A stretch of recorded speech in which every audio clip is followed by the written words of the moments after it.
Okay. What up, nerds? This is episode 5, I think, of Mancers podcast. The BS that we got going on. This is the this turns a little bit different. You see, after every rotation, we have the night of the Providence Star and the Gilded Star, in which the chosen players, or the ones that want to be a part of it, will like converge and do all of their BS together that they need to do on this night. So we are going to we're gonna set the mood. It is about half an hour before the Gilded Star actually begins to rise. Everyone, as far as the eye can see, in towns, even the shittiest, littlest towns, are all walking out, and well, they've got lanterns, they've got food, they've got hope in their eyes. For most, the Gilded Star is a night where, you know, they're free from monsters, creatures, revenants, the threat of death, anything like that. Because on the night of the Providence Star, you are physically incapable of bringing harm to yourself or anyone around you, however that may be. Chris. What's happening, Chris? Earlier you said cheese and rice. You laughed because I said cheese and God. rice? We're so fried. Dial it in. What are you talking about, bro? He's laughing. I think you guys are going crazy. Well, anyways, let's cut to Zoan, Mason, and Curb, who are all currently at Carmilla's house, sitting down, anticipating the time at which they think is most comfortable to arrive at the dinner that they've been invited to. Remember, they've been invited to a dinner with White Monster Hunter Thalmer and the other White Monster Hunters, that being Ramity, Lucia, Samuel Macbeth, and of course Gilded Monster Hunter Macklemore.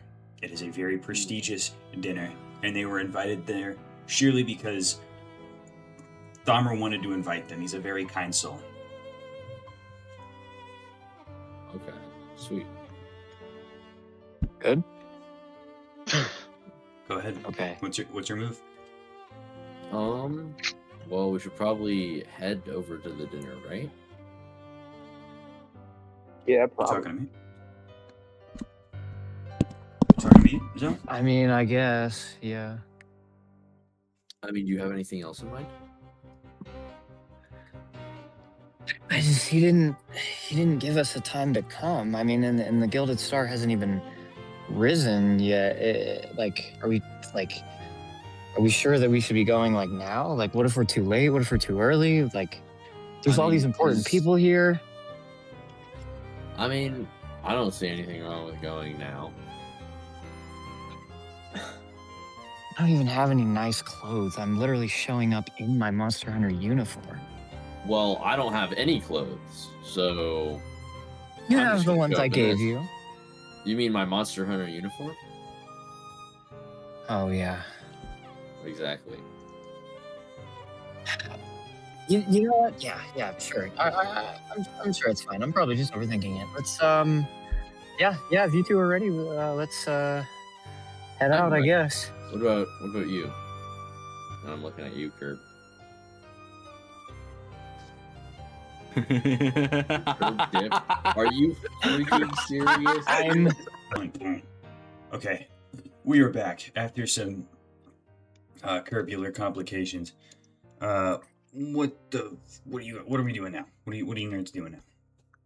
We're heading out. We're heading out to the dinner. Yep. Understood. Can you I had a quick question. Was the dinner like just for Zoan's group?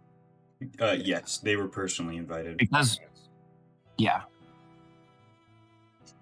Because I'm trying to think if there's any way that like my stupid dumb group could meet up with them somehow, but it would probably have to be after the dinner though. Well, here's what we can do right now for you. Actually, it intertwines perfectly because the dinner the Monster Hunters house is always at the top tower at the central part of the thing. They're going to be going up a big old elevator. It's going to be all cool and official. Mason finds his group all walking along a trail right now, headed towards the big set of double doors that leads into the central Capitol building. On the way there, they catch a very peculiar sign. They catch a very peculiar group of individuals, just like passing or getting ready to pass by each other. You three, Mason, Zoan, and Curb, are obstructed. In the way of the double doors is a group of three who are currently discussing who is going to go up and ask the lady for Maple's armor. You are presented by seeing a very old, almost rusted-looking Phobos, a tall and slender Weaver-like character, and Maple, who is like a normal businesswoman with like long brown hair. Huh. I'm gonna like look over to Mason and be like, do you want to go talk to them? I mean, they're kind of in our way, so sure. Okay. Why not? I'm Aslan. I'm gonna walk up to them. I'm gonna be like, hello. Why are you guys standing in front of the door? Maple. Oh, Chris. wait. And so- now, is that any way to greet somebody? I'm sorry. What? Excuse my friend here. He clearly doesn't have his social cues. Yo. No, you're not in the way of us at all. We just wanted to come and say hi to the new faces. What? But we're supposed to go through the door. Yes, we are supposed to go through the door, but I don't hear anything has started yet, so I believe we have a moment to say hi. Oh, okay. Hello. Hi. Looking for Actually, armor. Well, Aslan, how tall is Maple? Maple. 6 foot. Yeah, 6 foot flat. Yeah. Oh, you're 6 foot. Okay. Sweet. Chris is taller than you though. Oh, he is. Chris is like 8 feet tall. Yeah. Is Yeah, he? he's like Yeah. 8'4", fucking Yeah, but he's super also bald. super so I'm lanky. GG. Well, you can't see he's bald right now. You actually see he is wearing a square sheet metal helmet with what appears to be some sort of What? plastic thing taped to his face on the front of the helmet. So you Can I tell if Weird he's looking walk guy. Can I walk up to Maple, and and stick my hand out to like to shake her hand as an introduction, and be like, "Wow, a fellow sophisticated-looking XX chromosome finally in this building. Carmilla Victress, and you are." Excuse me? I'm Autumn Bulwark. I'm gonna like slowly like shake their hand and give a confused expression. all right. Sorry for the attire. I'm just I work in paper. Well, I worked in paperwork. I'm gonna be wearing something else in a little bit when I get some supplies from my employers. Oh, how quite fascinating. So I assume that's what brings you to the Capitol. You and your... And I like slowly look over and back, like look over at Chris and then back at Maple. Interesting I'm- friends. Well, I'm contracted to protect these two. That's why I'm here. Hello. Well, that's a funny coincidence. I actually, I look over at Zone. I'm like, I'm actually the guardian of this one over here. He's quite Wait, the you- research. You are? Wait, still? Yes, if you were to die, I believe it would be entirely my fault. Oh, that puts a lot less pressure on me then. And I want to keep examining. Eric, I think. Eric? Wait, who's What? the Weaver again? Sorry, I forgot. Chris. Chris. I wanna examine Chris. Can I notice? Can I notice Zoan like looking at the weird helmet thing? Mm-hmm. Oh, it's like this thing. I made that for him. People kept throwing rocks at him out of the town we came from. So I put that together. I don't think it'll protect against anything more than pebbles, but they seem to like it. So they haven't taken it off in a week. Wait, actually, okay, this is a pretty funny variable and suggestion. Syra and Nettie, you two have just exited the infirmary room after it being the Gilded Star, so you guys are called out of your thing. And as you guys are walking to leave the main building of the infirmary together, your path is obstructed by this large group of what appears to be 2, 3, 4, 5, 6 people in front of the set of double doors.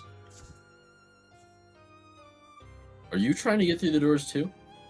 Oh, of course. Oh, yeah, that'd more... be really helpful if you could kind of scooch out of the way.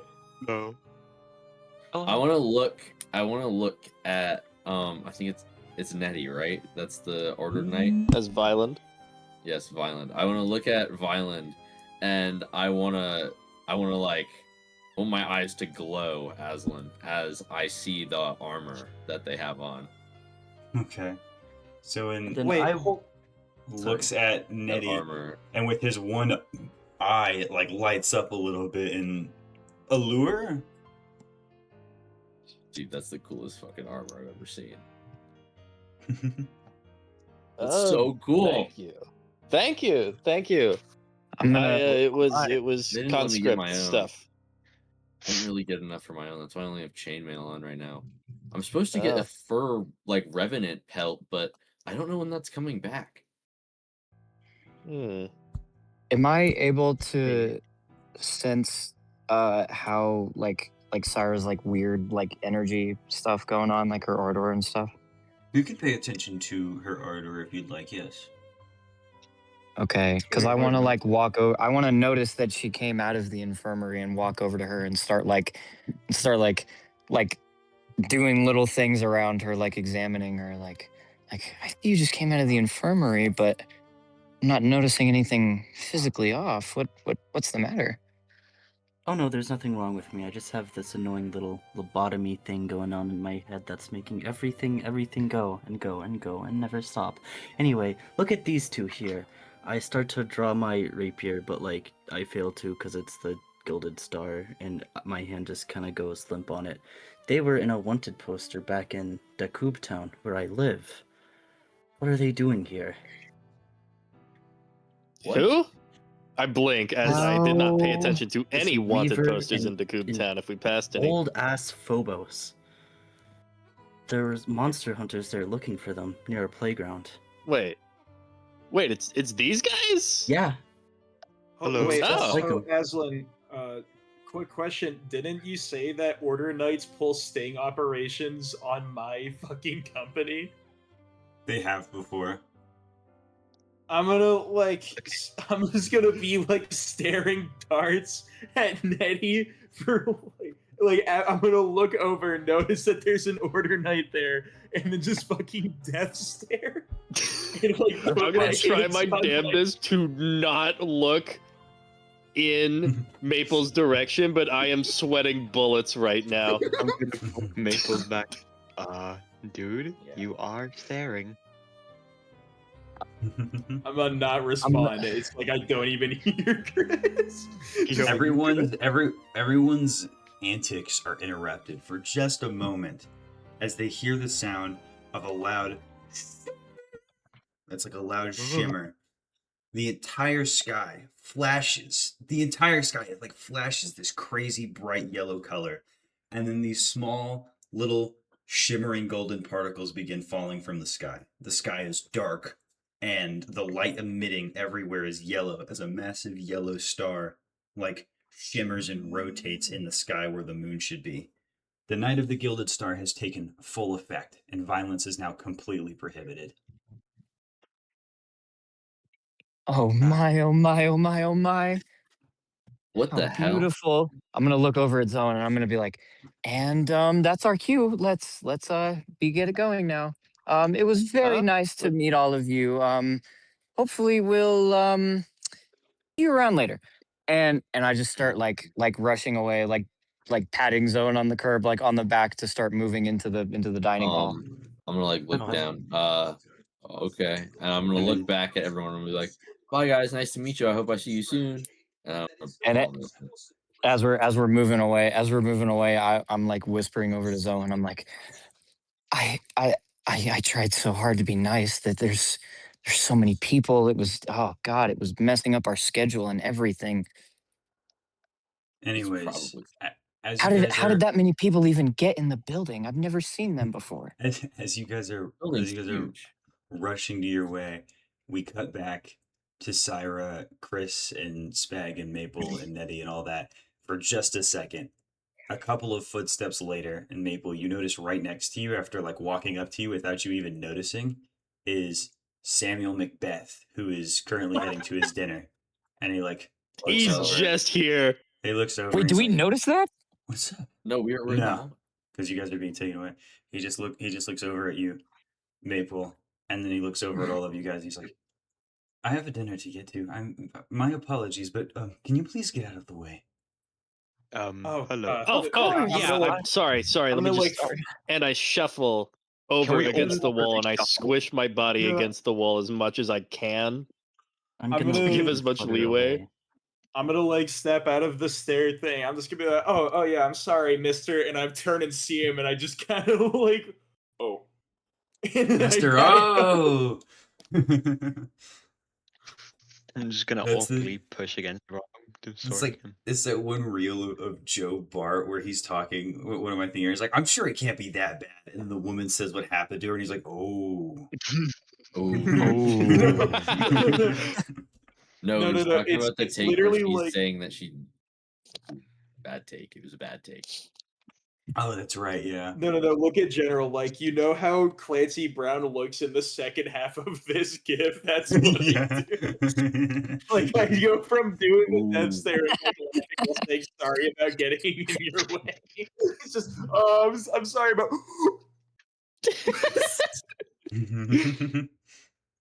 Oh, Well, fuck. anyways, while he's walking by, what am I thinking of? He also like stops for just like half a second, and he looks up at you, Chris. He's like, "Oh my, you're very tall." Hello. Yes. Thank you. You as well? Me tall? Please, I'm 5'11". I'm not tall. He's tall for 5'11". you kind people, I think. No. I'm gonna think audibly in my mind my condolences after hearing that he's 5'11", but I don't say that out loud. What'd you say, Chris? I think that's tall for your kind. No. No. Tall for my kind. Maybe. I'm not too sure. I've never really looked into my ancestry. I hear that the entire Macbeth family is completely Aryan, but I don't like interacting with my brothers and sisters. They're very uppity? Is that the word? Ah, I know what you mean. Holy aura. Well, you have a good day. Something tells me You me too. and you are pretty similar. And he holds his hand up to fist bump you. Oh, yeah, no. I'll fist bump him back. All right. And he just, LeBron of the raises an Monster eyebrow. Hunters. I'm feeling it now. He raises an eyebrow, and then he laughs pretty loud, not in a mean way. Just it's hearty. It's like ha ha ha. And he just begins walking away. Goodbye. Anyways, Oh, nice fellow that was. cutting to the Dude, I just imagine all the veteran player characters are staring at him with that fucking Zorro dude. face, where his mouth is out all wide and his eyes are all big as they're staring at him interact with Sam. Dude, do you have any idea who the fuck is talking there? Do you know buddy. who that was? That was Alright. my She best doesn't bud. flinch at torture, murder, or genocide. It's like the happiest dude, genuinely happiest guy in the world. Alright. Anyways, we cut back to Mason, Syra. Wait, Syra. No, Mason, Zoe, I'm in the dinner now. and Curb. It's just like a thing. It just says like dinner. It obstructs everyone's view, and Syra's in the elevator with them. What? No, she What? didn't do this. She didn't do that. Aw. All right. Anyways, Oh, I was about to. we cut back to you guys, Zoen, Curb, and Mason in the elevator. You can hear it going all the way up, bing, bing, bing, bing, bing, going up to floor 55. That is where Macklemore's room and the dinner is being hosted. Oh, the last time I was on this floor, I was being emitted as a monster hunter. This is so exciting it is. What? You'll I understand don't in know a what that second. means. What does that You'll word under- mean? Which one? Wait, Emitted? did you say admitted or emitted? Emitted. What? I'm so sorry.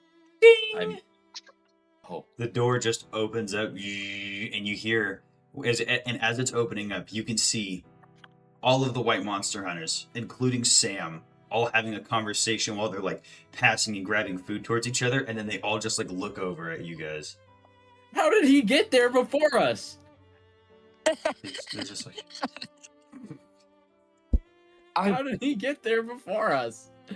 I'm just gonna stare out and be like, hello.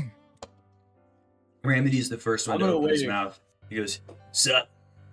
How you guys doing? Who are these people?" Farmer goes, Walk in. "Oh, don't worry. It was me who invited them. They were very kind to me and personally requested a harder mission than their grade. So I thought what better way to celebrate it than by bringing them here." And Ramity's like, "Oh, real shit? This is the first time you've invited people and they actually wanted to show up. It's nice meeting you guys, I think." He like looks shit, over, for real? just keeps turning his head back and forth.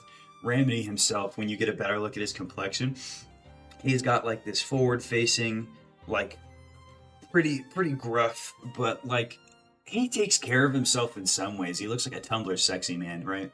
He's what the hell am I thinking of?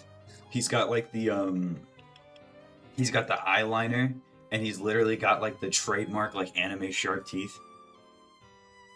Irony is pooling. You can tell the irony is like pooling out of this dude. He's wearing the least sophisticated thing ever. Farmer is wearing the exact same suit and tie as well as pants combo that he is always in. No one has ever seen him in anything different.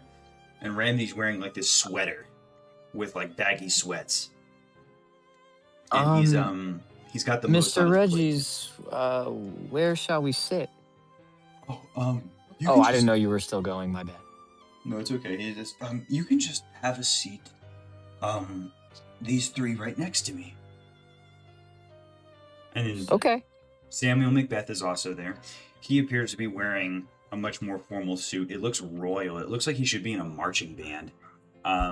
It's white. It's got like these crazy diamond, like circular thingy, like emblem. I don't know how to explain them. Just like circular, like tassels that go down from his shoulder pads. He looks over at you guys. You see that he has a ton of hair, but he has it like tied in a ponytail for food.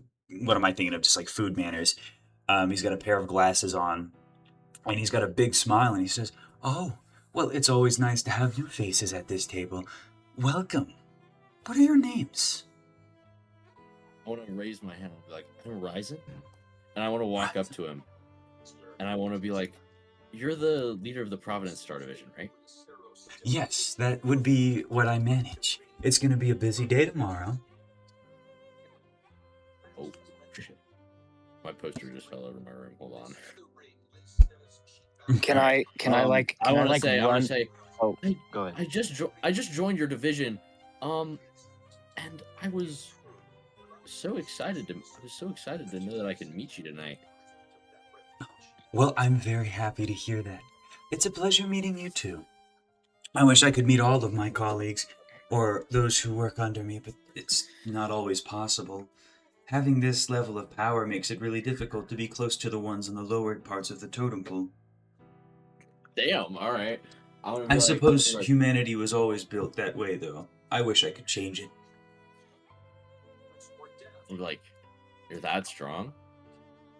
Oh, I am stronger than I'd like to admit. Even, I must say, that someone such as myself shouldn't be given that much power. I tend to be overreactive, and I even destroyed a couple of important pieces of property in my fights. That's why they made me a part of the Providence Star Division. But And I suppose the Macbeth family has always covered my ass, so to say. They usually pay for the property damage, but I make it my effort to personally visit those people whose lives that I may have damaged or harmed, so that I can perhaps make amends or clear the air. So, I'm very sorry if I sound condescending. I'm told it's the Macbeth trademark. This dude was a bundle of joy before he became evil, bro. What happened to him? Can I walk up like next to Zoe and like overhearing him saying like the Macbeth family and stuff, and I just like my eyes are like lit up, and I'm like, excuse me for intruding, but did you happen to say Macbeth? Like you are Samuel Macbeth, the Macbeth? Ramedy with food in his mouth. Ramedy with food in his mouth interrupts Macbeth before he can open his mouth, and he goes, "Yeah, dude, the Macbeth family is so up their ass. Those dudes are so mean." And then Samuel Macbeth, he like puts his hand on his chest and he goes, "Unfortunately, Mr. Tolodarum is speaking the truth. My family is prestigious, yes, but power does not equal kindness, I should say. In fact, it makes you more evil, one could argue." Really? Family could make you more evil? Oh, yes. If you're close to your family and you don't, how should I say this? If you don't split off, tread your own path, you'll be stuck in that echo chamber, constantly being pampered by them. That's who my brothers and sisters are. They, despite being probably 90 years old now, have yet to mature because they haven't left the nest of the Macbeth family household. Sorry, I appear to be stuttering a lot today. Although, personally, I can't blame them. The comfortability in there must be immaculate. My mother and father were always so nice towards their other children. Oh, how Well, I very mean- disappointing to hear. It sucks. I'll be honest, Sir Macbeth. I've studied your family quite fondly, and before I get into that, without sounding any more weird, my name is Carmilla Victress. I'm a researcher, and Ace Division Monster Hunter. It's an honor to meet you. I've looked so much into you and your extended power and where it comes from and how your family might have tied into that. It's all so fascinating, the science in it. Well, thank you. My family does consider what I have to be a gift among gifts. Personally, I don't understand why it was invested into me and not somebody nicer. In fact, your eagerness to learn everything that I have makes me almost feel like someone like you should have been born with the development tool and not me. Oh, no, please, sir, do not flatter me with such. I could never hold what you do. I dream of it, but man, fascinating. You guys hear a sound of footsteps, metal clanking footsteps. It's just armor. It's not actually a phobos. You look over and you see dressed in a ceremonial like knight armor with like a suit inside of it, which is honestly quite strange. A singular large bobby pin in the hair that causes the very, very long amount of hair to look almost completely straight at the top, and then it droops into these crazy spiral patterns when below, reaching the figure's waist. It looks like their hair is made of clouds at the bottom, like a waterfall of clouds from the back of their head. She looks quite aged. Her eyes are white, but not in the way of a dead person where the life has been taken out of her eyes. No, it's like super vibrant and crystal-like. And that is White Monster Hunter Lucia Havenwolf. She sits down and goes, "Hey, kiddos. Sorry about being late." And then Thomer, who's sitting right next to her, goes, "I'm no kiddo. What are you talking about?"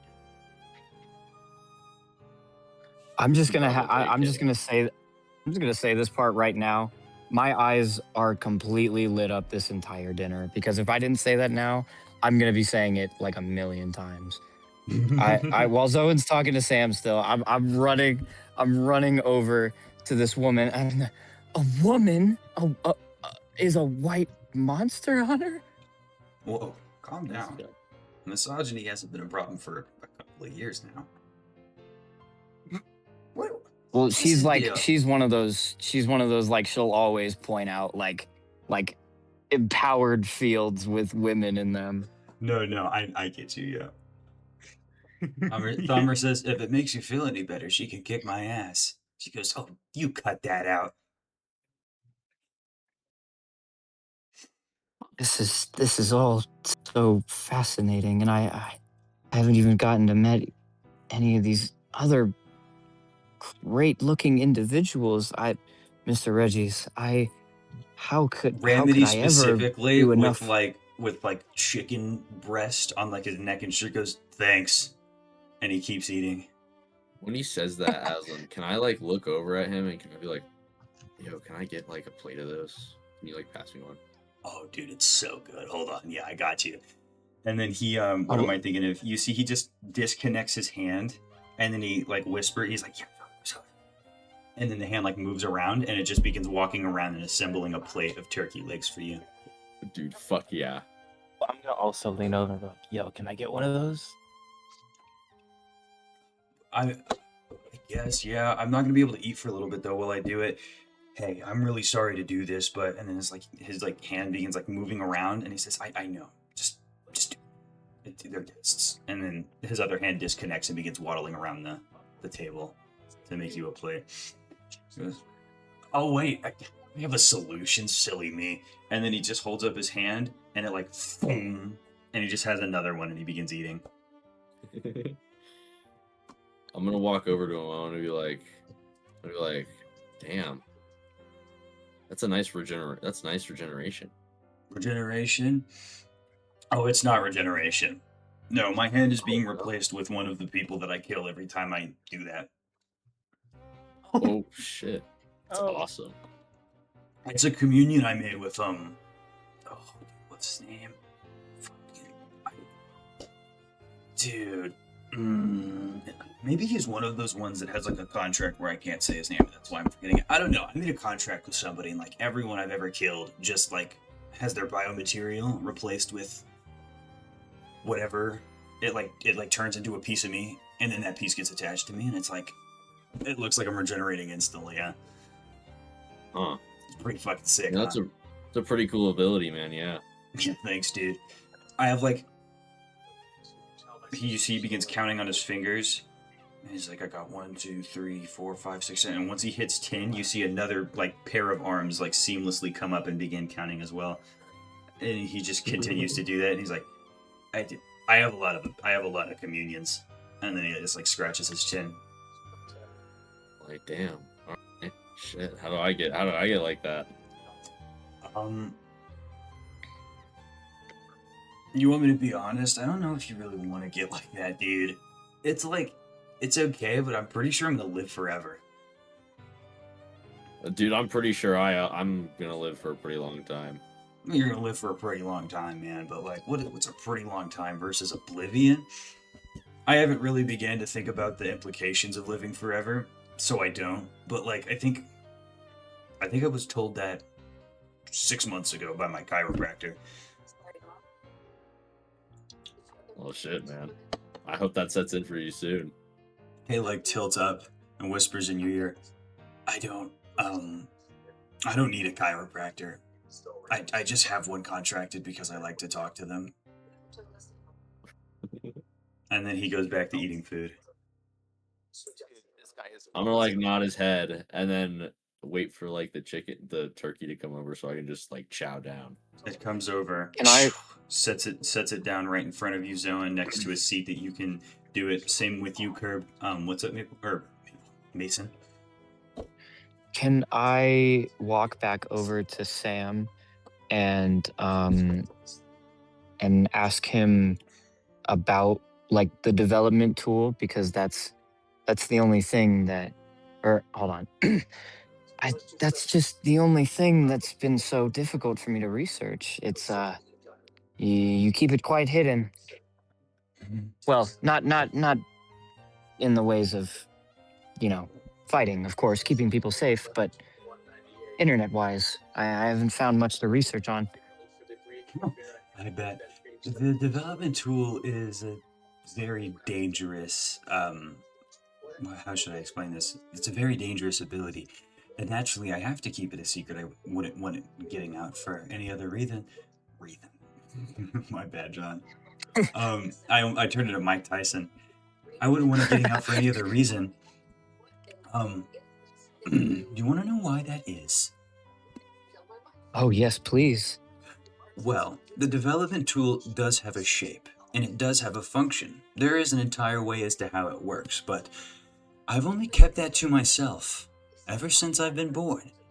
And that's because of the archivists. Are you aware of how the library works? I believe I'm not, but I'd be quite fond if you told me. Well, the Centerfold of Knowledge is very special, a very key part of preserving history and archiving everything. But the difficulty with the information gathered in there is that when another person knows something. So when a concept, phenomenon, or item is shared between two people, and now they are both consciously aware of it, it is turned into a book, and it is added at a random place in the library. If said wrong hands, a bandit, or a curious archivist were to get their hands on the functionality of the development tool, it would certainly prove to be a problem in the wrong hands. Therefore, I have left it mostly to myself. The only thing I can show you is the abilities I have created with the development tool, that being a very vast array. But it is not exactly manners to burn your ardor at the dinner table. And then he looks over at Ramity and he's like, what? And he's like, so unfortunately for now, I will abstain from showing you. But if you happen to meet me personally another day, I would be very glad to show you how it works. Possibly.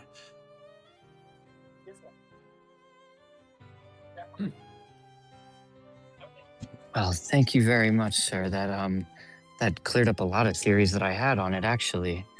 Man, I hope I'm not bothering you too much with all my questions.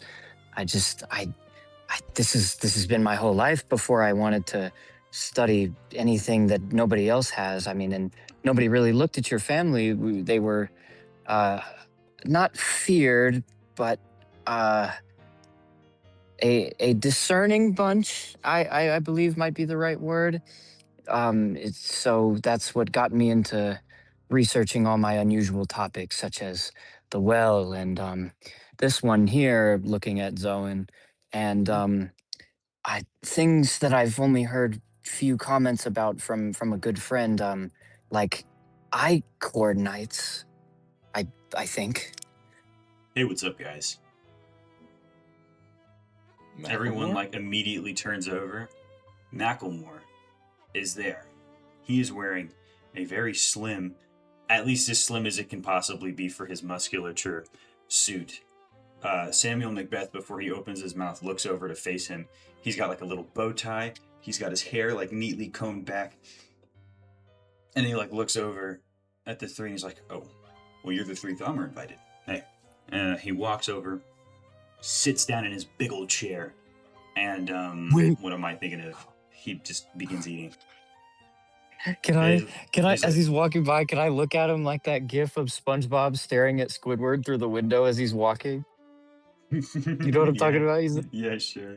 Yeah, you can do that.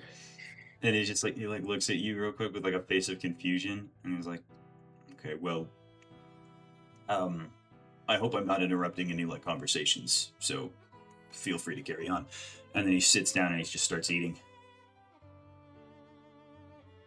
I'm gonna shut my goofy ass up. I gotta let y'all do some more dialogue before I completely fangirl at Macklemore here. Yeah, I bro. was gonna say, there's I mean, I don't really have any. I don't know enough to ask the questions I want to ask. once everybody sits down, they start eating. Thammer and Lucia are both having a conversation with each other right now. They're giggling. Ramity is like, his mouth is full. He's like, "Hey, you guys stop flirting at the table. It's kind of killing my appetite." And he's like, "What? I'm not doing that. Am I doing that?" And he like looks at the air. "Yeah, that's what I thought." And then he goes back to eating, and Lucia continues eating. Sam has just been eating like very politely. He has not said a little thing. He's just sitting there with a big smile on his face. He's like, "I always like it when we do this."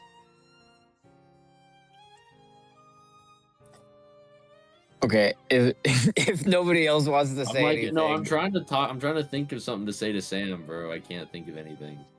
Do you want to say something, like, Kirk? Yeah, I do. I want to be like, "Hey, Sam," or actually, I want to be like, "Oh," I want to say, "Hey, Sam," and I want to be like, "Oh, wait, shit, I don't give. I don't. I'm whispering. I'll whisper over to Zoe, Mr. Macbeth. What? Turn back to him. Mr. Apologies. Macbeth, we have to show the utmost respect. Apologies. If it is too difficult to pronounce my name, you can always just say Sam. Oh, okay, sweet. Sam, I have a question. I look over. I just look like into the void, like there's a camera there, and I'm just like, what? I have a question. Yeah, what's up? So, like, I know you were talking earlier about family and stuff. Can I ask, like, because, you know, I don't really have a family, so I'm kind of just wondering, what made you hate them so much? If you don't mind me asking. I'm sorry if that's a rude question. What made me hate my family? Oh, well, there's a myriad of reasons. The first one, most obviously, being greed. But I think in some way they've committed all 7 of the deadly sins. They're just... I don't know how to explain it. Maybe this is the best way to put it. They are humans, just like all of us sitting here at this table and just like all of us down below. But they got power. Absolute power. Absolute power corrupts absolutely. I think it's just in human nature to do that.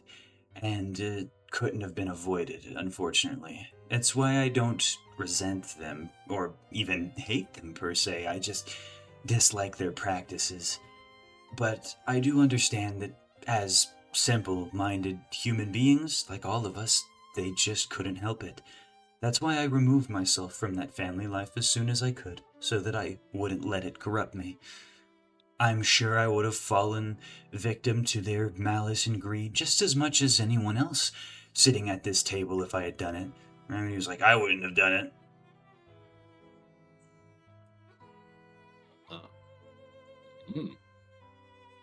Interesting. Okay, well, for him at least, but that makes sense. I'm sorry if that was like a bad question. No question is bad. You're attempting to learn about the world. Humans become better at understanding through learning. Would you classify me as human? Other people don't seem to think so. Well, it depends on what definition you're using. If you're using a scientific definition, I wouldn't say that you are human. I wouldn't say that some of us at this table were human at all. Lucia's a weaver. That's a weaver, not a human. From a biological perspective, that is. I will say, however, though, that every living being with consciousness possesses humanity. Everything from the Phobos to the Weaver, looks at Lucia again, all of them possess humanity. The qualities of humanity are self-awareness, empathy, desire, and will. Will is the most important one of them. No, a human being that lacks will, I don't even know if you could qualify as a human from a philosophical perspective. The will is what drives things to keep moving forward. It's how you set your goals. It's how your ardor manifests. It's, I don't know. Humans can be a slippery slope, but at least for me, I think I clearly define to myself what a human is, and I stick to that principles. And I would consider you, fellow, to be a human. Anyone sitting at this table. Okay, sick. Well, thanks. It is without issue. Do you have anything you would like to say, Curb? Not really, no. Alrighty. Do you have any more words, Mason? Can I very slowly, very shyly, and slowly walk up to where Macklemore is sitting, and just be like, excuse me, sir. Yeah, what do you need? You hear that from behind you. What the fuck? You turn I around. turn around and back around. Macklemore is not there. And he's like, what are you looking at? And he pokes you in the back. And when you turn around, he's got a big smile on his face. I'm so giddy, my cheeks are huge, I'm smiling as hard as I fucking can. He's hey, this one really understands where the jokes are at. Not even my grandkids like that. I don't get it. It has never been more of an honor than to meet you, Sir Macklemore. Okay, now if you weren't around, I would have never been. Whoa! Hey! Doing a bit too much. Just tone it down. Oh yes, of course. My apologies. It's so great to meet you. I've looked up to you my whole life. I mean, the whole reason I even got the courage to become a researcher here as a monster hunter, it was your leadership. I apologize for my my antics. It's just I felt this way ever since I was a little girl. I mean, I get it. Well, I'm glad my aspirations drove you to do that. He's looking down, and you see at the side of his sleeve is a card. It's like a little speech card. And it says, and I am glad that I set a very high standard for you. You know, it's people like you that keep the monster hunters running. Not just me. You know, I'm very happy to hear that you're doing. I'm very happy to hear that I inspire you.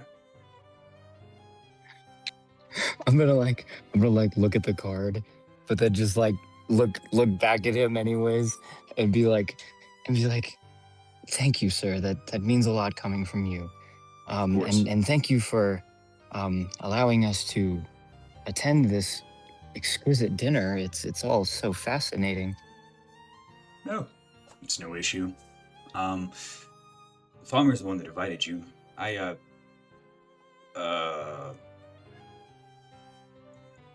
he just stares at you. Man. Yeah. I'm not very good at talking to people, sorry. I'm trying to do this thing with my therapist right now, where I'm like getting better at communicating because I've got like a huge disassociation issue. I'm so sorry. What were we talking about again? Oh, no worries, sir. It was nothing. I just I'm the one who came up and bothered you while you were eating, anyways. I enjoy your dinner, and I'm My just food's gonna like done. scurry off. And he says, eating, my food's done. You look over and you see that all of the food on his plate and the silverware are gone. Oh, um, I I didn't even see that disappear. How do you do that? Wait, I ate it. I was eating my food while we were having this conversation. What are you talking about? And then he like tilts his eyes over for you to look at it again. And the plate is gone now. Uh, I'm just gonna he's stare. trying so I'm just gonna like. He's trying so hard visibly to not like fucking smile.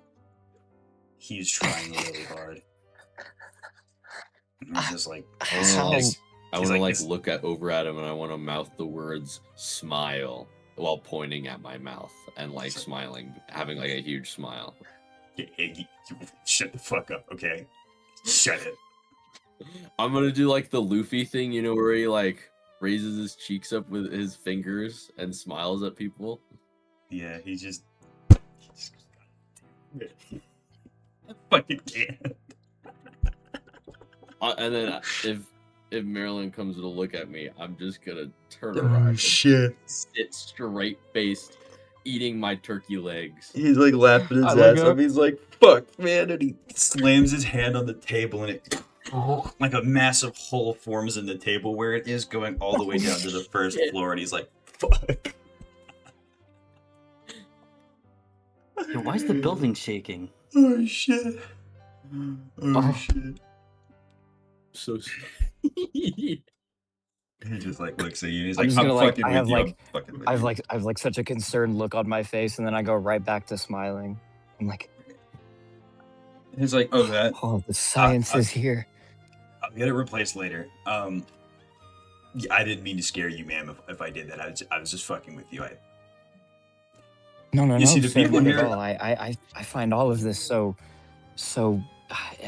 interesting. It's the only words I can find to describe the science of all these abilities and magic in this room. Makes me feel a little jealous, honestly. Wait, I want to watch. Oh, I mean, yeah, I understand what you mean. Yeah, no, I just try to bring like a little bit of a light mood environment to the to the table. I really just like fucking with people. I'll be so honest with you. The monster hunters here are always so the monster hunters downstairs are always so serious about it. And to be honest, dude, just let loose. Like I don't understand why everyone is acting like their fucking life's on the line. What's his face? Like even the white monster hunters are serious as hell. You look over, Thamur and Lucia are once again like flirting with each other. Remedy is he looks like a chipmunk right now. He's like eating so much fucking food and he like looks over at you guys. And Samuel Macbeth is smiling with his eyes closed. And he tries to cut the steak that he has, but he misses it because his eyes are closed. And he's like, oops. And then he goes back to cutting the steak with his eyes open.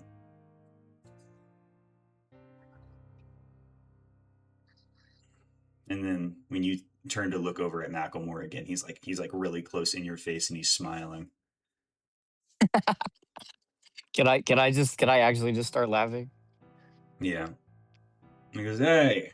See, she finds my jokes funny. And then, what am I thinking of? Remedy goes, hey, I find your stuff funny too sometimes. And he's like, you didn't find my last joke funny. He's like, yeah, you take me to a rocket and send me to space. What? That's not funny. He's like, oh, yeah, but you're immortal. You can handle it. And he sits back down. And he's like, oh, man, we are so unserious. Go ahead, have a seat. Go back to eat your food. Jesus. Yes, of course. Very nice meeting you. It was nice meeting you too. Go sit. Hey, Go I sit hope down. you have a good time. Doing your research and shit. Whatever the Ace Division branch does.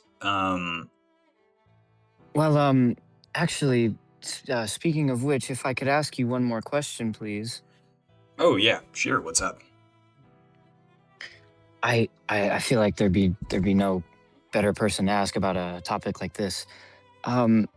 Although I am a researcher and I love my work, I love what I do, but I know that I'm capable of so much more. But our division our division altogether, not even just me, it gets so frowned upon as we're just like we're the back burner or something. We're just not notable, and I put in quotations. They said you're not And notable? Who said that? I'm not sure who does the evaluations per person, sir, but Oh shit, really? that's Well, just I what it just said kind of on made my a guess. evaluation. I just kind of made a guess. I think you just like killed an innocent person. I'm gonna That's- I'm gonna that's- laugh. I'm that's- gonna that's audibly your laugh fault. when he says that. And then he just like he starts smiling. He's like, I'm fucking with you. What? I hurt one of my own people. I like take a deep sigh. I'm like, No, oh, people make fun oh, of the okay. Ace Division all the time, man. But don't listen to him. Look at your leader, Thomery, and he's literally just like when you turn over to look at him, he's like looking at the air now, and he's like, that's when I said, what the hell? you crack me up. What? Well, I'll look back at Macklemore and I'm gonna say, well, that's our captain's flirting with his coworker. What the heck? No, I'm not. You're Where did doing you it get right that now. idea? what Flirting with you, what Lucia? do you mean? And she was like, yes. I didn't know And you he's could like, yes, possess I am. love at such a quantity. He What does like that mean? Macklemore looks at you first with like a expression, and then Thomer also looks at you with like an eyebrow raise, and then Lucia says, I thought it was pretty funny. It's a bad I- joke, Carmela. Look at her, be like, at least she gets it. It was a bad joke, Carmela.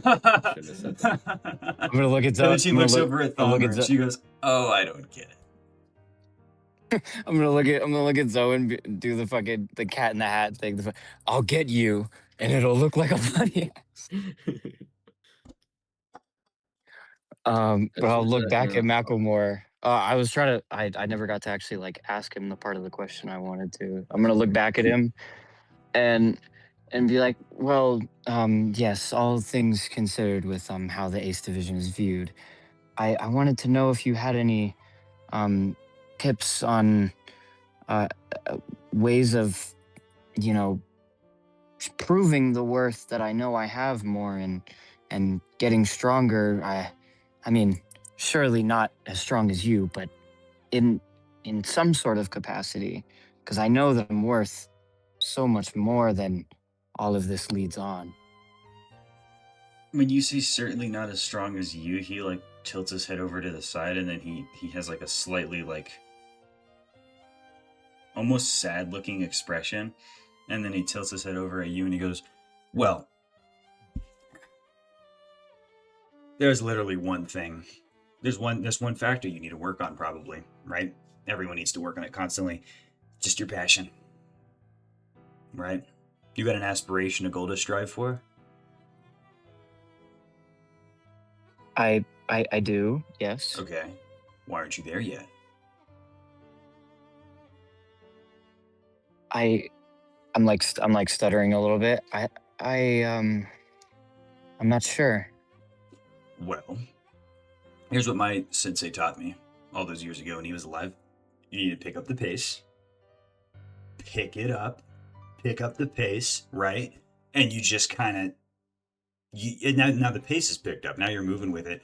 But maybe you're not entirely moving with it, right? You're like lagging behind a little bit. Well, once you align yourself and you've got the pace picked up, now you need to pick it up even faster. Even is this making sense to you? Am I making sense? That's how I did it. I believe so. Are you saying I'm dragging my aspirations of sorts? Yes. You got to be faster. Maybe.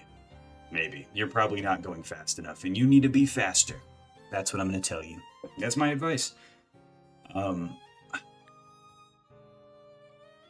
Be faster. All right. I think I can do that. Thank you very Exactly. much. See, look, your friend's got the right idea, and he points at Curb. Like, that dude's really fast. Hell yeah. Do you mean I give Curve like a uninterested look, and I'm like, do you mean, as I look back at him, and I'm like, do you mean literal speed, or was that? No, but I tell you what, that guy means literal speed. Hey, check this out. You see, he grabs a plate that wasn't there before, and then he throws it really fast at Curb. He's like, think fast. I'll try to get the fuck away from it. You walk up to try and get the fuck away from it, but you see the plate genuinely just like stops in midair when it gets close to you, and then you back away, and once you're far enough away from it, it just falls on the floor. Like, This guy got infinity.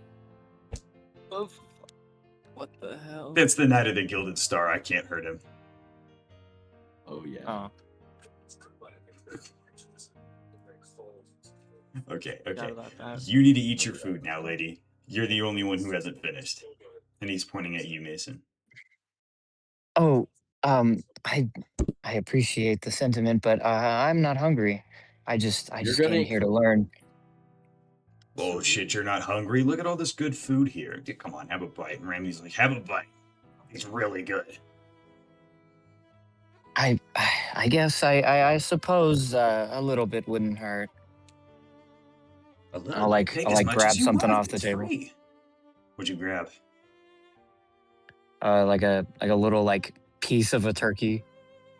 Okay. Like a little like piece off of a turkey leg, just like a little tiny thing, and eat it. He's like, Remy's like, that's not enough. No, that's not enough. Malcolm goes, yeah, certainly not. Here, have more. And he like picks up. He tries to grab the turkey leg, but the whole turkey comes with it, and he like hands it to you, and he's like, come on. You need more than that. Okay. You need help with that? And then Remedy like looks over at you. He stops chewing and like looks at you with like a concerned expression. Look back at him and I'll be like, what? Nothing. And then he just starts fucking What the gorging fuck? him out No, again. what is it? No, what is it? It's nothing, man. It's nothing. I'm gonna like get up. I'm gonna like get up close to his face. I'm gonna like, you gotta tell me, man. I What's gotta up? tell you, dude. I don't even remember. And he like just starts eating. Oh. I'm just gonna like sit with my arms crossed in my chair. After that, I'm like put my head in my hand. I'm like set the turkey down where I'm sitting. Like I'm gonna go back over to where I'm sitting, set the turkey down, and just like sit down and put my head in my hands. Just like, how have they not? How have they not disciplined him? This is, they're all so different. I never expected any of this. well, I'm just like saying that to myself. Well, Mason's Macklemore muttering goes, to "Who said himself. that?" I wanna say something to Macklemore. He's like, hold on, I heard someone say something. Who said that? Was that Thummer? You guys hear that? No, it's Macklemore. Oh, He heard your thoughts. He's like, someone say that? no, nothing at all. I Weird. Maybe like a peeping Tom or something. Let me go check real quick. And then you see he like gets up, walks to where the bathroom is, comes back, opens the door, and he's covered in blood. He's like, I couldn't find anything. And then he sits back down. Oh my god. I'm gonna, as soon as he sits back down, I'll be like, Macklemore, can I ask you a question? Yeah, what's up? How do I become a white monster hunter so I can hang out with you guys? Oh, This is awesome. Hey, I'm really glad to hear you think that. Well, in order to become a white monster hunter, why don't you guys say it? Remedy was like, I was abandoned and thrown in the well when I was a child. And I was like, I don't want to flex, but I was like kind of raised by Bima. Not really. No. I don't like to think about it, but I have a bunch of communions, and that's how I became a white monster hunter. Samuel Macbeth goes, I was born with an extremely overpowered Ardor, and they approached me. Lucia goes, I got here through hard work. Farmer goes, I believe I, oh, now the memory hits me. I was a long time, member of the war. I was, I believe, one of the 20% surviving Mancers of that war. I fought right alongside Macklemore, and he recognized me. Although, at the time, he told me to fuck off. I did not put it that mean. I did not put... And Thalmer's like, okay. He wasn't that mean about it. He said something. He was like, I said, fly home, buddy. Yeah, he said that. And then he founded the Gilded Guard. And then that accident happened with King Urian. And while that happened, I was kind of just doing like a whole self-discovery journey. I tried a couple of crazy drugs. I messed around with my Ardor a bit. I came back and approached Macklemore earnestly, using a burner phone because I remembered his number. I didn't consent to you having that number, by the way, either. He was like, I know. I gave him a call, and I got the job. Weird. Okay. And then So all you're Macklemore is saying like, is I just I gotta, became the I Gilded just gotta, Monster like- Hunter because I founded it. You're just saying like, oh, actually, Macklemore is gilded like a title thing, or can you become a gilded monster hunter? The Gilded Monster Hunters, whoever's in charge of the Monster Hunters. Oh, so you can have like, I see. I guess Okay. if you're like the leader of the Monster Hunters, you can make it whatever the fuck you want. So like, I could just come up and be like, I'm the Vermilion Monster Hunter, or like something like that. You can choose any title you want, really. I want to have like PTSD flashbacks for half a second when he says that word. But those three words. in Everything tandem. okay with that guy? my god. No, it's fine. It just I don't know. Felt like a memory that wasn't important. Okay. Well, anyways, it was excellent having dinner with you all now. I gotta get back to playing games on my inbox. So, Remy's like, can I stay and whip your ass? And he's like, you can try. He's like, cool. Remedy starts like clearing off his plate. Macklemore's doing that. Everyone's setting up and like putting their stuff up and getting ready to leave. What's up, Mason? I've got 2 more final things. Okay. I want to ask for me and Zoen, and if Curb wants anything with it too, like where we could find Sam again, because I know that we all kind of have like business with him.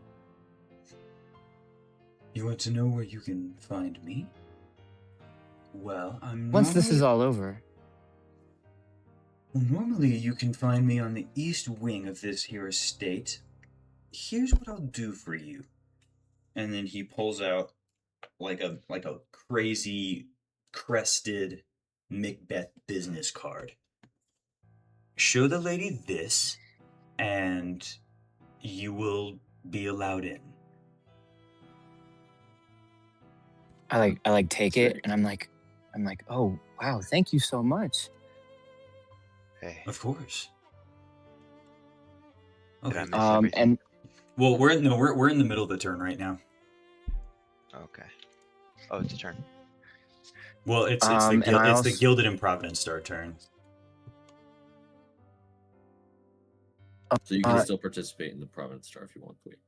Yeah. What were you saying, Is it Mason? like a war? Sorry. I also I'll tell you after this. I wanted to ask, like, I wanted to ask whoever I would need to. I guess I don't know if it matters or not. Who I would need to to ask about vampirism. Hold up. I might have cut out. I don't know if No, if no, had you done wanted it. to, yeah, you wanted to ask about vampirism. The most knowledgeable in that would be Yeah. Remedy. Okay. Can I walk up to Remedy and ask him about it? And like You want to be a vampire? because I'm interested in acquiring it. I mean, shit, dude. I'd make you a vampire if I still had any of the blood left in me. I was a vampire for a couple of years. It's cool. And then your brain starts telling you to eat people, and it's like, no, I don't want to eat people. It's like, yes, you gotta eat people. And I thought it was pretty lame, so then I removed it from my body. But I mean, if you're into that, yeah, you can go be a vampire. Just like, be careful. You know, most vampires are enemies of the monster hunters. Oh, well, I don't think I'd be very interested in the whole eating people part, but Let's do that. I'm sure I because could it's find an going to- alternative. Well, it's going to be an insatiable hunger, and it's gonna fucking suck. But do you? Yeah. Roman and all those crazy cats are in Yggdrasil. Just feel free to go crazy. That is where I don't leave my office much. Excuse me. Okay. And then he like looks at his hand. You see all 5 of his fingernails disappear, and then a map appears in his hands, and he just like opens it up, and he says,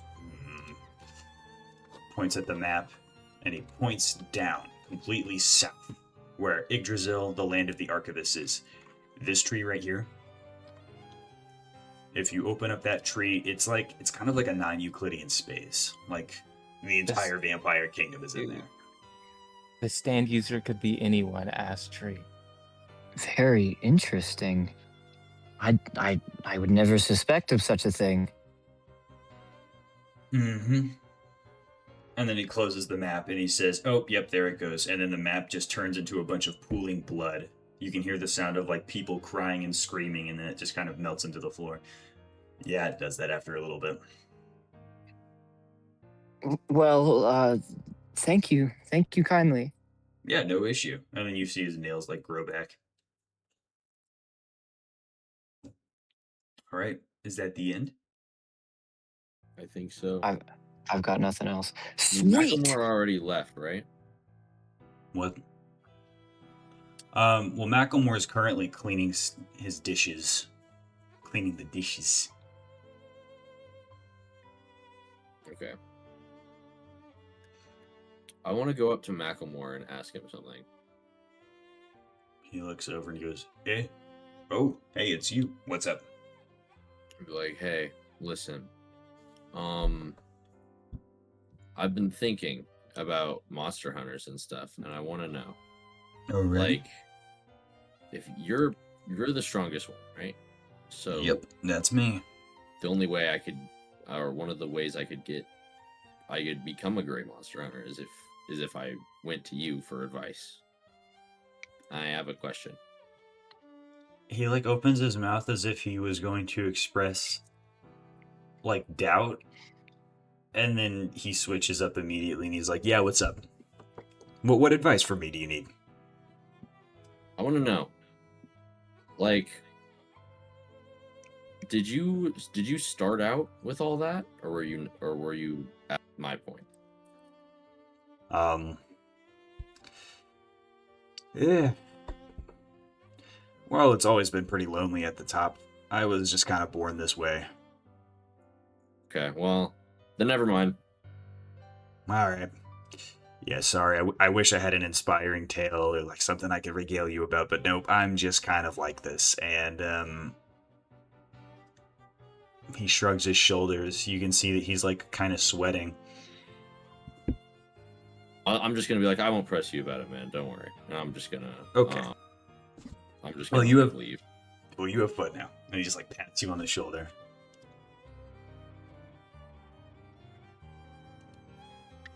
And then This guy got nothing. that is the end of it. You know, you guys get in the elevator. Other white monster hunters are going. That is the end of the Gilded Star section. I'm going to real quick take a pause on the recording, and then when we are back, we will be doing the Providence Star. Five Nights at Friends. Okay, recording is playing again. We are now back after a 24-hour, not in real life, but after a 24-hour little skip of time has passed. It is the night of the Providence Star. Or, I suppose it's like the evening, like a little bit of the after evening. It's about an hour and a half before the night of the Providence Star begins. The vibe is way different from what it was yesterday. People are gathering a bunch of food. Shops are closing up way earlier than they are normally. A lot of people are finding themselves in shelters.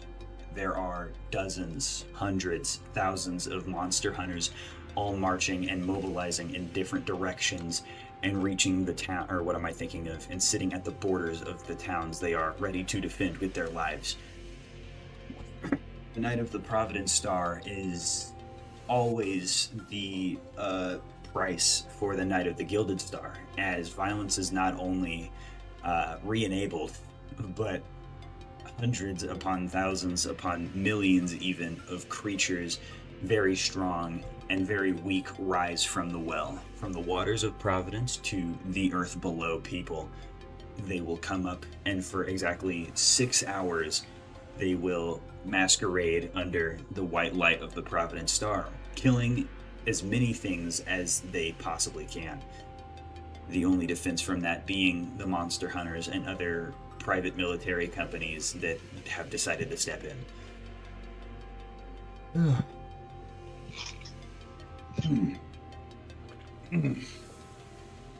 We cut to the Monster Hunter capital. Here, obviously, is where the most of them are right now. Lucia Havenwealth is the white monster hunter in charge of the Cooptown and the Monster Hunter capital. She primarily finds herself into Cooptown, as the Monster Hunter capital has the highest count of monster hunters available right now. So, we will first start off with a perspective from Nettie, Syra, or wait, no, because that's where Maple is, and we're waiting on Maple right now, actually. So let's give that a second. Let's start with Mason, Curb, and Zoan, who are currently sitting outside of the Central Monster Hunter building. What will be the move? Well, we're about to get into it. We did just get some money. Oh wait, no, we can't buy anything. Never mind. Yes. You ready? I'm ready. Dude, Colton's ready too, apparently. I believe so. I mean, everything's all closed. How much more can we really prepare? Well,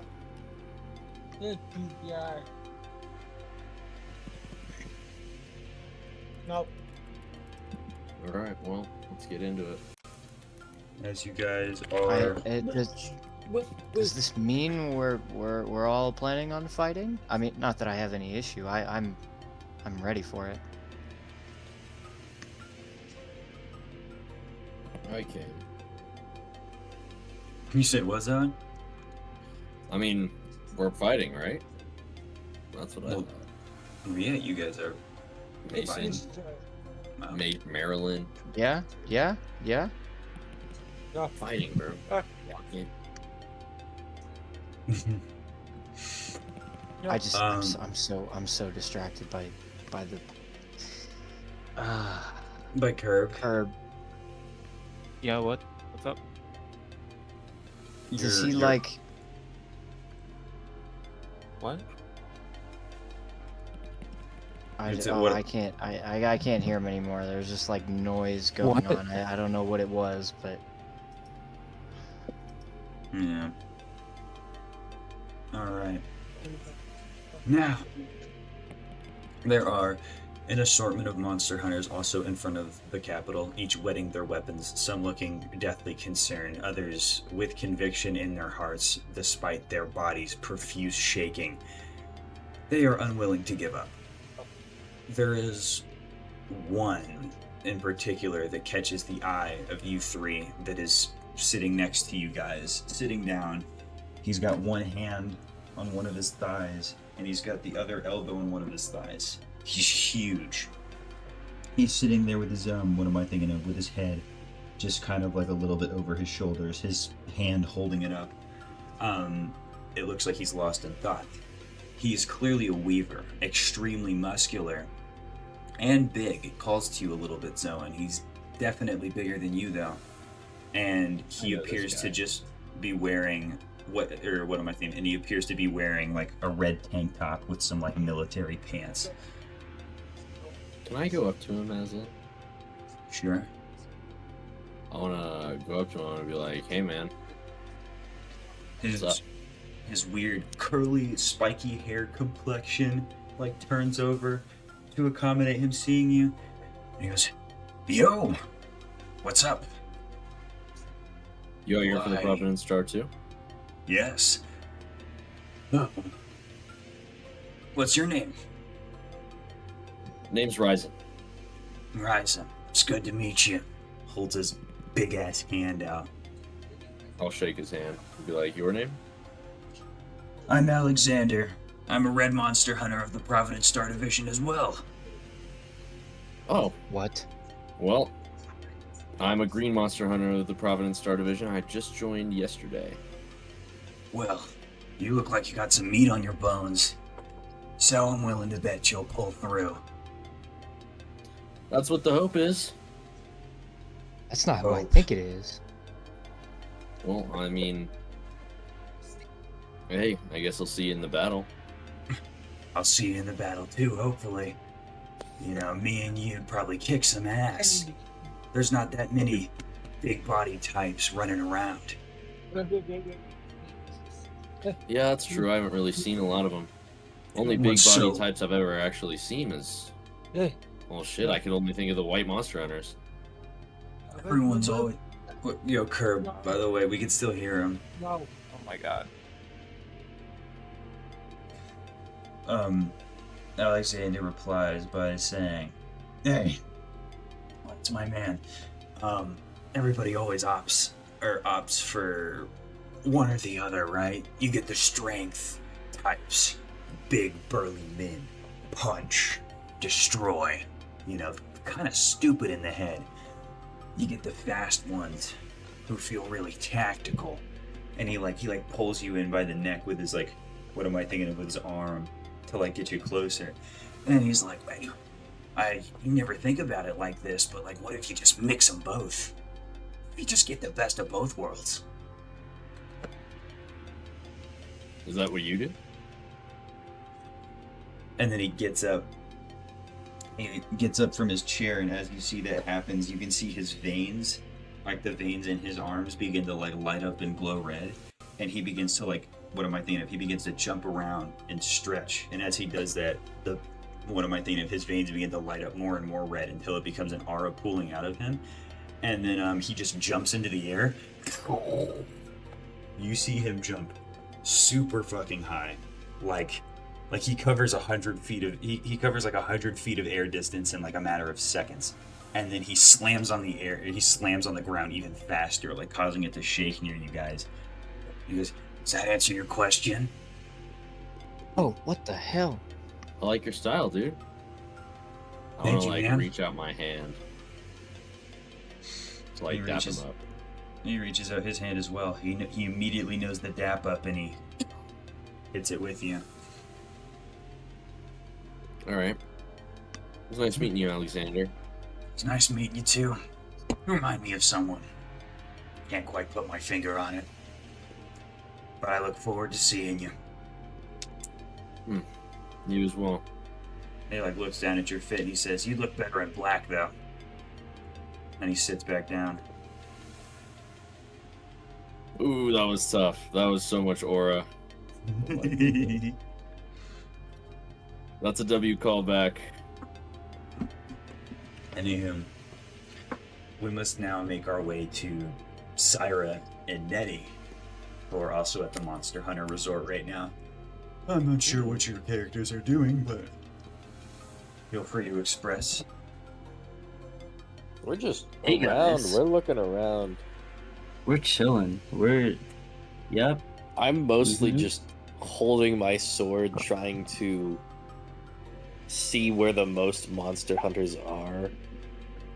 Same. I'm like on my tippy toes with my hand on my brow and leaning in and searching the area for a nice big pool of them. Oh, Looking yeah. around, you see what appears What are to you be on about? a decent gathering of monster hunters sitting over near a park area, gathered around a oil drum campfire. There's a monster hunter with one knee up, and he's, what am I thinking of? He seems to be giving an inspiring talk. What am I thinking of? He doesn't look very notable at all, but he's a blue monster hunter, and he's like raising his fist in the air, and he's causing all these other monster hunters sitting down crisscross to go, "Hoorah! Hoorah!" Like they're like, what am I thinking of? Like he's trying to cheer them on. There's one, what am I thinking of? There's one monster hunter that is, what the hell am I thinking of? That's like slightly on edge, and he appears to be being consoled by another monster hunter. This monster hunter is extremely distinct. The coat that he's wearing is like, it looks patchwork. It's extremely baggy and it's black with these white stripes running all along it. His hair is like a particular blue that glows in the moonlight, and he appears to just kind of be like attempting to pep this guy up. Oh. Hmm. So, let's go on over to the guy that's rallying everyone up. Yeah. I'd recommend we go hang out Yeah. with everybody. Let's go get our spirits lifted so high they Yes. into heaven. Yes! Huzzah! Yes. You guys What is walk he over. saying? As We're you guys approaching walk- now, so we can probably hear what he's saying. Yeah, as you guys are approaching, you can hear him, and he's saying, "We are more than just the people sitting in this town square. We are the buildings standing up taller than any of these monsters that will crawl straight from hell. And what makes us special, being those buildings, is that when we fall, we topple right over them, and we build ourselves back up again." And they're just going, "Hurrah!" I wanna like keep doing my searching thing, like hand on my brow, tippy toes, and just keep walking up to him while looking at him and doing that. Okay, you're gonna continue to do that. I'm gonna blend myself into the crowd of monster hunters. You sit down to blend yourself into the crowd. Syra, you walk up almost in the dead middle. He like lowers his fist slightly, leans in closer to where you are, and he's like, "What brings you here, son?" Banging sermon, my man. What? Hoorah! I raise my fist. Everyone goes, "Hurrah!" What's your name, sir? My name is Richard. Richard. I like that name. Thank you. It's pretty average, but it gets the job done. Hoorah! Hoorah! Now, what's your building? What's your abilities building? What's your building? Huh? What? You just in like images of just like houses and like condos just appear in his vision. Unfortunately, you do not have enough of a grasp of your ardor to even remotely know how it's activated right now, and that's. I just think about that. You just think about it. You're like, what are you doing? I'm gonna cup my hands and say, "She's asking what your ardor is." My No, ardor. I'm asking what your abilities are. My abilities. Well, I don't have ardor. No, I opt for something else. You see, he draws his long sword from his back, and he like stands on the big rock and he holds it up, and you see the runes on the sword begin to activate. Magic circles appear and it bursts into spiraling flames, and everyone goes hoorah! Hoorah! That's sick as fuck, man. We're Someone gonna beat them into a fine red paste. Someone taps your shoulder, Nettie. Yeah. I was enamored by the sword, and I was thinking to myself that it was quite interesting. When you see the, what am I thinking of? When you turn around to see this person, the first thing you notice immediately is their what am I thinking of? Is their smile. I don't know why. You don't know why it's so distinct. And he goes, "Are you new? I think I've seen you around. In fact, you don't have the complexion of a monster hunter." Oh, no, yeah, no, I'm not from here, sorry. Oh, well, all are welcome. I hope you enjoy these little rituals that we get up to. And he like turns back over.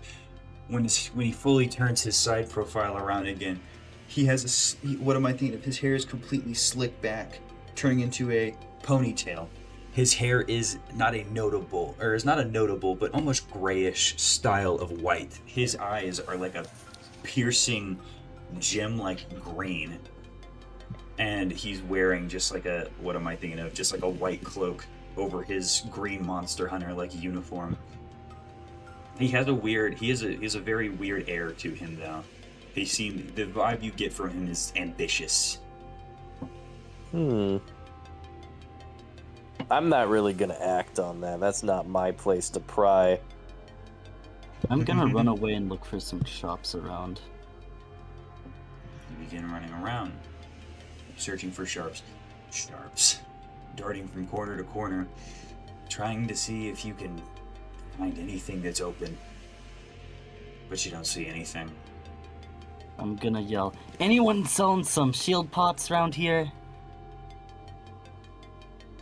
I'm gonna face palm. I'm gonna like face palm and try to lay low. The individual in the little crowd that I've set myself in.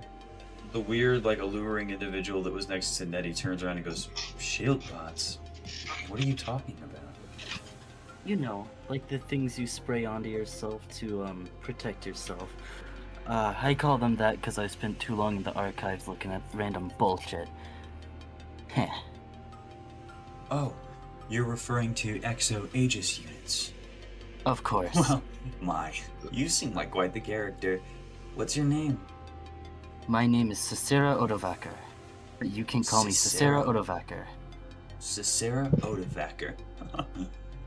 Very, very unique name. I haven't heard anyone with something like that. Well, it's nice to meet you. My name is Gaffordite Hawthorne. Holy shit!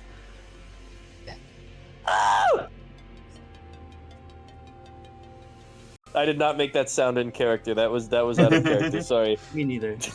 Aphrodite? Nice to meet you, Gaffordite. I hope we see more of each other. You seem a very exquisite type of man. Exquisite? Yes, your aura. Exquisite Your is a aura. really funny way to describe someone. He looks at you. He's a bit shy when you say that. Aw, I suppose. I don't say that in character, dude. You'd be like, "What the fuck?" Well, I hope we do see more of each other as well. You seem quite distinguished, and we always lose lives on the night of the Providence Star. Hopefully, you two can survive. I have to go back to my friend now. He was consulting another monster hunter. And then he walks away. Walks over to the crowd where like the dude with the distinct blue hair is. You think to yourself, of course these two are friends. Yeah. And then they appear to begin talking. Okay then. Wow. Next, we'll take a quick segment for what am I thinking of to see this, or what am I thinking of to cut over to Queekid. Queekid, you there? Yes. You make your what am I thinking of? Your eyes slowly begin to fade in, a little bit blurry, vertigo maybe, and before you realize it, you're back at the front of the submerged remnant, at the surface level part of it, in the like cathedral style room. Grady and you both are gently like asleep, resting on the seats, and you slowly begin to like wake up. And as you wake up, you see, peering in from the window, a not quite brilliant, but slowly becoming white beam of like light, slowly like being let in. Like the moon is much brighter than it normally is. Do I know anything about it or no? You're familiar with the Providence Star, yes. The Gilded and Providence Star it is. In fact, your first thought when you wake up and see it is, oh shit. Yeah, I need to move quick. I'm gonna look at Grady. Yeah, I'm just gonna leave him here. I get up, hold my hand and the bandage and everything, and then I start flying over to the Monster Hunter capital. You set yourself up with wings, and you begin to, what am I thinking of? Fly. I will say this, you would not be able to cover this distance with your wings. Your character knows that very well, so you're gonna have to be going this way. Okay. And you begin to fly.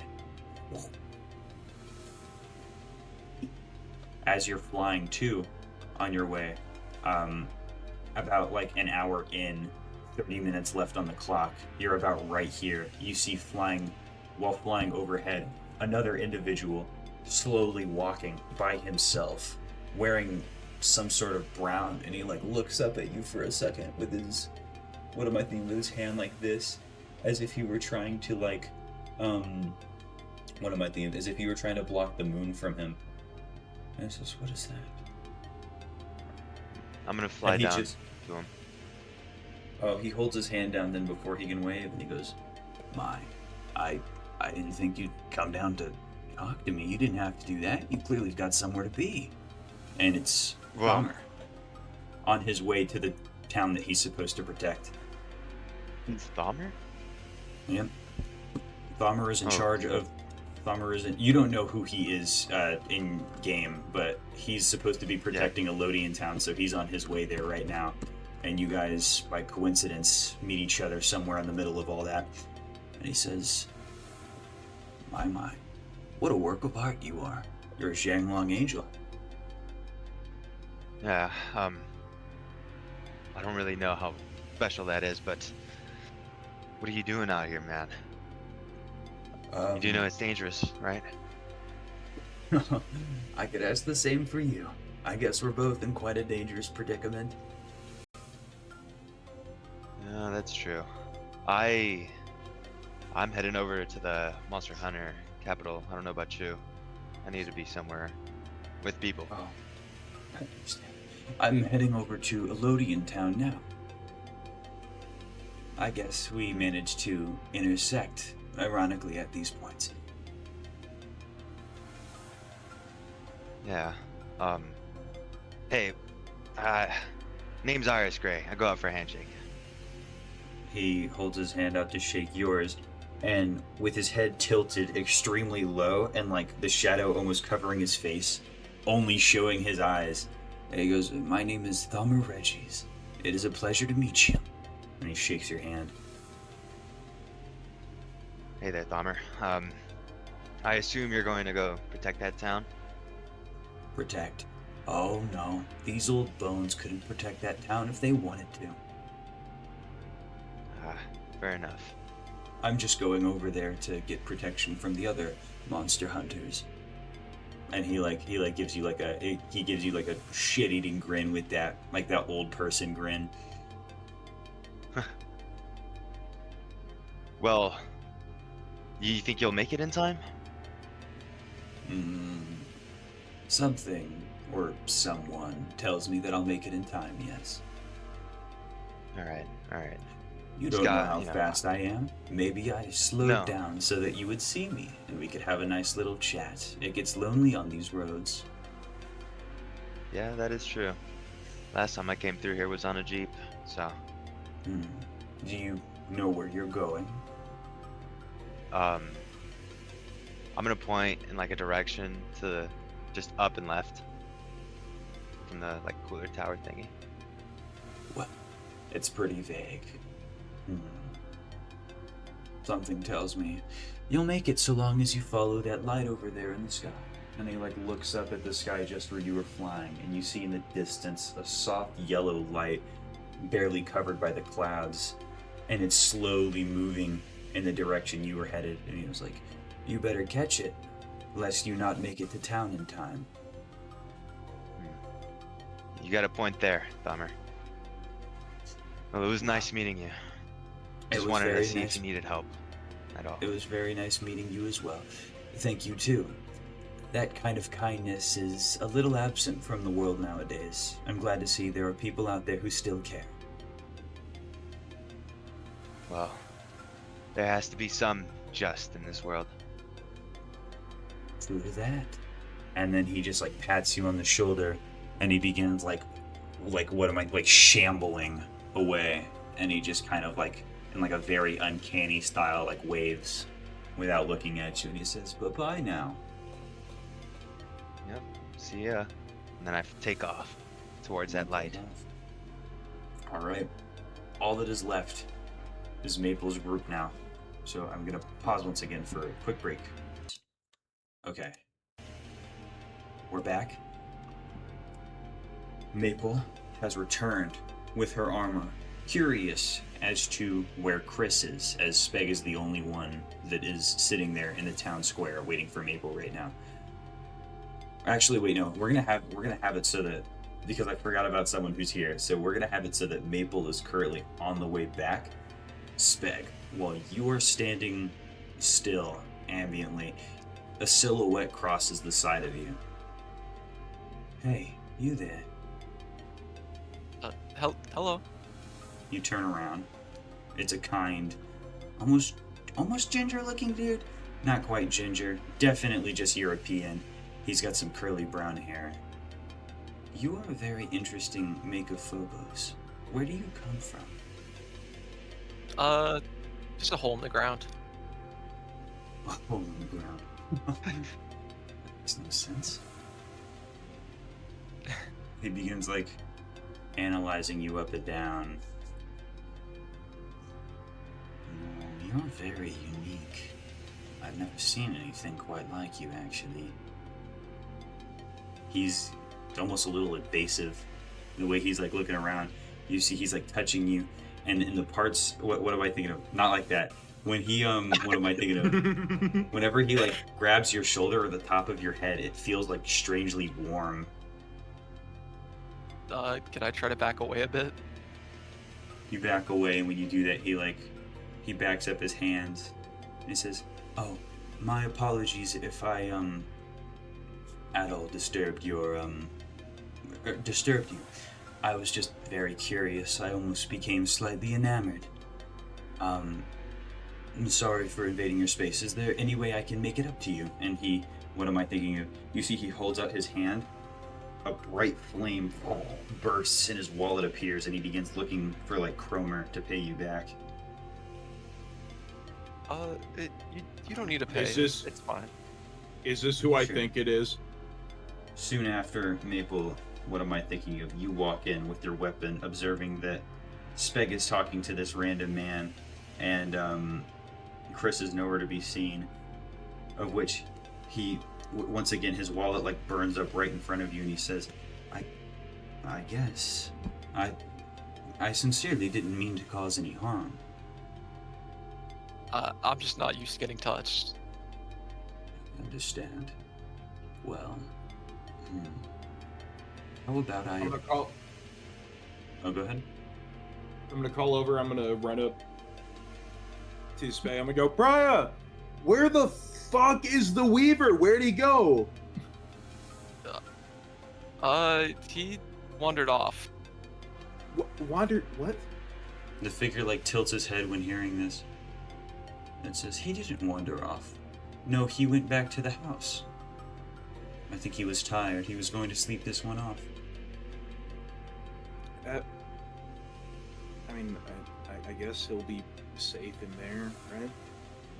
Most likely. There's a white monster hunter directly protecting that side of the town.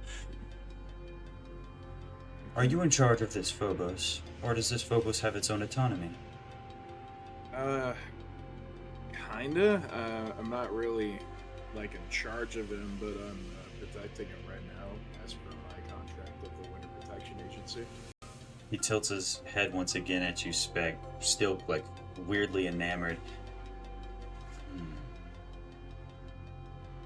I hope you don't mind. I'd like to keep an eye on you, just for the duration of the Providence Star.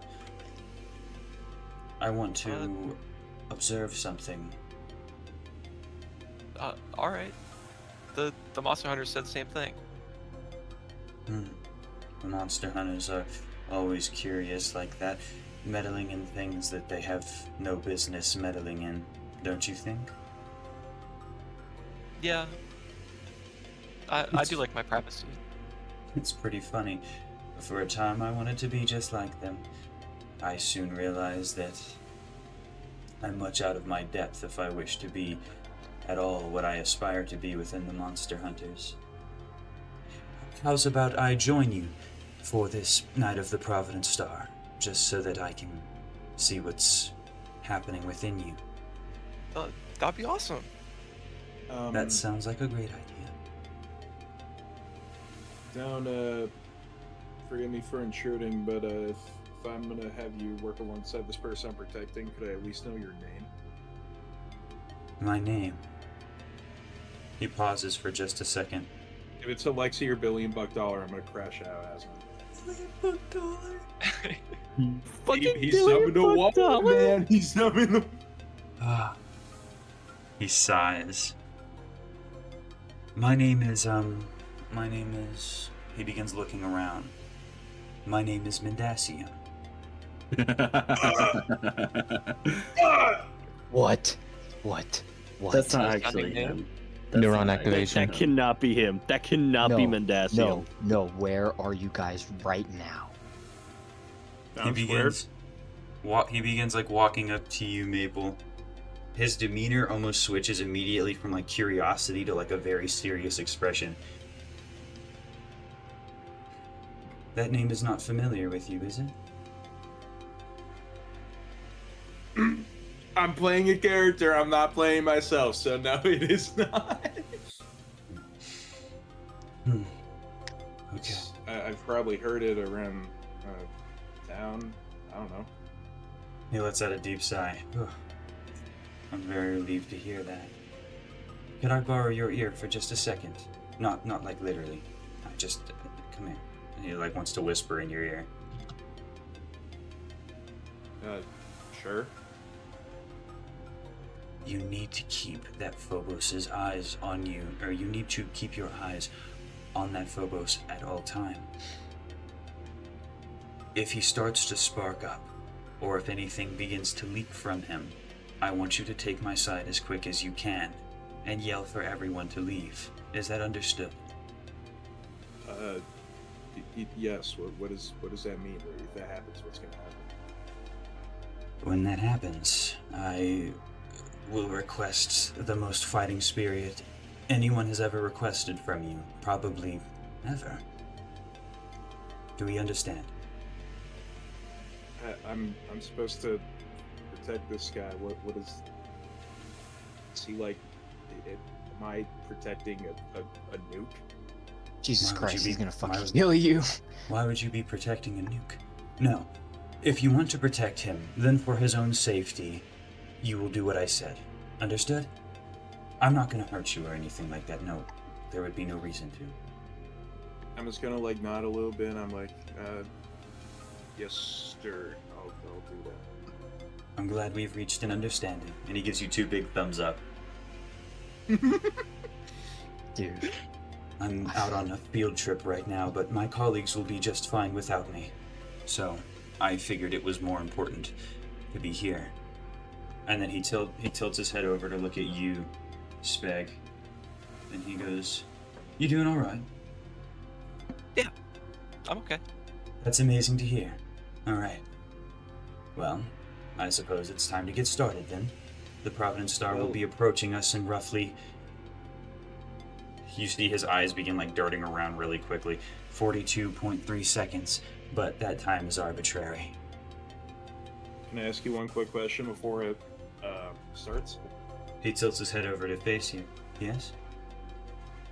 Sorry for eavesdropping this, but I couldn't help but notice you talking about how you feel as if you can't do something in the Monster Hunters. I find myself in a position where I'm worried that I won't be able to do what I need to do in my job.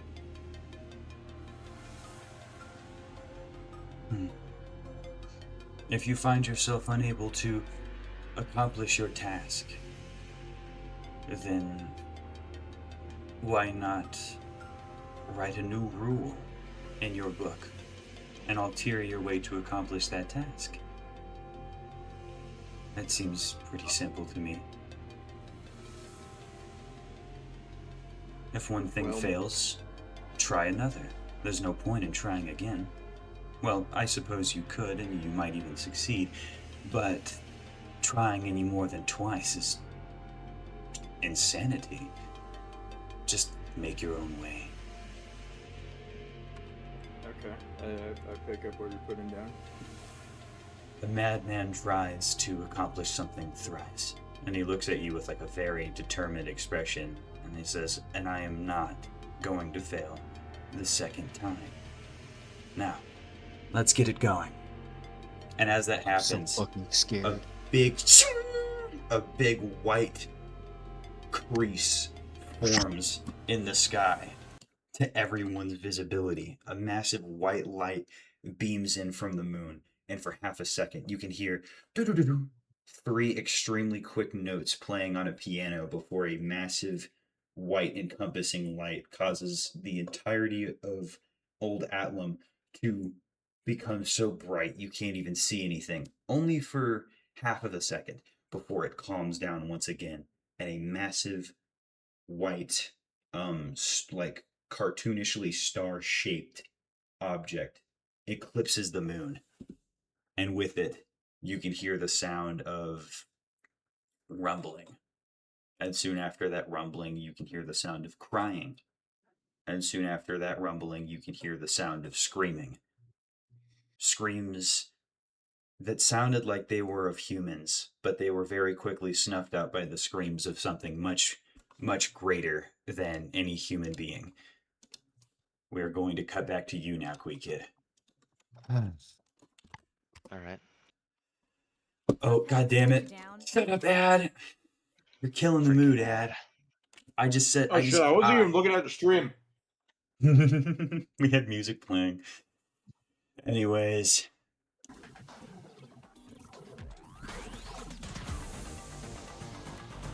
Quee Kid,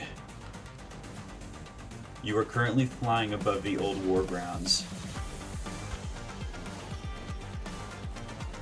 Alright. How severe is my thing, my little artifact, my angel? Your what? My angel. Because you told me last turn that the angel was like going crazy here.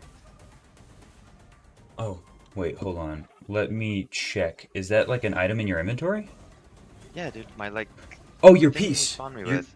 You're talking about your piece, right? Like your the Yes, angel my fragment. piece of war angel. My bad. Yes. When you said just angel, I thought you meant like angel. Oh, I know. Yeah, my bad. No, you're all good. But yeah, no, as you're flying, what am I thinking of? Above the old war grounds, it begins to like flip out. It's causing you to jerk around the air. And as you're noticing, or what am I thinking of? And as that's happening, you can observe over here in the distance from the old war grounds what appears to be a large cloud of dust. And on further inspection, that is a wave, a stampede of roadkill. Oh, fuck. Holy shit. Oh my god, I need to hurry up. I'm gonna get mauled to death.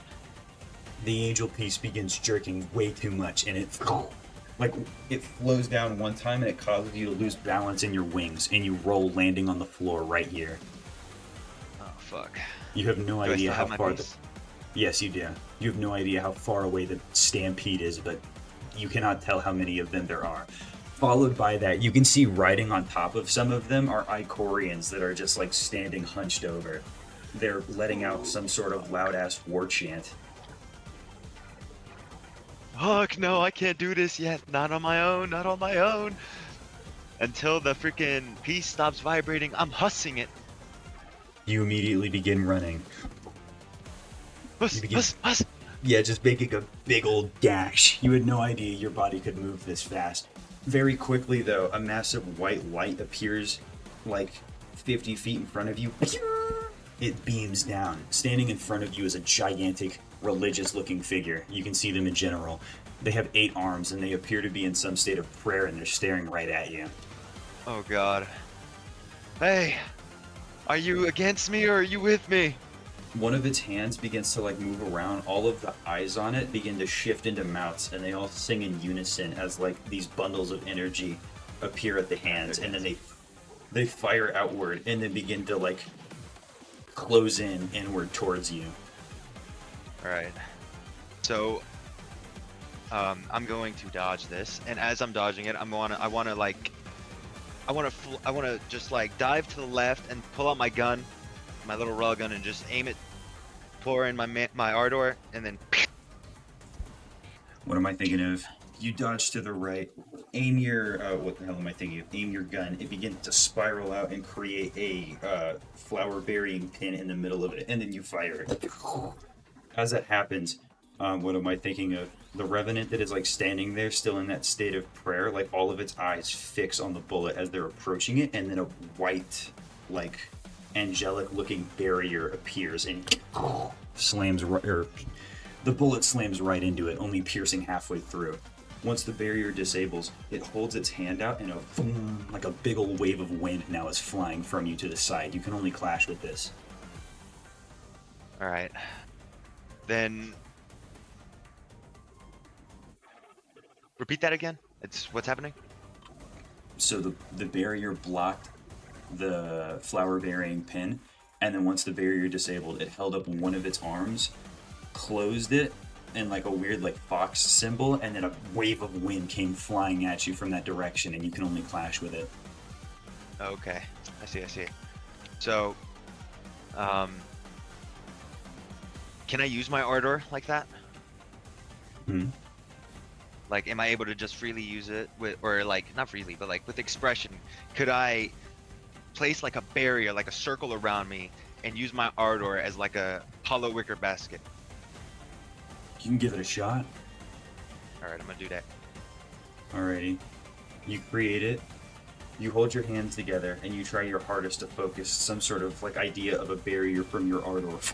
It comes out in this weird hexagonal line of threads in front of you, and then what am I thinking of? The wind fires.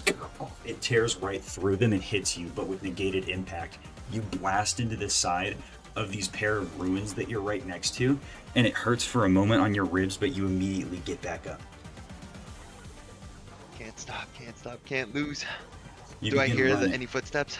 You begin running. You can still see the stampede slowly getting closer and closer. The Revenant that was in prayer fighting you just a second ago is long behind you now, and as it turns to face you, the stampede is only moments away before it is crushed and ripped apart in the fangs and hands of the roadkill. They are continuing to approach you. Wait, I can fly, let me fly. You continue hussing. You begin to fly, and as you're flying, one of the Icorians throws its spear onto the floor and leaps up, crushing the roadkill below it. What am I thinking of? Its arms are just out trying to grasp you. Alright. If it's okay, it's in a fixed angle. So then I'm gonna how do I wanna do like a loop-de-loop. As he's like approaching, I'm gonna just like flap myself so I spin above, and then I'm above him, so he's below me while he reaches and he just falls, and then I continue my momentum by, finishing the circle and continuing flying. Alrighty. You spiral, and in that pattern, what am I thinking? He completely misses you. On his way down, you see for like half a second this blurry black orb heading towards him, and then blasting a hole straight through it and sending it careening down into the stampede again. It was a cannon. Safety. As you're getting closer, you can see the lights of the town, the sounds of monster hunters screaming with their torches held up, signaling for you to reach them. They have an assortment of magical, or what am I thinking of cannons forming magical circles at the front of them and then blasting out at hundreds of times the amount of gunpowder that is actually being put into them. Holy fuck. Alright, then over to that gate, I'm gonna elytra dive bomb into it. You elytra dive bomb. You slam into the gate, one of the blue monster hunters immediately like grabbing onto you and pulling you into the gates. And as that happens, the other, what am I thinking of, blue monster hunters are all like setting up. A red one walks out. He's wearing like this crazy spiky red armor and this like ripped red cloak. It unexpands around him, and then a spear is like wrapped inside of the cloak. And then he like holds his hand forward and is like, "Oh!" And fucking all of the monster hunters that were wielding, because the stampede is too close now, all of the monster hunters that were wielding at the cannons all draw their weapons and immediately just dive into the fucking fight without any concern for their life. Totally tough. Now this is just... Very quickly in that struggle, you can see, what am I thinking of, the stampede breaks as, what am I thinking of, several monster hunters have now, what am I thinking of? Oh, hello. I don't know what happened. That's okay. Several, what am I thinking of? The stampede is broken. Several monster hunters, hundreds, red, blue, green, are all fighting at this front line now, Kid, in tandem. And you can see that, like, what am I thinking of? Most of the roadkill has stopped. You can see this green monster hunter wielding a rifle spear, having his, like, arm torn off, trying to guard, defending, like, one of his comrades. He guards with his hand. It rips through the shield and his arm, and then he takes the rifle spear and he like stabs it into the side of the roadkill and fires. It is just happening. Holy fuck. I want to contribute to this chaos. So I'm gonna find a good spot like on top of the walls, so that way I can't just get fucking hussed. And I'm just gonna start looking whoever is like free, you know, like in the back, so I can start chipping damage or something. Alright. Wait, how are you gonna hit them from the top of the wall? Yeah, so I'm gonna use my pistol. I'm just gonna start being smart about it.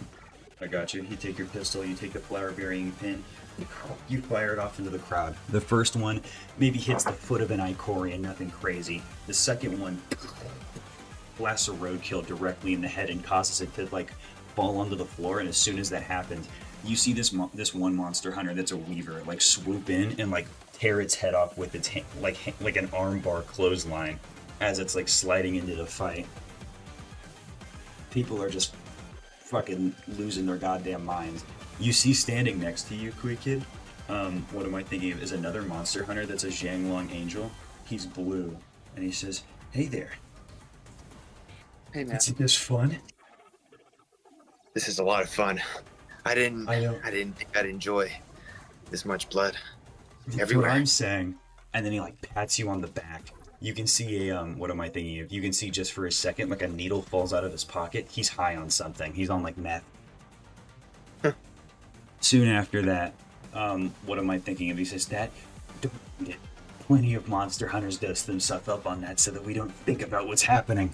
And then he fucking like turns around, holds his hand out, and you can see a bunch of like 6 sets of 2 flower burying pins like appear. And then he points downward, and they just kind of airstrike down, hitting what they can. What's your next move, Kid?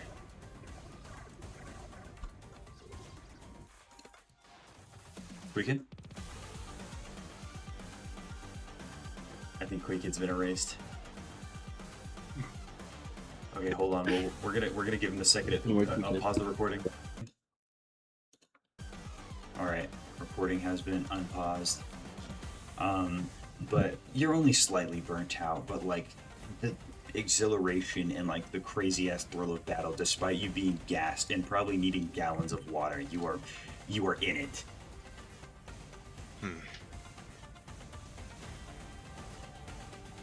I need to find out a lot about this place. I want to go down the front lines. Hey, I'm gonna look at the angel. And then I'm gonna Yeah, ask so him, yeah. how strong are these things? Strong are they? You see he holds his hand out. A flower-bearing pin the size of like a 6-foot-long spear appears. He grabs one and he stabs it into the floor and it leaves like red crack marks where it is. And he says, "You'll kill whatever you want with this." Ooh, fuck yeah. Do you mind? Not at all. Hell yeah, I'm gonna grab it.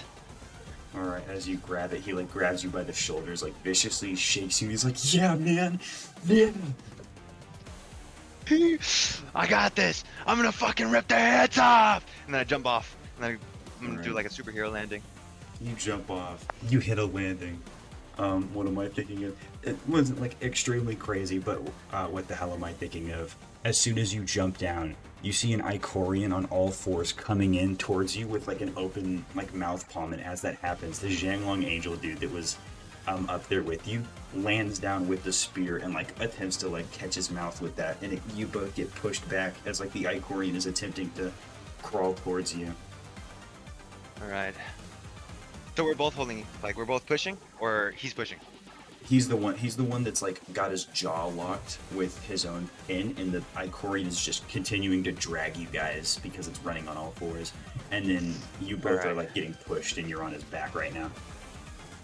Okay. So then I'm gonna flap my wings, I'm gonna go up, and then I'm gonna do like a little loop-de-loop. I'm gonna fucking jab straight into him. Alright. Diving down. You take, what the hell am I thinking of? Yeah, so you fly up, you do the loop-de-loop with the spear, the sky, and the velocity greatly affecting the impact of it, and you manage to stab it directly into his back, the armor breaking open, causing the Icorian's spine to rupture, and it falls onto the floor.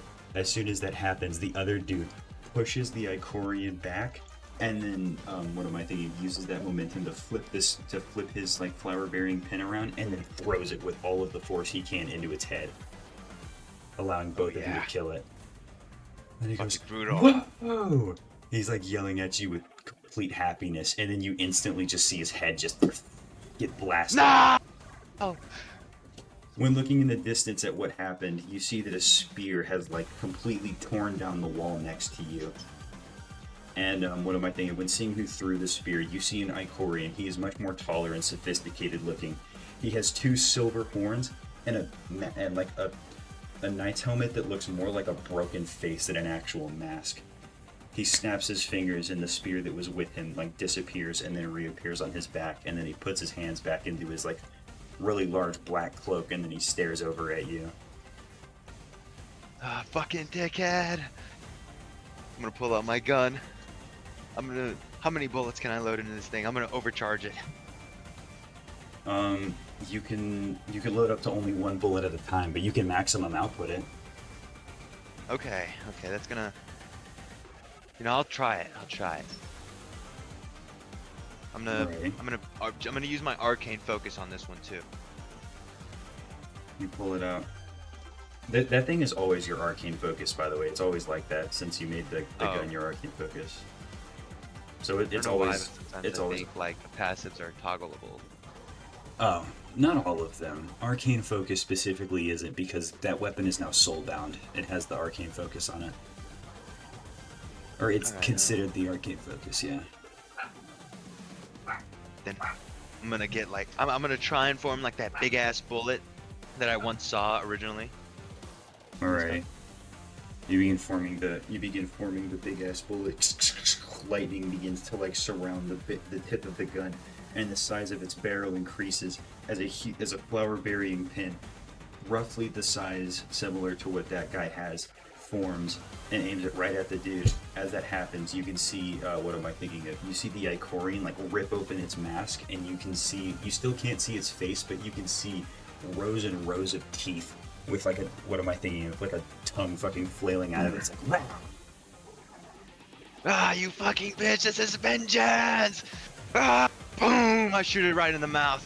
You fire the bullet. As that happens, it hits the thing at the mouth, and it's just like, it looks like it's doing limbo, like it's doing this, and then once it like flips its head back up, you see it bites down on the pin, and it completely shatters. and then the mouth closes back up, and so does the mask, and it begins like it picks up the spear and begins like hussing towards you. All right. I'm gonna load another normal shot. I'm gonna rapid fire this one, and then like, okay, now I want to shoot 2. I don't care if they're weak. I don't care if they're strong. I just want them to like be a distraction. That's fine. You take 2.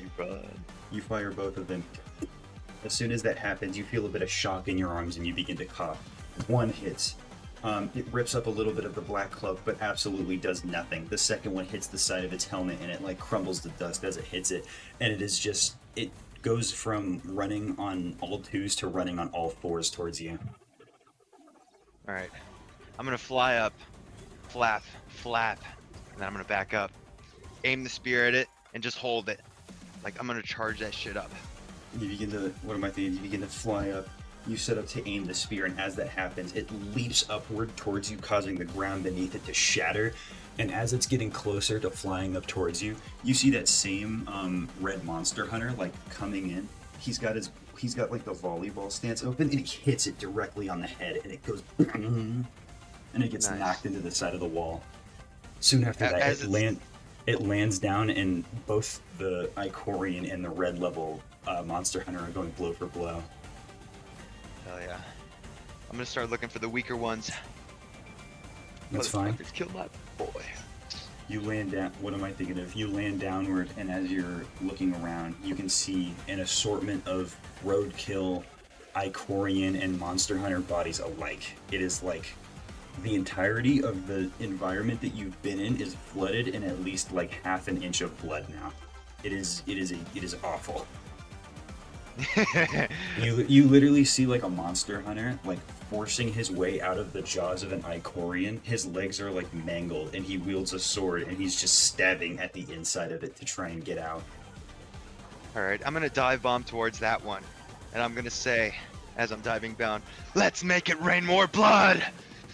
I love this battle. What am I thinking of? You come flying down. As you do that, you stab, what the hell am I thinking of? With your dive bomb, you stab directly into the thing's head, taking its jaw clean off. The monster hunter manages to force his way out of it after you do that. And he's just like, oh, fuck. And he like holds his, what am I thinking of? He like holds his hand up. You can see his eyes are like almost completely blank. He's also probably on something. Come on, man, no time to calm down now. I'm gonna grab him. His legs will like never work again, and he's like, what do we need to do? What do we need to do? Soldier, what do you have on you? Any projectiles, explosives, throw it! Explosives. What am I thinking of? He like looks around, he opens up his backpack, and he has a pressure mine. Alright. My friend, I'll take you to the wall. Give me that mine. What am I thinking of? He hands it to you, and he's like, take it. Alright. I grab the guy. I'm gonna like fucking...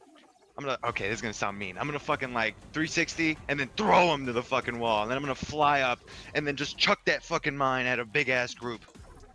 You take the mine, what am I thinking of? You throw it at a massive group. When you chuck the dude, you see that like, because his legs are already mangled, they like twist around, and because the dude is like super high, he just knocks into the back of it. He hits the back of his head on the wall the wrong way, and it doesn't kill him, but he's knocked out and bleeding in the back of the head. Hopefully the medics got him, if we have medics. When the explosion hits, you can see it falls into a massive crowd of, what the hell am I thinking of? It falls into a massive crowd of, what is it? Oh yeah, roadkill. And looking over, you can see the red monster hunter that was scrapping with the Icorian is dead. The Icorian doesn't have a scratch mark on it, but it looks like it's breathing heavily. It pulls the spear from the head of the red monster hunter and then flips it around, and all of the blood on it immediately is like washed off, and it begins like just shambling once again towards crowds of people. Is he off guard? Looks like it, but you're not entirely sure. Okay. Your instincts are telling you it's a really bad idea to engage with that guy. Yeah, no. I just wanted to know if he was off guard, so that way I could run away from him. What's happening next? Okay. I'm gonna make sure I keep my distance from that fucking I-core at all times, bro. And I'm just gonna go to another spot, start fucking with the spear, just What am I thinking of? You find yourself in another spot, and you just begin swinging with all of, what am I thinking of, with all of your might. You go, what the hell am I thinking of? At the, what am I thinking of? Yeah, no, just the nearest enemy. Yeah, the nearest, like, roadkill. You manage to take its jaw off. One is, what am I thinking of? Another roadkill. From behind it, immediately, like, crawls over its corpse. Its huge claws coming down at you. You can only clash with this. Alright, as it's coming down, I wanna, like, with my spear, I wanna, like, can I one-hand it? Can I one-hand the spear? Yes. Okay, I'm gonna, with my one hand, I wanna clash with the spear, and then with my gun, I wanna shoot him. Alrighty. What am I thinking? You take the spear with one hand. You clash. The nails are super long, and one catches the side of your forearm, causing it to bleed really bad. You take your gun and you fire it in that instant as well, and it hits the head of the roadkill, causing it to immediately recoil back and attempt to run away. That of which another green monster hunter, one, what am I thinking, with a missing arm that like sees it heading towards it. You see that he's got like a crazy like ram helmet on with horns, and he just clashes with it directly, and he kills the thing with both of its horns. That was brutal, brother. More. He like I start fucking stabs his head out, and he goes, yeah. You see that, what am I thinking? You see quickly after that though that he like rips off, what am I thinking of, like his green monster hunter cloak, and he begins wrapping it around the part of his arm that was like taken off. He's struggling, but like labored breathing, but he's still in it. Hell yeah, my man, hell yeah. I'm gonna pull out my gun. How burnt out am I? Cause I'm about to rapid fire this shit. You do not know if you are capable of that. Okay then. Okay. I wanted to pull a high noon. Just start. What am I thinking of? As that happens, you can see over the what am I thinking of? Over the sky, this look of like feudal Japanese style clouds like coiling around and then stabbing downward.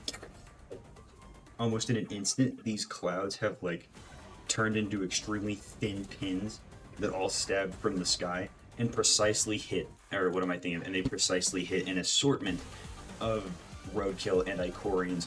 You see the one really big and important Icorian begins looking around.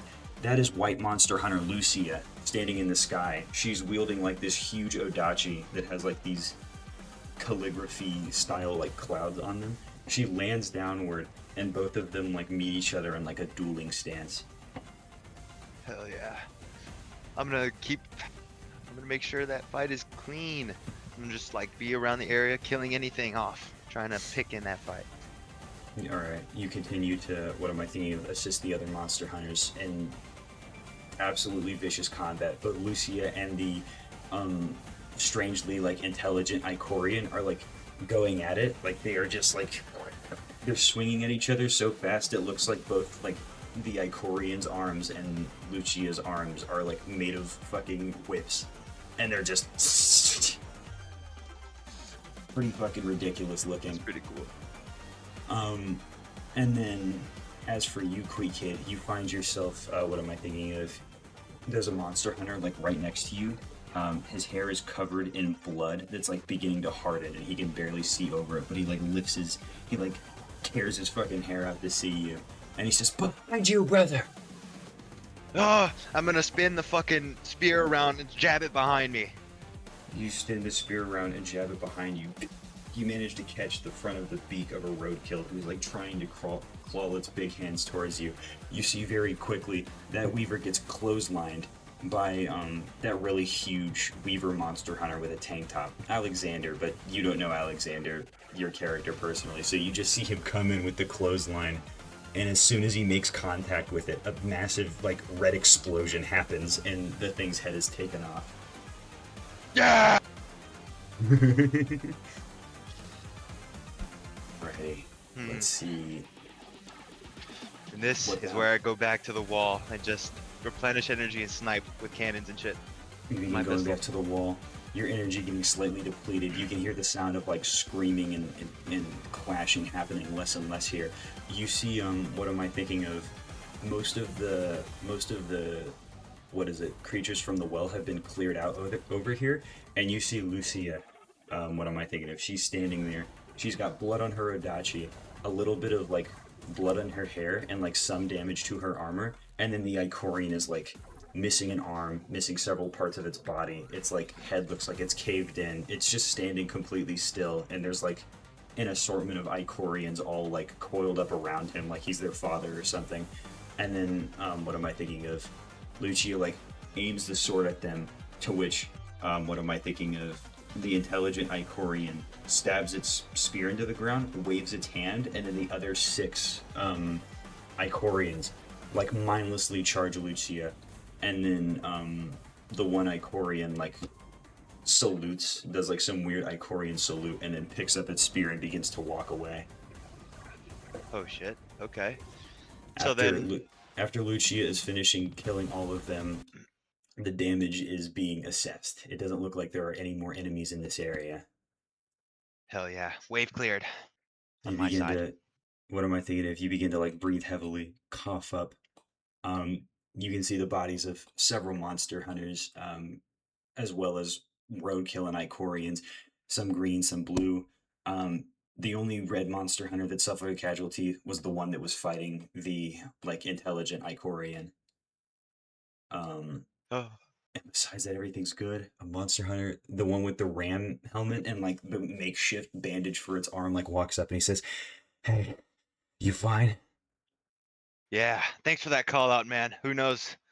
I might have died there. Yeah. Well, it's good to see you're alive and kicking. And then he like sits down and he goes, "Oh fuck." You can see other monster hunters, the ones that were actually on like the heroin and cocaine and stuff, are like, some of them are overdosing and other ones are still just like ambiently like moving around. They look fucking crazy. And he goes, "Just ignore that. It happens on all of these nights." That's all right. Yeah.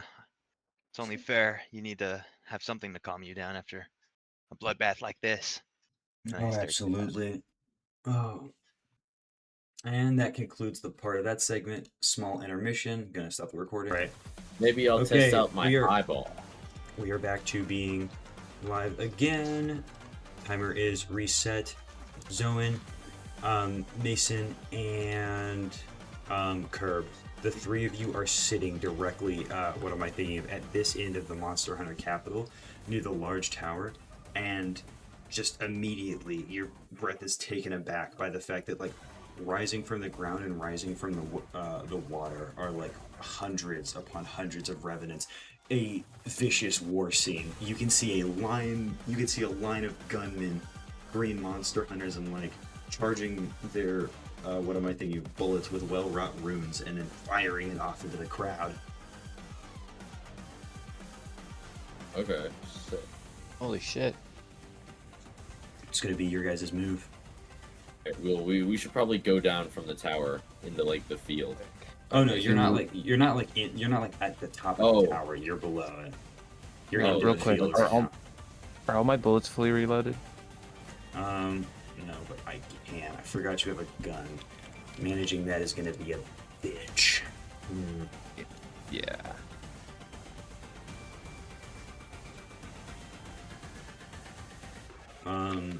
Yeah.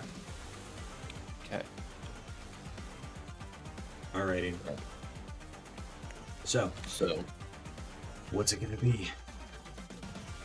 Well, I'm just thinking we gotta head out there first, so let's just go. Alrighty. Yeah. No bullshit. You guys immediately begin running in. At first, the first thing to meet you guys is a roadkill running with all of its might. It cleaves through the ground and heads towards you. With my speed boost, is it faster than me? You have no idea. Okay, how fast is it moving relatively right now? Herb, these things are known for speed. I would You say were also- a good guess you is were- that you're not fast. You are also in the middle of You're- the war fight. You do not have Oh, the you're IQ. so right. Yeah, you don't have the Yeah, tactics to assess that. I'll pop all my speed boosts and just try to like take a wide arc while shooting at it. I'll do 4 rounds. All right. You take an arc. You take your gun. You fire 4 what am I thinking of? M1911 shots into the creature. It doesn't appear to do anything absolutely crazy. You can just see it like jerk around slightly. Once it reaches you, Zone and Mason, it holds one of its huge right hands up and goes in for a massive swipe At who? at both of you. It's gonna catch both of you in this. Mason. Okay. Here's what I'm thinking. Mm-hmm. So either A, you could like throw a pin in it and I try and block it, or I try and block the attack for both of us, and you throw a pin in like its face, or we both block the attack and probably take less damage.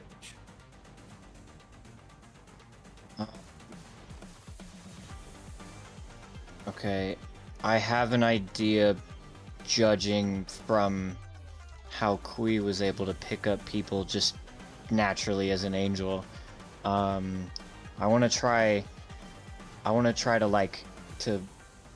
to fly, because I mean Kui was able to just fly by himself, so that bullshit about like not being able to fly, I don't think that was true. Level 10. I am also level 10. We're level 12. Or yeah, we're level 12. But I want to try picking you up and like dodging us both backwards and then flying forward and like kicking it in the face where and then you come in like right behind me. Okay. Okay. So yeah, I'm gonna grab Zoan and like all my strength like pull us both like fly back a little bit, pull us both backwards. All right. And then set Zoan down, fly above and in front of him and towards the roadkill to kick it in the face, and then Zoan, you should be running behind me. Yeah. Alrighty. What the hell am I thinking of? You managed to fly backwards, evade the creatures, or what am I thinking of? Evade the creature's claws with it just like barely tickling the front of your guys' foreheads.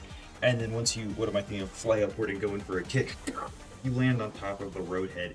Its face remaining just like sturdy, and it takes its big old claw and sends it flying up at you while it's on your head. Its other claw. Zoan's running in right now. While he does that, after I finish my arc, I'm gonna start rushing in as well. Alright, Kirk begins his huss in. Zone, what are you going to do? The creature's hand is currently like this, guarding the front of it. Mason's on top of it, and it's coming in to swipe it with its big old other hand. Can I like how far above is the other hand from like guarding itself, like in the air?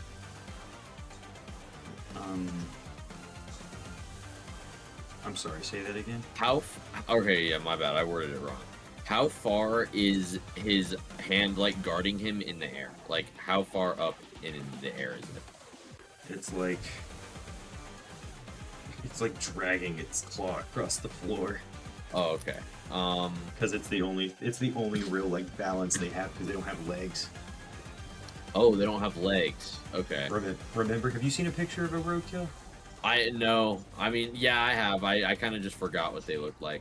I'll keep okay, it pulled then up let me go straight for this thing's like I want to go for its like elbow joint kind of area, and I want to just like run in, use all my momentum on like a jumping slam with the Terras Cleaver. Alrighty. You take the Terras Cleaver. You jump up. Hold on, Kirk. I know you're still coming in. Zone, you jump up. You manage to slam down directly on the thing's arm. Mason, you who are standing up, its other claws coming at you, what will you do? You can only clash with this. I I'm gonna clash with a direct flower-bearing pin. Alright. You form a flower-bearing pin and blast it forward at the, what am I thinking, at the palm of the hand. It manages to get it. Its claw, like, what am I thinking of? Its claws, like, extend, but not enough to actually, like, what the hell am I thinking of? Like, dig very deep. You feel it touch your forehead and, like pull a little bit, and it hurts, causing you to, like, go, ugh. But, like, you manage to, what am I thinking of? Keep the thing away, and then the pin, like, knocks its hand out of the way. Curb, you are now close. Its back is facing you, and you have a free action. I'm gonna give a little kiss to the right brass knuckle, and during the last moments of all my boosts and all that, I'm gonna throw a hook into the side of its head with my entire body weight behind it. I keep forgetting to do this. Ooh, right. Alright, you take the hook. You manage to hit the side of its, what am I thinking again? The side of its spine, and as that happens, what the hell am I thinking of? You can feel your arm brace up a bit and your fingers get bruised badly, but you manage to punch through and you chip off parts of its spine completely, causing the roadkill to twist and hit the floor. Aslan, what about me hitting its other arm? We are too far for that. We are too far for me to roll that. Okay. Dude. My pin? Can I just hit it then? Well, yeah, that's also too far. Guys, I'm sorry. Please don't kill me. Dude, I was just wondering. Fine, we beat it. Alright, what are you nerds gonna do now? Oh, did it die? Well, not it's dead. like rolled on. It's like I rolled wanna- on the floor. Oh, I want to just like go over and I want to just like jump jump up, slam down on its neck and cut its head off. Alright, you jump up, bring your blade down on its neck. It's right through, or what am I thinking of? It cuts right through and decapitates the monster. W's. All right, let's go, guys. Let's find another one. Wait, did that thing happen again? Huh? What? What thing? When it died? Like with the lines in my eyes and shit? Oh, what am I thinking of? Let's have a look if it did.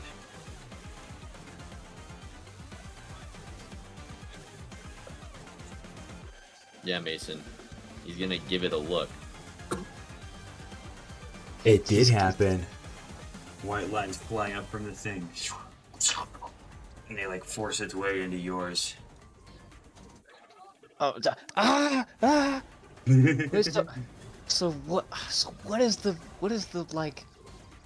We need to go. We need to. I bet you we just need to kill more things. Let's go again.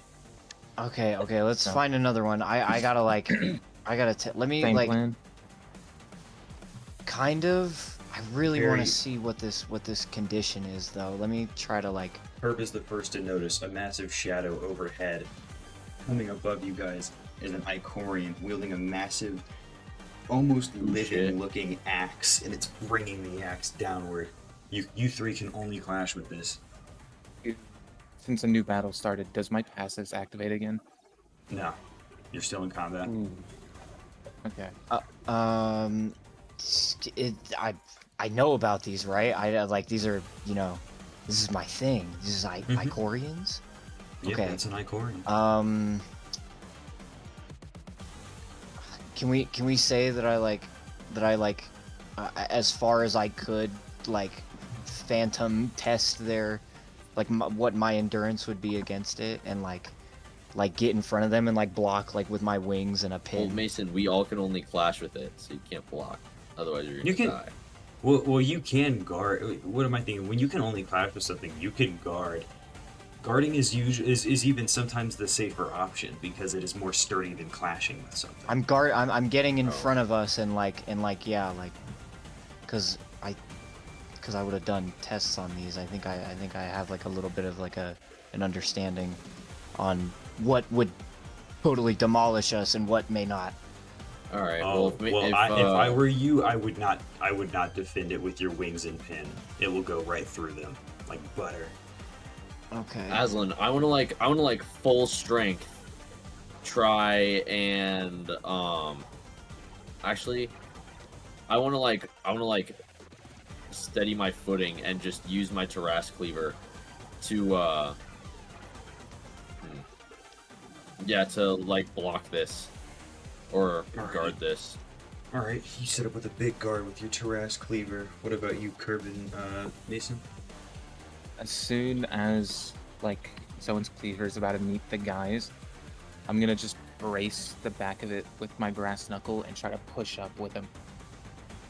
All right, you brace the back of it with your brass knuckle. Set up to push up. What about you, Mason?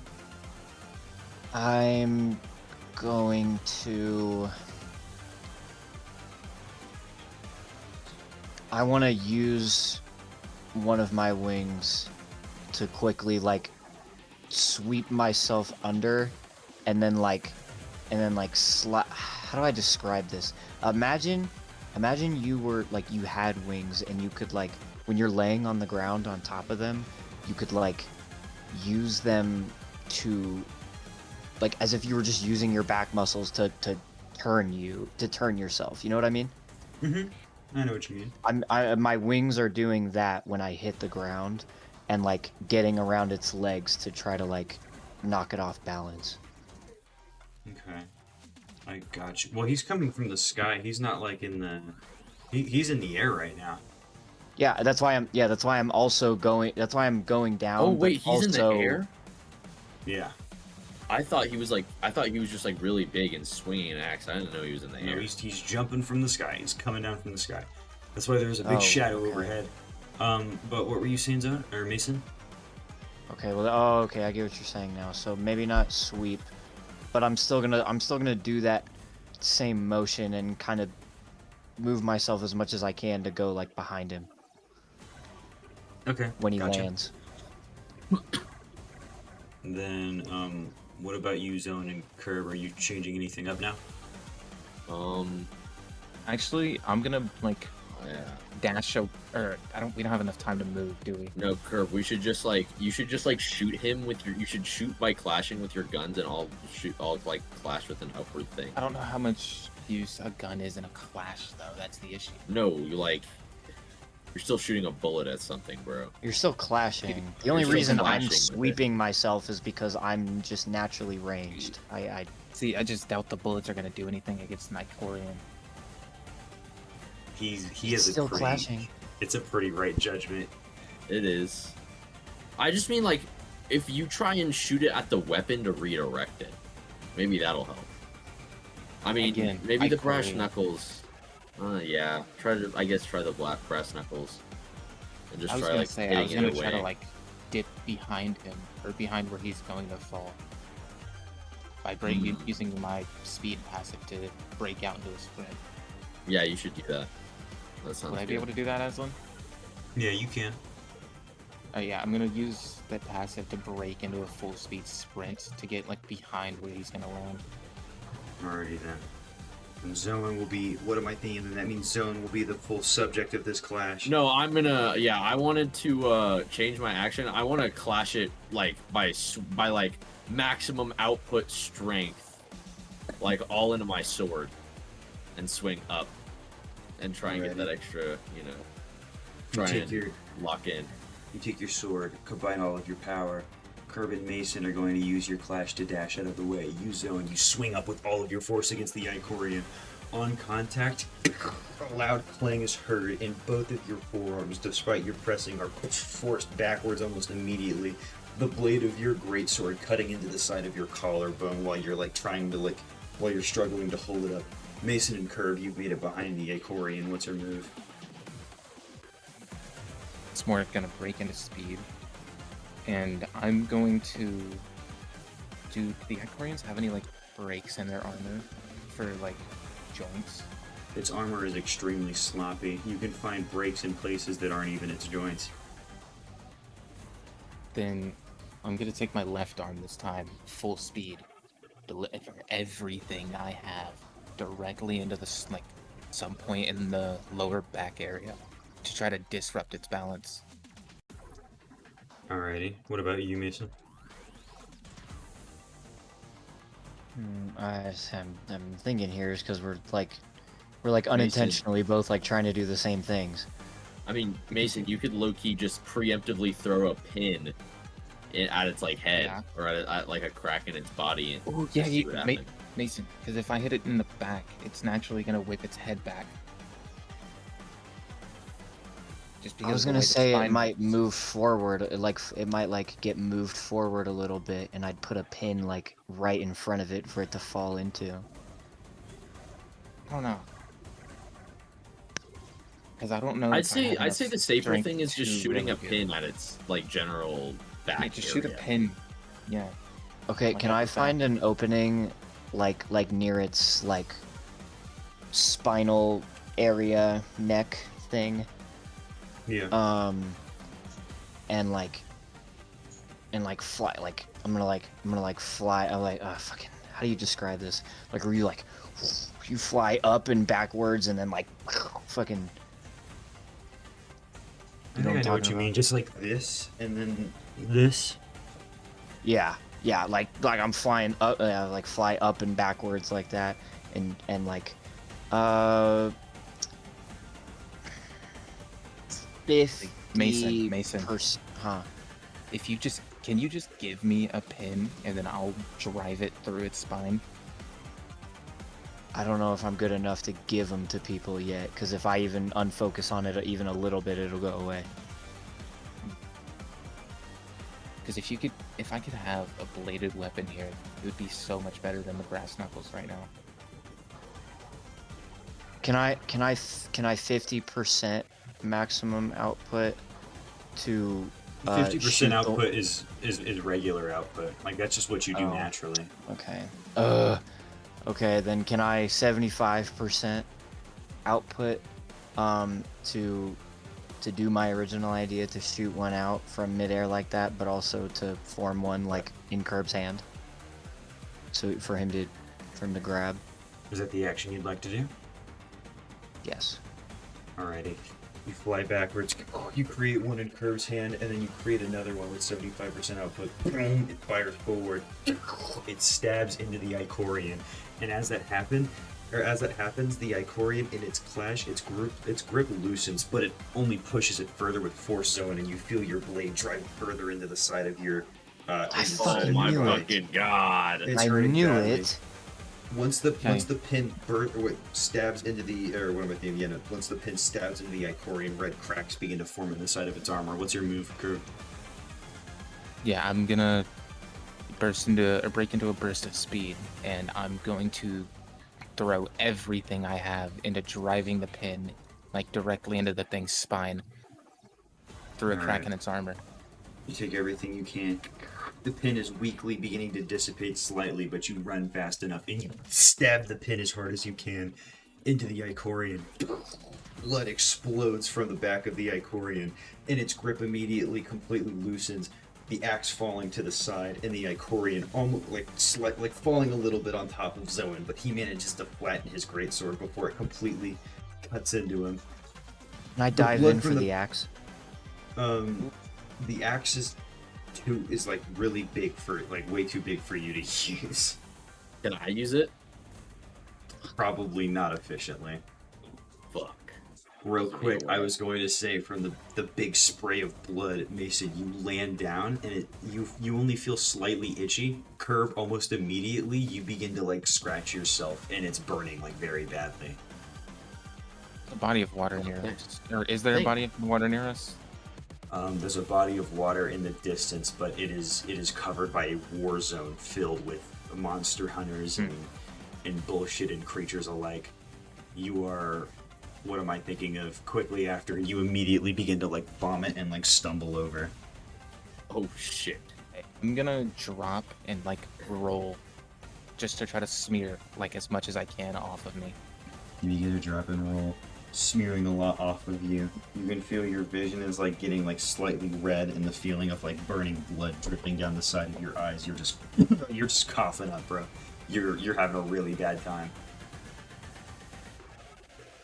That is what am I thinking of? Soon after, a blue monster hunter runs over Zoan to where you are, grabs the Icorian by the plate of the shoulder and uses everything it can to lift it off of you, and then runs towards Curb.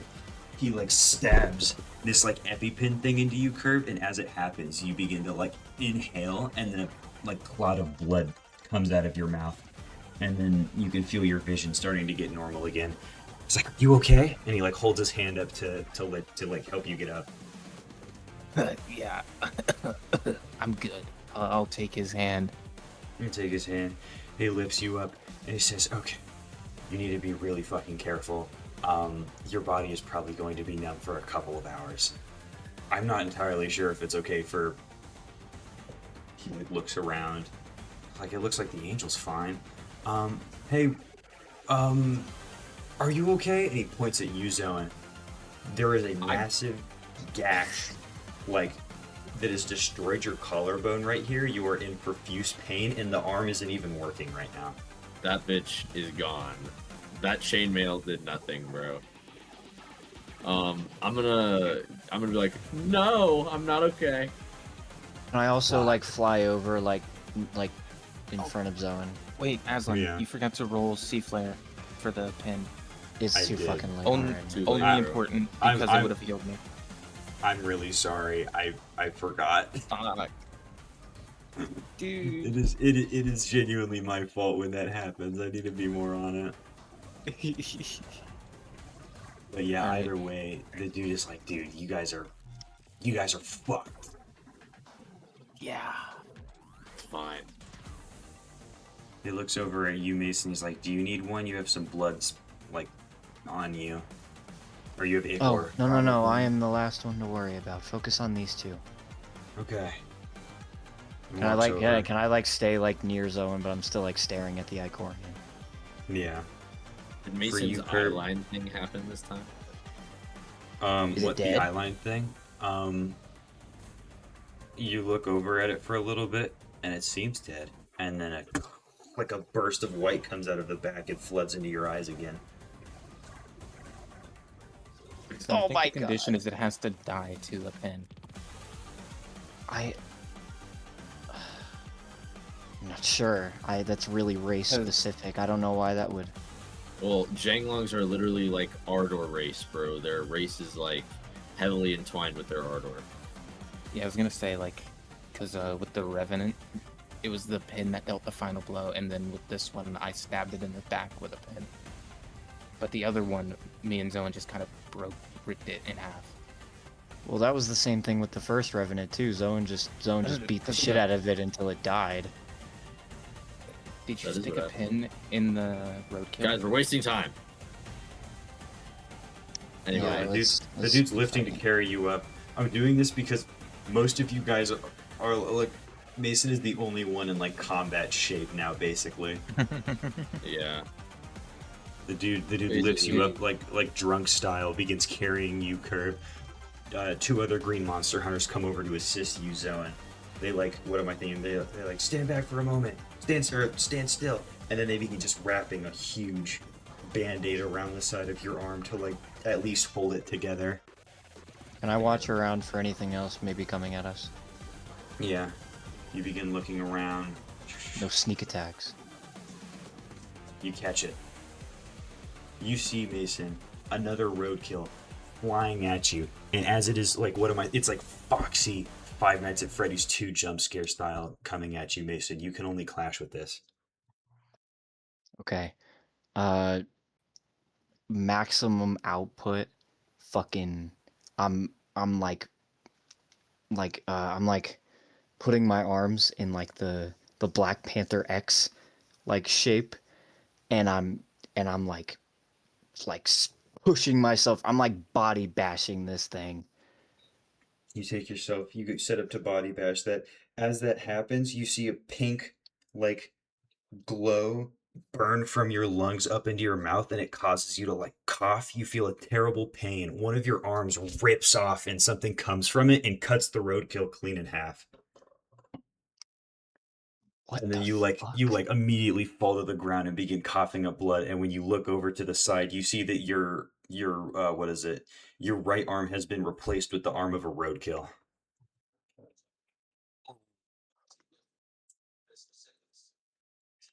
Oh my god. He hit me. I'm now going to I'm like pause. staring at the monster hunter. I'm like, what He looks over. He's like, what the "What the fuck?" He like turns over. He's like, oh goodness. Oh, and then he like almost throws up. He's like, "It's okay. It's okay. I don't know. I don't know what to do. I don't know what to do. Okay, protecting them. come on. I'm gonna walk Where's over, my arm? and then like What the your arm like forcibly like tries to like slash at the blue monster hunter, and he's like, okay, that's not the I'm so solution. sorry. I'm not doing that, please.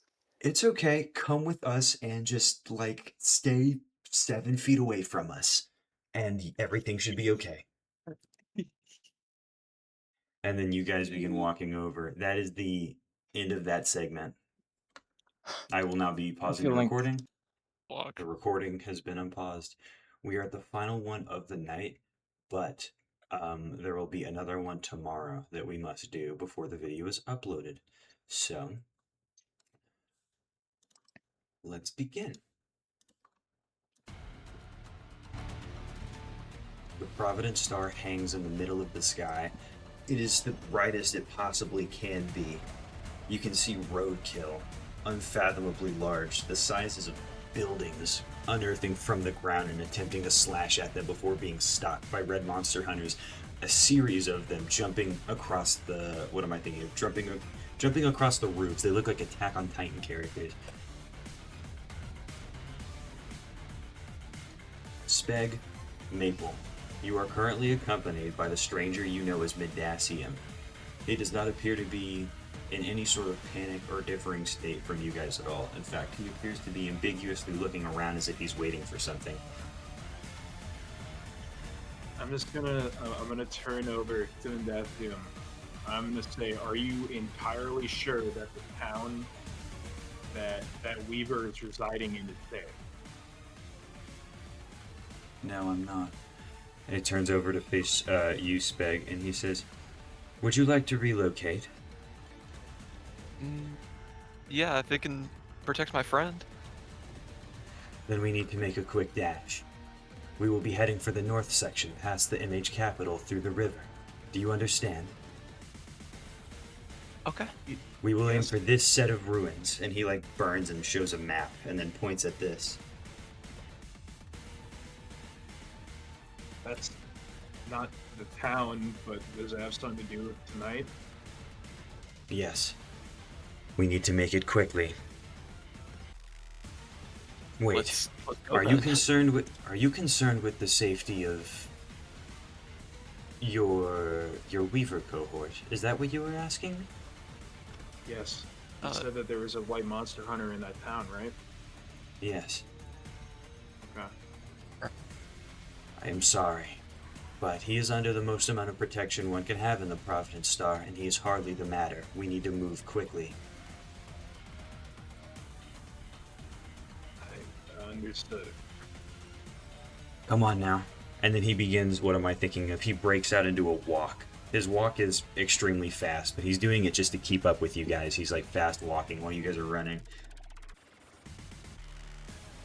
As that's happening, almost immediately, you can see, what am I thinking of, roaming one of the corners of the buildings is a roadkill. It immediately uses that building as leverage and like leaps at both you and Spag Maple. Okay. I'm going to... because my sword's like still in my bag, right? Yes. I'm going to stop momentarily, right? And start to unsheath my short sword over my back. By the way, you should probably be louder for the recording because I'm having a hard time hearing you. Sorry, it's because I was backing up away from my microphone. Can I just do something real quick? I'm gonna change the gain. Is that easier to hear me or less? It's easier to hear you. Okay, cool. All right, so what I'm gonna do is I'm gonna slow down for a sec, right? Okay. Like come to a stop, unsheath my sword, right? Mm-hmm. And I'm gonna use that human passive. Or no, Right. was it? It's either human or body. Let me check.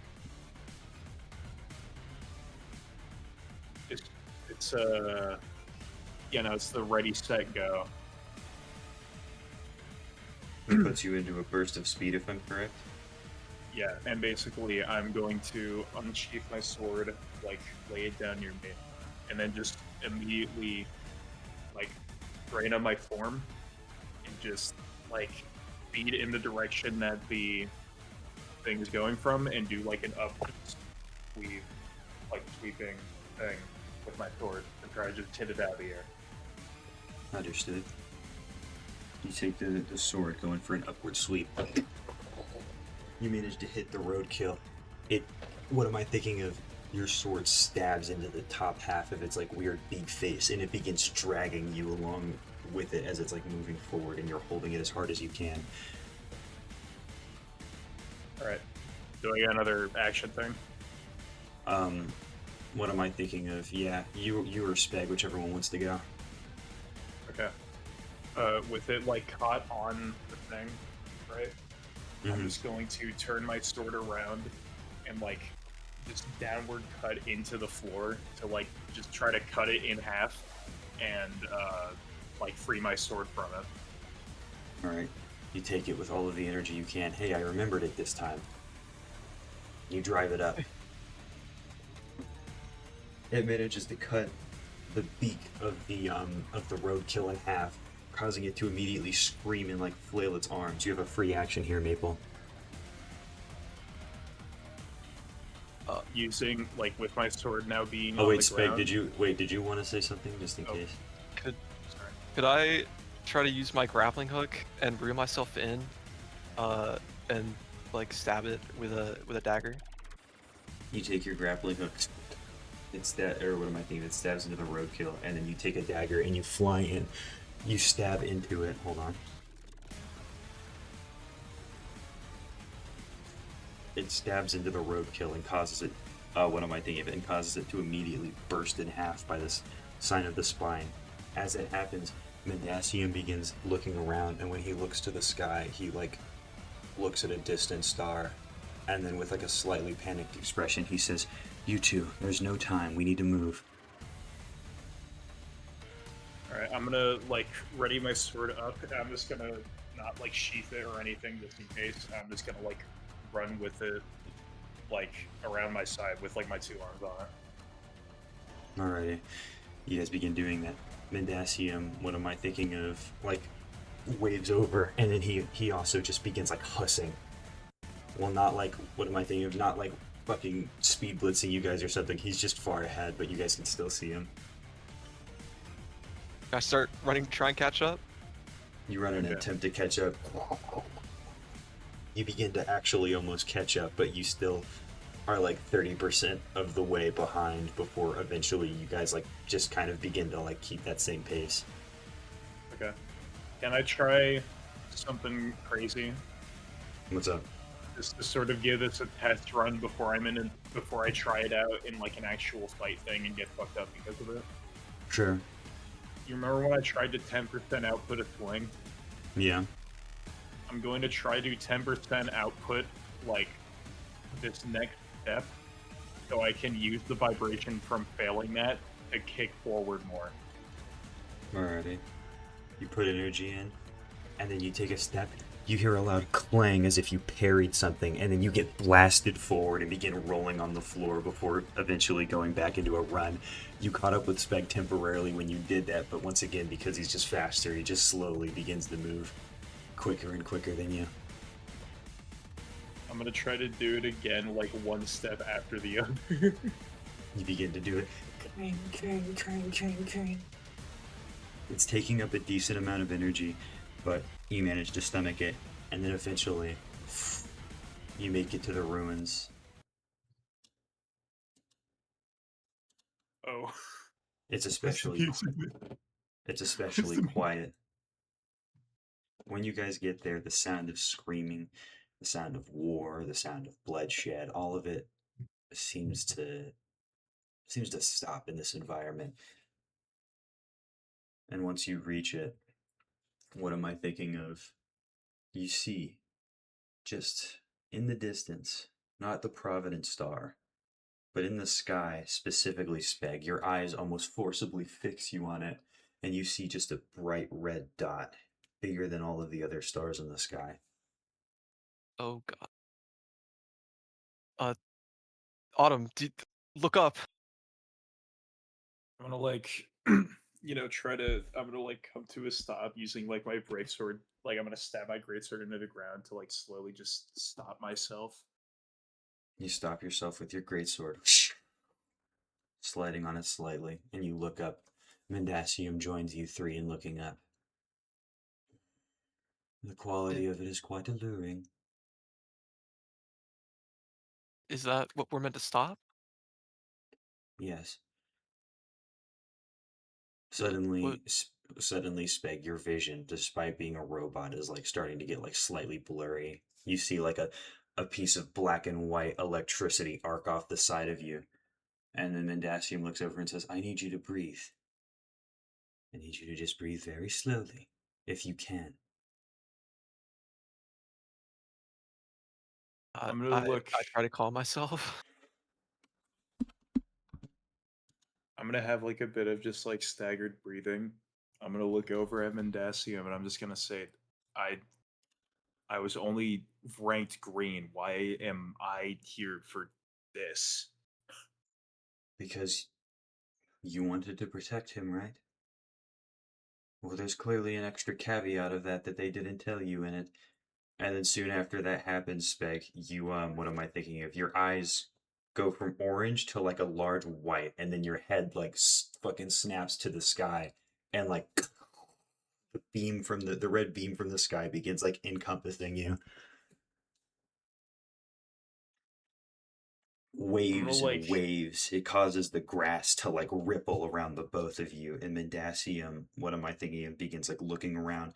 He pulls from what am I thinking of, from a soft vermilion flame in the air, what appears to be a violin string that was fashioned into a rapier. It looks unconventional, but he holds it to himself. What's happening to me? Hey, Mendasium, what the fuck is going on? I need you to fight for your life. And he like turns over to you with the most wide eyes you've ever seen. And then soon after, what am I thinking of? Speg, what am I thinking of? You attempt to let out what you said, but what am I thinking of? As you're close to saying it, the red beam stops. A burst of white comes from you, and your character begins to fall. And then another burst of white causes you to like jerk back up into the air, and then another, and then another. And they continue to happen until your body is ripped apart. Something bursts out of it.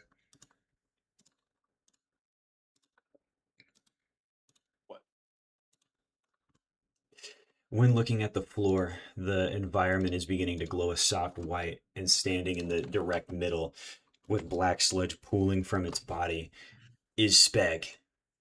Look in general, it looks like that.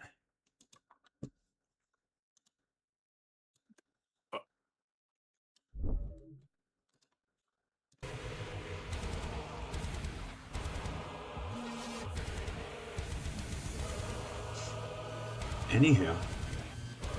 Immediately, what am I thinking of?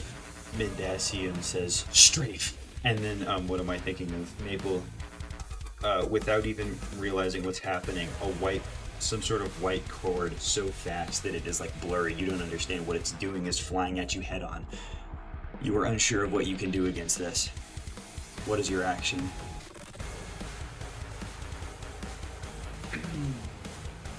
Ah, shit.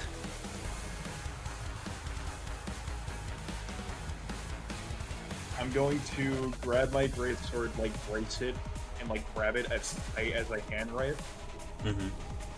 And I'm gonna try to do like that max output thing and just like shove like my sword against it with the wide side, like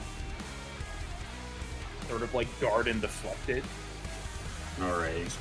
You said, what am I thinking of? Yeah, no, I know what you mean. What am I thinking of? You set it up.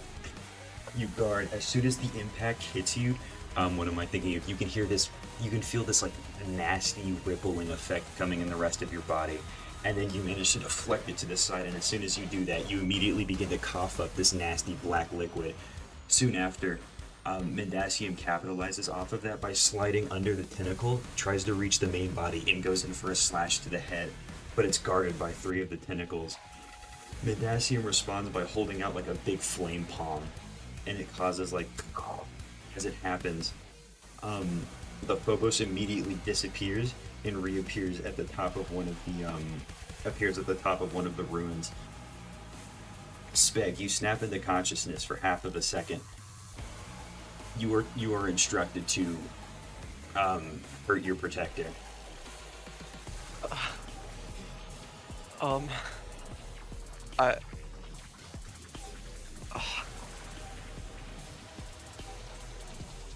I guess I try to send another tentacle out. You send another tentacle out. This time it flies out even faster, and a series of whirling saw blades appear from it. What is your move, Maple? Like, how big are the saw blades? Each of them are roughly the size of your torso. Okay.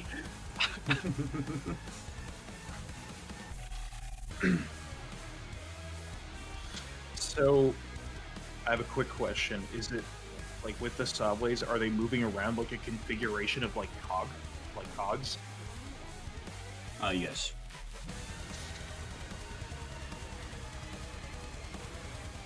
Okay. Like, could they be jammed, is what I'm asking. How durable is a white steel greatsword? You're not entirely sure. Okay. I have, like, the adrenaline passive, right? Mm-hmm.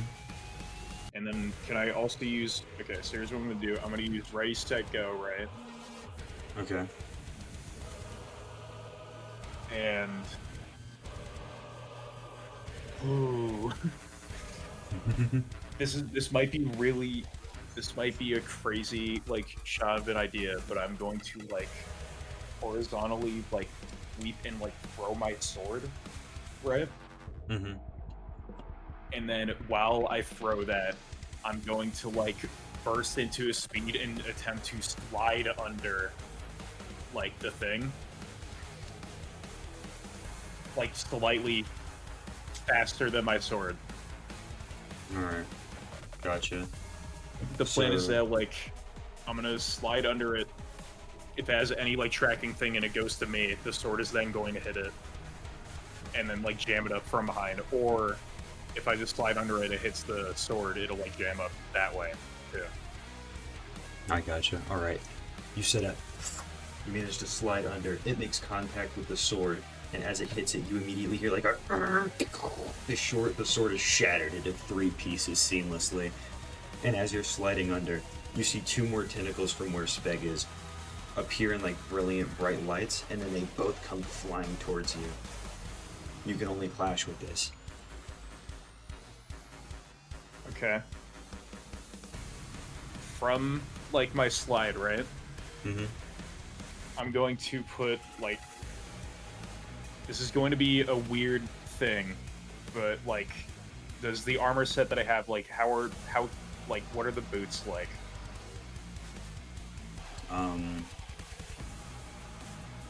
The boots are not going to be helpful to you in this situation. Okay. What's, like, on my legs, what is, like, the most protected piece of, like, armor that there is on there? Is there, like, shin guards or something? Oh yeah. Yeah, that's there. Okay. So I'm going to use 20% output for this. I'm going to, like, I'm going to dig one of my elbows in the ground with, like, the 20% output thing, and then use that pivot to, like, do, like a kick from the diagonal left at, like, the 2 tentacle things. Like, try to kick one into the other to, like, intertwine them so they get tangled up. Alright, I got you. What am I thinking of? You set up to do that, and before the tentacles are able to, are able to fly at you, blades elongate out of them as they're flying inwards, and then you see in a massive, like, yellowish oranges flash. Both of the tentacles are immediately destroyed, and then standing in front of you is a figure wearing, like, a brown suit jacket with a gigantic key. Oh, okay. Their hair is wavy and fucked up, and on closer inspection, this is actually Thammer. He looks furious. So, he like looks up with like an absolutely terrified expression, and he goes, you. He like shakes his head and almost immediately like fucking jumps at you. Spec, you gain consciousness again. You are instructed to what am I thinking of? You are instructed to defend and call upon them. Call upon them? I try to block with some tentacles and let out a screech to try to call upon them. The white tentacles appear. What am I thinking of? They manage to successfully defend the attack, but Thalmor commits to it and blasts you backwards. As you're rolling to the what am I thinking of? As you're rolling to the side, Vendasium comes in with a slash, and autonomously a tentacle comes in, manages to meet with his blade, and slices him directly down the face, taking out one of his eyes and causing him to like slide to the side. After that happens, you let out an extremely loud screech, causing this black sludge to burst from you and like plume out of the ground. After that, immediately hundreds of silicone-based safeguard life forms immediately like come from the ground. And as they begin to appear from the ground, they begin to like screech. Some are like breaking parts of the walls, and others immediately begin fixing their eyes on Mendasium, Thalmor, and you, Maple. One of them immediately comes at you, Maple, with like a flying, like, weird silicone claw attack. What's your move? Am I still like doing the output thing with the elbow thing? Yes. So with that output still happening, I'm going to like quickly gate up to my feet and then just try to do like just a really strong like elbow from the sliding position, like get up from that, like jump up from that using the 20% output on it. That's fine. What am I thinking of? You use the elbow 20%. It makes a loud clang noise, and as you hit them, it makes another loud clang noise immediately on contact with the safeguard, and they just go flying off, and they land into the water roughly like maybe 200 feet away. During that, what am I thinking of? The hundreds of safeguards are like observed, like also like roaring and making like crazy ass noises, and Thalmor and like, so I don't know, bro. He looks fucking crazy, but he's just like swinging and breaking at as many of them as he can before he what am I thinking of? Before he takes the key and swings it at you in the what am I thinking of? In like a crazy boomerang like fashion. What is your move? Can I send out a white light and try to clash with it? Yes. You hold your hand. What am I thinking? You hold your hands up. Big white beam flies out and immediately like makes contact with it, causing the key to redirect. Once that happens, though, you see what appears to be what am I thinking of? Near the key, you see a creature. Well, a really, really lanky, like humanoid entity with like a light bulb for a head. Wearing the exact same fit as Thalmor, grab onto the key, spin it around, and throw it back at you, Speg.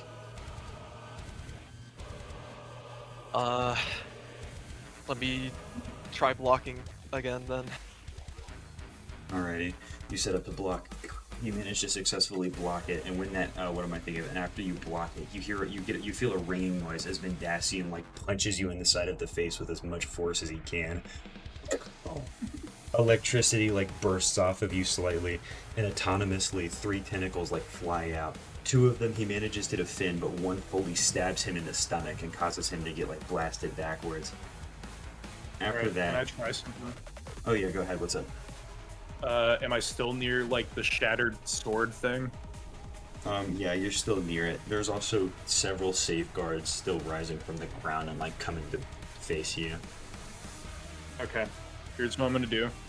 I'm going to like kick, like, you know, sort of like a skateboard or something else, where if you like stomp on it hard enough to like flip it up, it'll go into the sky. I'm basically going to do that, right? And then just kind of like do a spinning heel kick with like 10% output on the back of the blade to try to just launch it through the safeguards at Speg. Alrighty. What am I thinking? If you take it, flip it, and then do the fucking the kick, it makes a loud noise. It's flying through the set of ruins towards Speg. A safeguard intentionally jumps in the way, and it stabs it in the chest, and it falls down. Another one leaps into the air and comes to attack you with its claws, Maple. You can only clash with this. after like the do I have like a cool like gauntlet thing at all? What do you mean? Like, does the armor have like gauntlets, like metal Oh gloves? yeah, yes. Okay. Yeah, it's got gauntlets. So I'm gonna do something kind of weird here, where I'm gonna like step down on the ground, right, prepare an uppercut, Mm-hmm. and then like try to do like a 5% output, like just punch against like his arms, like his hands, like an uppercut from him jumping up. Just Alright. Gotcha. You set up. like a fucking Little Mac KO punch from Smash Ultimate. I got you. Yeah, you hit him with the. You manage to hit it before any of its claws reach you, and you take its head clean off. Meanwhile, Speg, what am I thinking of? Yeah, no. After that defending, Falmer leaps down in front of you, and he's just hailing like the meanest right hook he can at you. What's your response? Respond with a saw blade going towards his hand. You form a saw blade. It immediately makes contact with his hand, and they both begin like grinding together. Mendacium on the other side uppercuts the shit out of you in the face. How do you respond? Try to like wrap my tentacles around him and You take pull your him tentacles, you begin wrapping them around Mendacium and make an effort to like constrict him while pulling him in. Bomber, with his one hand, begins moving the saw blade slightly out of the way and breaks it off, and then with the other one, he hits you once again in the face really hard. It caves in slightly, and you lose 3 of your eyeballs. And then you get knocked backwards. Mendacium's trying to pull himself out of the tentacle, and then you see Thommer is like sliding in with another vicious right hook.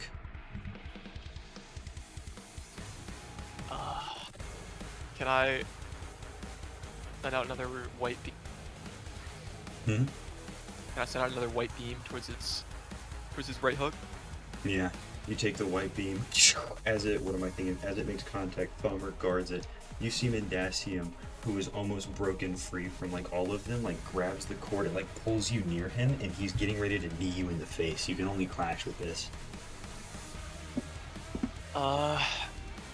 Use 3 of my tentacles and whip them to his knee. You take the 3 tentacles, you manage to catch his knee. He stomps it on the ground, causing both of you to sit in a stalemate. And then what am I thinking? Your vision goes blurry as you hear a loud whack. Bomber hits you in the back of the head with his big ass key, and you like hit the floor. And then he just begins rapidly hitting you as much as he can on the floor. What is your next move?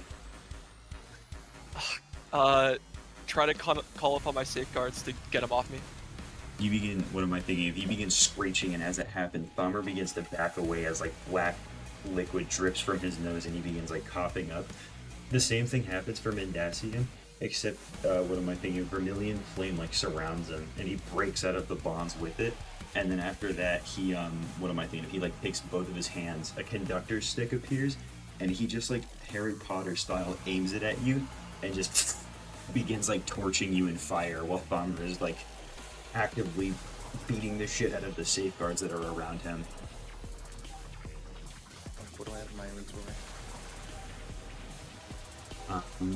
What's over? Okay, I have an idea. Alright. You know how I stole that like sheet of sheet metal? Yeah. Okay.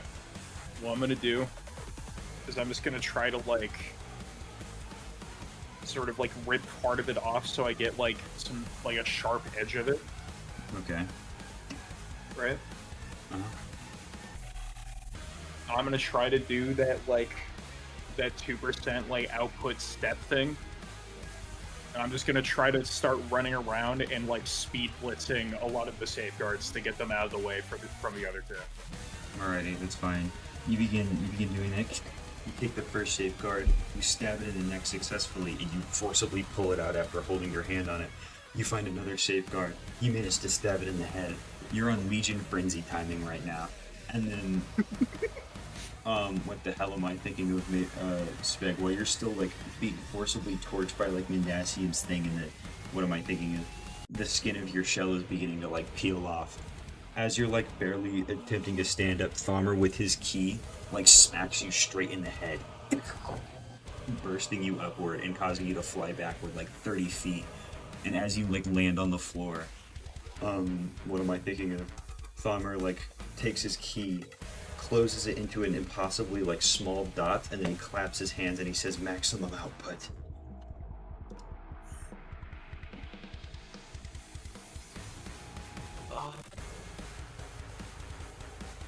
By the way, can I say that while I'm clearing out some of the safeguards, I'm running up to Peg?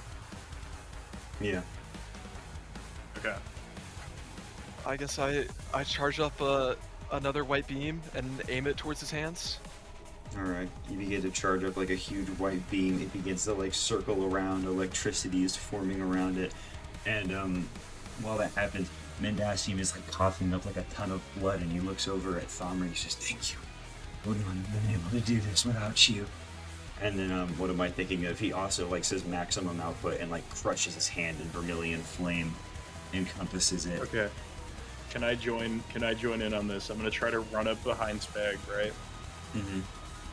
I'm going to like throw the shard up in the air, and I'm going to try to maximum output drop kick the shard into Spag. And I'm just gonna say, "Goddamn fucking piece of shit. One mission I get, and I have to. I'm supposed to protect this thing?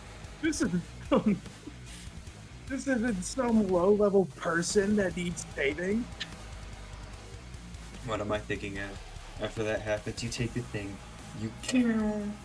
it gets blasted at Speg. The beam fires out.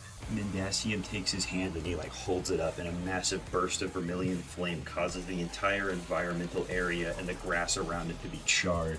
And then Thamur, what am I thinking of? In the midst of all that chaos, Thamur holds like this single like yellow dot in front of his fingernail. He snaps his fingers, and then it in an instant elongates hundreds of feet and blasts directly through Speg, causing a great explosion and slamming directly onto the floor. Bursting out of the shell is Speg's normal body.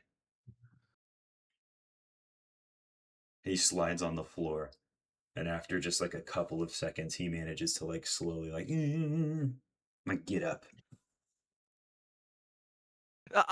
I'm me. Stop, please. It hurts. The immediately, what am I thinking of? Thamur, what am I thinking of? Like looks down, and he has like an extremely still angry face. He's like breathing, he's hyperventilating, and then he like looks at you for a moment. And then he like shakes his head, and then he takes the key. It like elongates, and then what am I thinking? He begins like walking over to you, Speg, with the intent to hurt you. I didn't mean it. I looked. I was told to. Mendasium just kind of like stands there, like staring at the whole thing. And what am I thinking of? Thamur like elongates the key into the shape of like an axe, and he's like holding it up at you. Okay, can I do something here? Yeah. God fucking damn it. I'm gonna like run over as fast as I can and like just try my best to just do that speed thing and just pick Speg up and like run like away from the elongated key. Like just move him out of the way of it. Alrighty. You pick Speg up. You manage to move him out of the way. Thamur still hasn't brought down the key. And he like looks over to see you. His face is like disheveled, and you can see that like his eyes have like this weird, almost liquid bright like yellow in them, and he looks fucking pissed. He's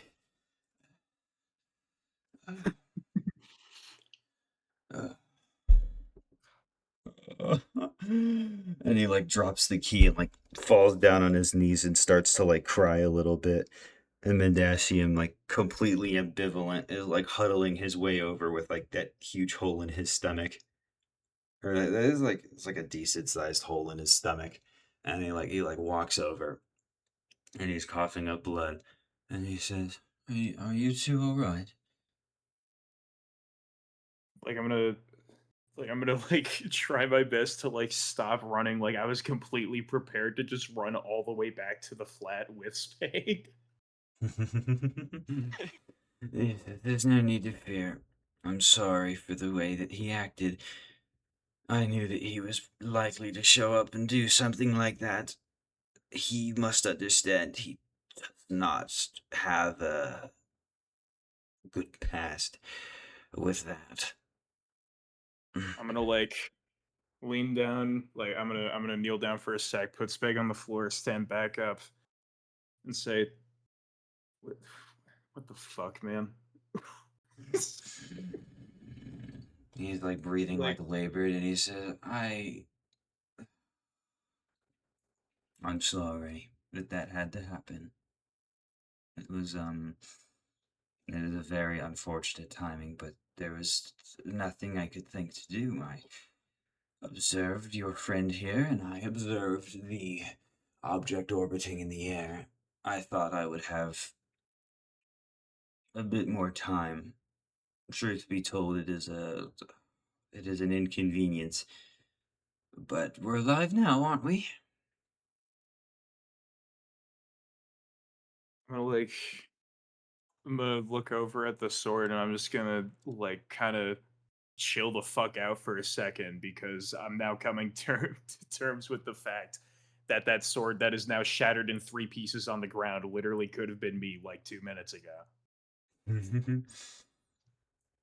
And I see him just like, what am I thinking of? He like coughs up a bit more blood, and then he uses like the vermilion flame. It like rests like slightly outside both the entry and exit ways of the wound, and he begins walking over. Um, and then he like sits down with you, Maple, on his knees, and he says, "Are you hurt anywhere?" I don't think so. I'm just gonna, and then I also just want to say I'm sorry about Thalmer, but as much as it's really starting to suck, if I technically don't protect this guy, I won't have a Weaver who's gonna be really pissed, and then I also have a boss that's gonna be pissed. More And important than both of those, and he like puts his hand over your lips. More important than both of those, you have an ideal that you wish to chase now. It doesn't matter what other people there are. You don't need to prove something to other people. You just need to prove your ideals to yourself. And if you give up on protecting this soul now, then you would be like every other Tom, Dick, and Harry that believes in their great principles and inevitably crumbled at the sight of something they just couldn't handle. Life is life is extremely cruel in that way, is it not? but I'm gonna have a single tear like just fall down my face for a sec. I'm gonna be like, I, th- I, I think I handled this well, and then I'm just gonna realize how much energy I used on like everything, and just kind of like slump over on the floor. He goes, oh dear. And then he looks at you, and Mendacium looks at you, Spig, and he says, you there, are you okay? I think so. You think so? I understand. Listen, that, that situation, it's, well, I can't exactly explain anything without infringing upon my own plans. And I know that sounds quite selfish, but it is the decision I have made. What I can tell you is that from here on, and he puts his hand on your shoulder and he goes, from here on, it is only going to get worse. You need to dredge it out by the roots, or there will come a time where you do something like that again, and nobody will be strong enough to deal with the consequences of letting it out. I hope you understand. Stop it. Hmm? I'm sorry, say that again? Is there a way to stop? The only thing I can tell you is that you must pull it out by the roots. Interpret that however you will. I'm sure you will find the right interpretation. And if you don't, you are one of the millions of fools who cast themselves into the inferno. And he says that to you with a big old smile. And then he gets up and he says, Regis, are you okay? He says, I think so. He I'm looks gonna try to. his eyes are still wide, and he looks over at Midas and he says, do I know you? Maybe. Oh, I do believe you know me. I'm sorry. I'm one of the most wanted people in the world right now. He goes, what? And then he just puts his hand over his face, and he's having a really hard time composing himself, you see. And he just puts the key in his pocket, and then almost like a switch, he just goes, oh, what the hell? You're gonna get away with this one this time. I have people and folks and other things to worry about. I have to save lives. And Mendasium goes, I understand. And then Mendasium begins to walk away off into a direction. Thamur begins approaching Maple and Speg, but he looks much less threatening. The demeanor at which he was almost feels like a completely different person from what he was a couple of minutes ago. He has a blank, slightly happy and slightly tired expression on his face. He goes, I'm so sorry that you had to deal with that. I'm gonna slowly turn around and try to get up, fail to do so. Just look up again, it's fine.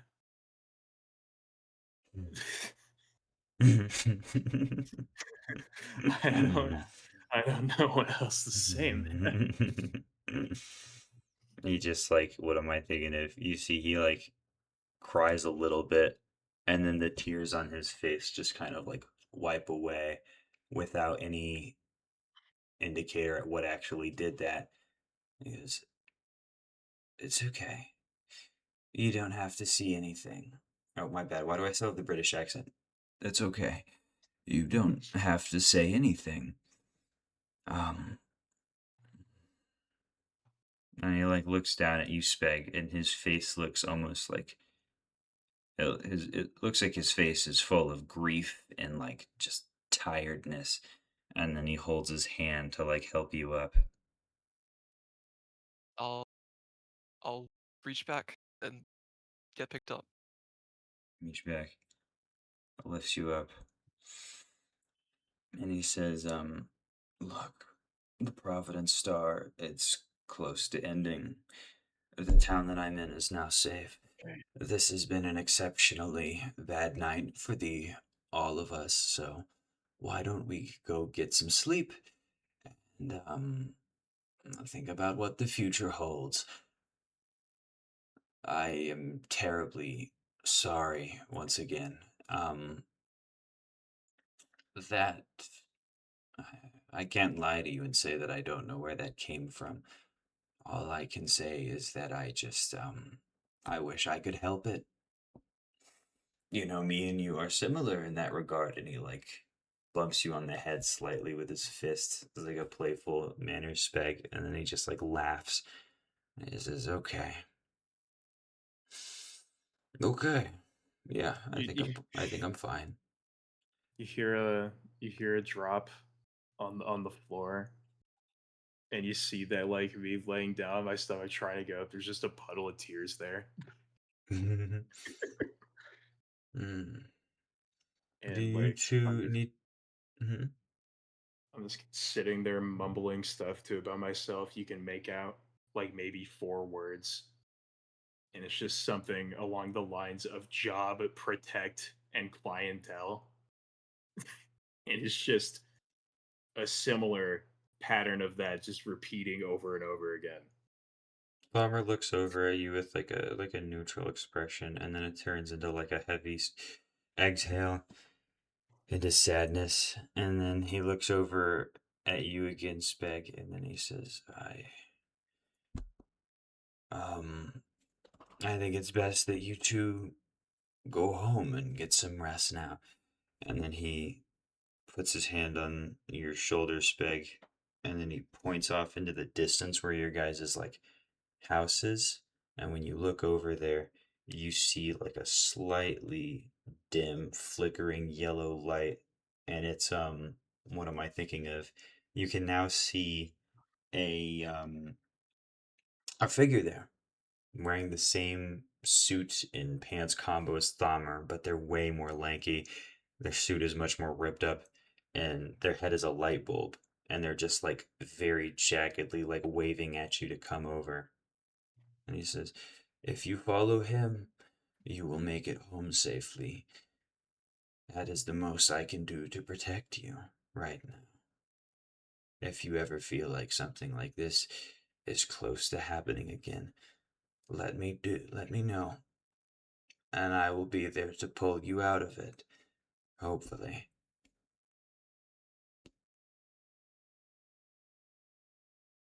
Thank you. It is no problem. And then he waves, and he just kind of like walks over to the beach where like the shore is, like very weakly, and then he just plops himself down. And then you see he like rests his head on something, but it's invisible, and you can't quite tell what it is. And that is the end of the turn. At least until the next, at least until the other two tomorrow. Do I get any reveal?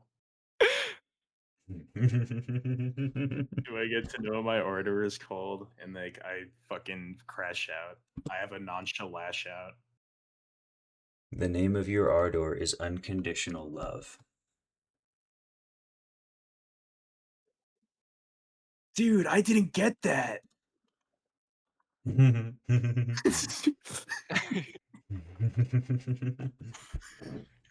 So, oh man, I'm gonna hit pause on the recording so that Speg and or not, so that Zoan, no, not Zoan, so that Syra and Nettie get their little part of the Providence Star. I'm considering uploading this and then having the other thing of the Providence Star be a separate upload because it's a beautiful finale. Either way, goodbye, folks, for tonight, and I will now be ending the recording in 3, 2, Did I do 1. good? Okay. Hello. For you all, this is a simple, like, little transition, but for us, it's been 24 hours. We are ready to finish the final part of the Providence Star turn. That being Nettie, Chris, and Syra are the three that join us today. Scientists reveal the high. Scientists reveal the high. Followed up, we will have like a little scene to introduce Chris as where the kind of place he was earlier. So we're going to get that going. We cut to Chris, your character, who, for whatever possible reason, is currently sitting in Maple's apartment. And suddenly, you hear the sound of like clicking, jingling, and then the door opens up. You immediately see a Maple and Speg. Speg is in completely normal condition. Maple's eyes are like sunken in and super tired. Her hair is like really fucked up. Her armor has been broken in several places and like chains are still kind of falling off of the links. And her sword is no longer present. Oh, hey. What?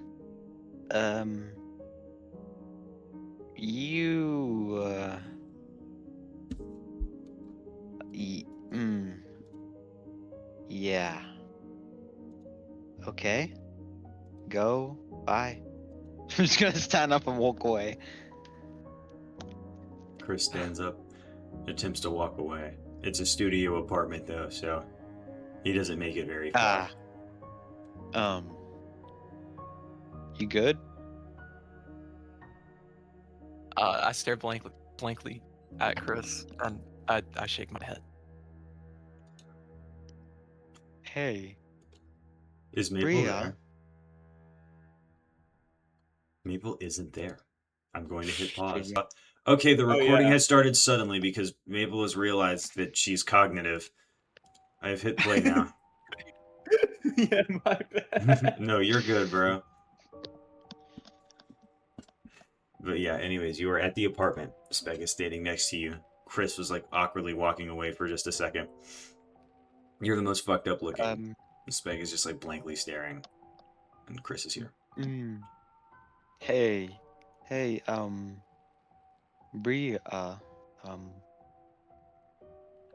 you look good.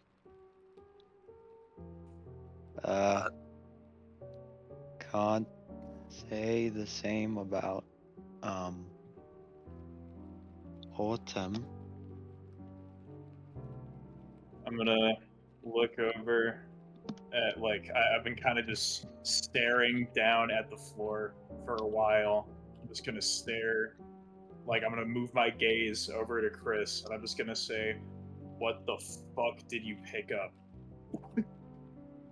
Oh wait, I shouldn't actually have the turn going quite yet. What do you mean? I'm gonna, like, shake my head, kind of, like, try to collect myself and, like, think about everything that happened. Well, maybe I've been finding out that maybe I need to protect people from Bria, actually. I'm gonna shift over to Bria and I'm gonna hand to ear. Bria, does she not like pebbles? What? That's not the reason. She can hear us. What do you mean? It's something way more than pebbles.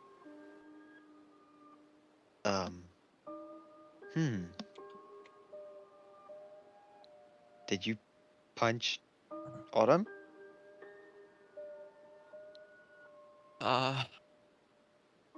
Not necessarily.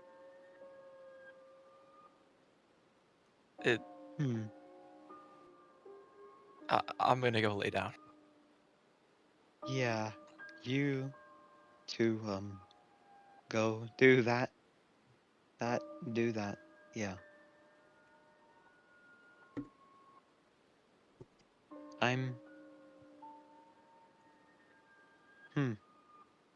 Yeah. I don't think you're in the right place to be answering questions. I'm going to leave you to rest. I would prefer that. Yes. Good morrow. I'm gonna head towards the door and I'm gonna see myself out from this. You begin walking out. As you're walking out, or as you close the door, the sound of the environment begins to rest as just the sound of, nature. Wind blowing, animals going, it's super peaceful. You almost feel like in the distance somehow you can hear the sound of waves just kind of crashing. Very quickly, though, that all seems to slowly fade out as the reality of what's actually going on begins to take over. And very quickly you remember it is the night of the Provident Star. And all of that wave and nature sound that you just heard is in truth being drowned out by the sound of hundreds of humans and creatures all dying as they fight each other for the struggle of, well, mankind, basically. Right. I should probably go see if the others we met are okay. What's your move, I'm Chris?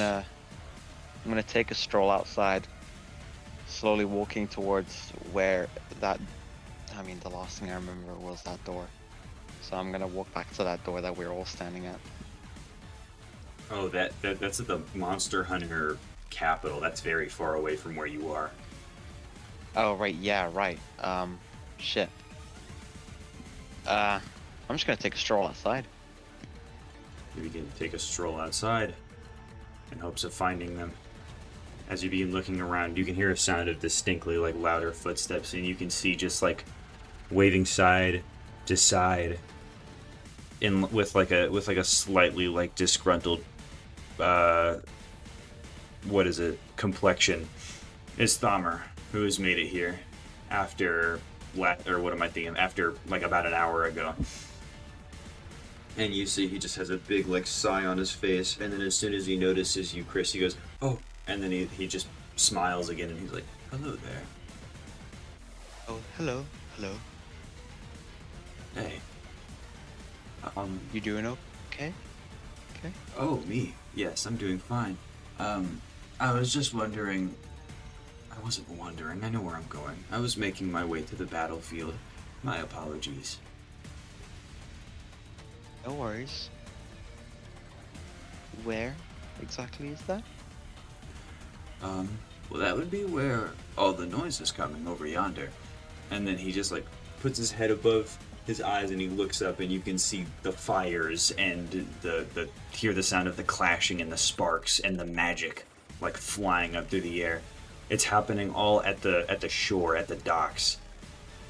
I'm gonna slowly turn around and go. I know, right? They seriously couldn't have taken the fight anywhere else. Ships cost a lot of money to make. That's not very cost effective. I didn't think so too much either. Okay. I assume you're coming with me. Come on. And then he, what am I thinking? As it happens, it looks like he's like floating. Like he just kind of like no clip style begins like floating upward. You realize that's not the case though when he, what am I thinking? When he begins moving towards you like really fast, and then suddenly you also just like float up right next to him and like fall over slightly. And he says, there's nothing to hold on to. I trust that you have a good balance. I'll shrug. Yeah, I'll be fine. Understood. Let's go. And then he like holds his big, he takes his key, holds it forward, and it expands outward into like a spear looking shape, and then the invisible whatever begins like moving you guys really fast to the battlefield. He says, once we get there, I believe we'll be parting ways. You'll join the other monster hunters in the back. I will be at the front. I'm afraid the difference between my strength and your strength means that we are not able to meet eye to eye on the battlefield. I am worried that I would hurt you. That is alright. I will see you in the aftermath. I will see you in the aftermath as well. And then as that happens, you see, what am I thinking of? Two doors form in the air, both of them open, and as both of you guys like fall through them, your vision like instantly twists 90 degrees as you like hit the floor, and once you get up, you see you're in the middle of the battlefield. Next to you, being those two strangers you know. What a coincidence, Nettie and Syra. Well, hello. Well, Oh, what's that weaver doing here? Thamer? What? No, Who? Thamer What? did. Huh? No, Thamer didn't join him. Oh, right. He went through his own door. How'd you get here? well, I will say you take a second No. to look. I will say you take a second to look back, and you see what the hell am I thinking of? Like Thommer, who has joined the battlefield, and he's like flipping around the key like it's a fucking spear, and like enemies and things that are trying to approach him are like randomly stopped by invisible attacks that just kind of flay and shred them. I'm gonna point my thumb back. Okay. Yes. Great. Okay. I assume if he's brought you here, then you're not really a danger to us. Let's go kill some demons. I guess. Why? Yeah. All right, I guess. Nothing better to do on a night like this. Yes, of course. We need to drink their blood. Probably I'm gonna not. nudge Actually. That'd hurt a lot. That would hurt a lot, wouldn't it? And I like shove the shove Nutty with my elbow and like just fucking start running at the front line. As you're I'm gonna tap like, Nettie. like, towards it, not like. I gotcha. Would you both stop fucking touching me? You're very touchable. Oh What? I'm no! gonna pull out my sword and I'm gonna run into the battlefield. As you begin running into the battlefield, you see piercing through the front line something thin and golden. It's flying right at you, Syra. You can only clash with this. Oh shit. Okay. Oh, I was gonna ask you this earlier, but now is gonna have to do. Is my Custo's rapier capable of slashing? And also, does it have a guard that cups my hand in it? Yes, it's a cup guard and it is capable of slashing. Okay. Alright. I want to, Let me think about this, actually. Shit. Okay, I wanna... Cause I can't... Alright. Alright. I wanna kind of, like, thrust at it, head on, but then also kind of slash down at it, like, at a very... I guess shallow angle. Like this? Like a very quick, subtle slash from a thrust into it. And then I want to try and like pick myself out of kick myself kind of into it and to the side to give myself more momentum on that thrust and slash, and to hopefully get myself more so out of the way after I've clashed with it. Alright, that's fine. You hit it. As it happens, you feel as if time is like seeming to slow down as you see it like grind against the side of the whatever the hell it is, and then you manage to what am I thinking of? You manage to actually carry it out of the way of you while moving a substantial enough amount to not be hit. It slams into the floor or like stabs into the floor to the side of you, causing you to go like slightly off balance. And when you turn over to face what it actually is, towering over the rest of the Icor Knights and the what am I thinking of? Roadkill. Is this Revenant. It wears a massive ceremonial and royal like cloak cape thing. It wears hundreds of golden crosses all around its body. And it has a massive carriage inside containing the skull where its actual heart lays. The skull is just like randomly like there's an eyeball inside the skull that's disjointed, and like the skull is like moving around to like locate people, and it locks eyes with you, Syra, and you see like what am I thinking of? 3 more golden crosses form in the air and all come flying at you. Can I only clash with it? No. Okay. How far away am I from it?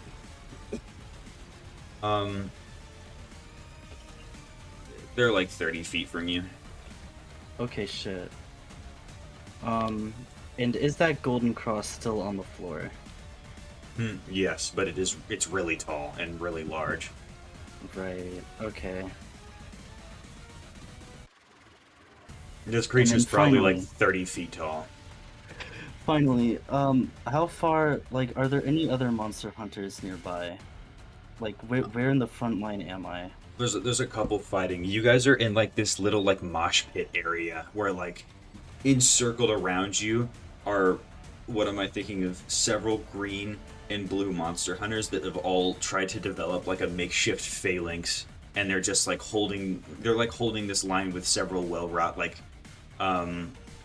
abjuration spells, while other blue monster hunters and shit are just like casting and throwing stuff out from them. Got it. However, this thing is just kind of floating in the air. Alright, it's shooting 3 things at me. I'm going to try and... Sorry, one more question. Are they all, like, mid-fire? Like, are they all mid-air flying at me right now? Yes. Okay. I'm gonna try and... Ooh, okay. I'm gonna try and do the same thing, kind of hop out of the way while slashing at it. Like a low slash, I'm gonna take my feet and legs up and try and like ball myself up kind of to like get my feet more so off the ground just in case they try and strike beneath me. And then like try and slash them out of the way while also jumping to the side as far as I can, like fucking diving after that. That's fine. You dive while attempting to slash, and as you make contact with it, you can feel it like, what am I thinking of? It manages to like move that one out of the way like a decent amount. One of the stray, or not one of the stray ones, but one of the other targeted ones that you were not able to hit with your sword though, flies in. You have no idea where it hit you, but it's impaled you and it slammed directly through you and into the floor. Damn. Soon after that, what am I thinking of? The Revenant begins to like slowly float down, and now there's like it yeah. Hi. It begins slowly like floating its way over to the 3 of you while having its eyes focused on Syra. You see another really large golden cross begin to spin and form at the top of Syra. Presumably, when fully formed, it will come down on her. I have a question. Yeah.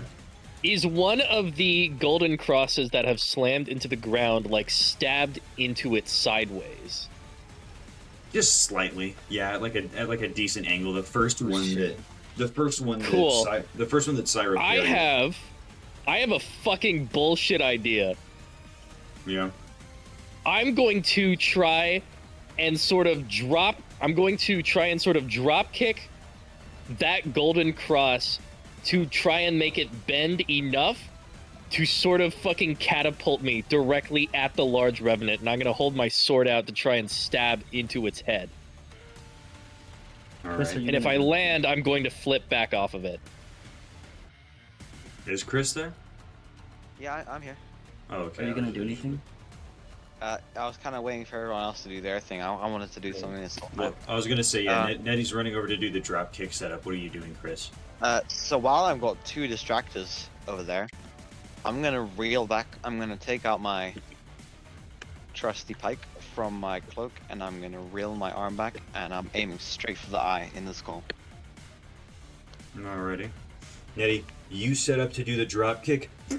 As soon as you contact it, though, it does not bend or budge at all, and you like hit the floor during that. Chris, you're aiming and you throw your thing. What am I thinking of? You throw your thing at it. The creature like tilts its head over to notice, and then it stabs into him. And I remembered, so I'm going to roll it. Ooh. Am I getting a potential crocus then? Okay. Nope. Anyways. No. As it stabs into the skull, you can hear like the sound of it like yelling in this like crazy arcane tone. And in response, it summons one of the crosses, and then in like an axe slicing style, Nettie, while you're on the floor, it brings it down at you 90 degrees. I'm going to roll out of the fucking way. You roll out of and the try way. to try to kick myself back onto my feet. You roll. All right. It comes down. You manage to just barely evade it, and then you use the opportunity of like the ground being uprooted to land back on the floor. While that happens, you feel someone like grab your shoulder like desperately, and it's you. Well, I don't actually know who you are. Hold on. You turn around, and you see what am I thinking of? You see this dude, and he's like, "It is very good to see another Order Knight in this predicament." I need your help. I need your help right now. I need to... Are you able to get me up there? I need something to lift me or throw me or whatever. I need to get up onto that thing. Yes, I understand. And then, what am I thinking of? He says, I need you to sit with me for just a few seconds. And then he pulls out like a thing of like white chalk and a paper, and he begins like drawing a circle on it. Alright, Nettie is going to need 3 turns before that happens. Or 3 actions. So, Chris, Syra, you guys are up. And when I mean 3 actions, I mean 3 actions of that Revenant specifically. Hold on. Am I like stuck in the ground with the thing? Yeah, it's impaled into you. Okay, is it like another really tall one that like I can't move? Yeah, they're all really tall. All the ones that it fights with. Okay. Can I... All right. You got jailer pathed. I'm sorry. I'll take out my Levendor's locket, like out my pocket, ready it, not do anything with it yet, and like try and keep it like clutched close to me and safe, and like look at where it impaled me at. Alright, you begin seeing where it impaled you from. It looks like it caught you on the what is it? It caught you from like the front. Hold on, let me just show you. It's like right here. You're not, like, you gotta go up a bit. I can't see that. Or like, yeah, stand back some. Yeah, it's like it got you like right here. Oh shit. Okay. I don't think there's any vitals there, so you might. It got one of your be kidneys. Fine-ish. That's okay. Get your kidneys. Fuck! No, just one kidney. However, I will just say, one Syra, kidney. Damn. What am I thinking of? While you're in the panic of this, you can see like a figure wearing, what am I thinking of? Like a distinct coat and like a green Monster Hunter uniform, like running towards you to help you out. Chris, what's your move? So I'm gonna use one of the golden shits that's hooked into the floor, and since my pike has got the silk attached to it and it's still inside the thing's eye, I'm gonna kind of walk back and use the cross to kind of hook the string around it, and I'm gonna pull so it's pulling the eye to the side of it to cause a little bit more damage to the eye, making it get a lot in pain again, maybe. I got you. You get yourself to the side of the cross and you begin reeling. It causes the large creature and all of its like weird, like whimsical movement to like get stabbed onto the side, and it's like freaking out. You can see like its purple eye in the middle is like freaking the hell out. While that happens, Syra, a person like walks up to you and says, "Hello, I'm here to help you." And then he like clasps both of his hands together onto the onto the big cross that's like impaling you. It turns gray and then crumbles to dust, and then like he begins to like bleed from his nose. You good? Who are you? I'm doing fine.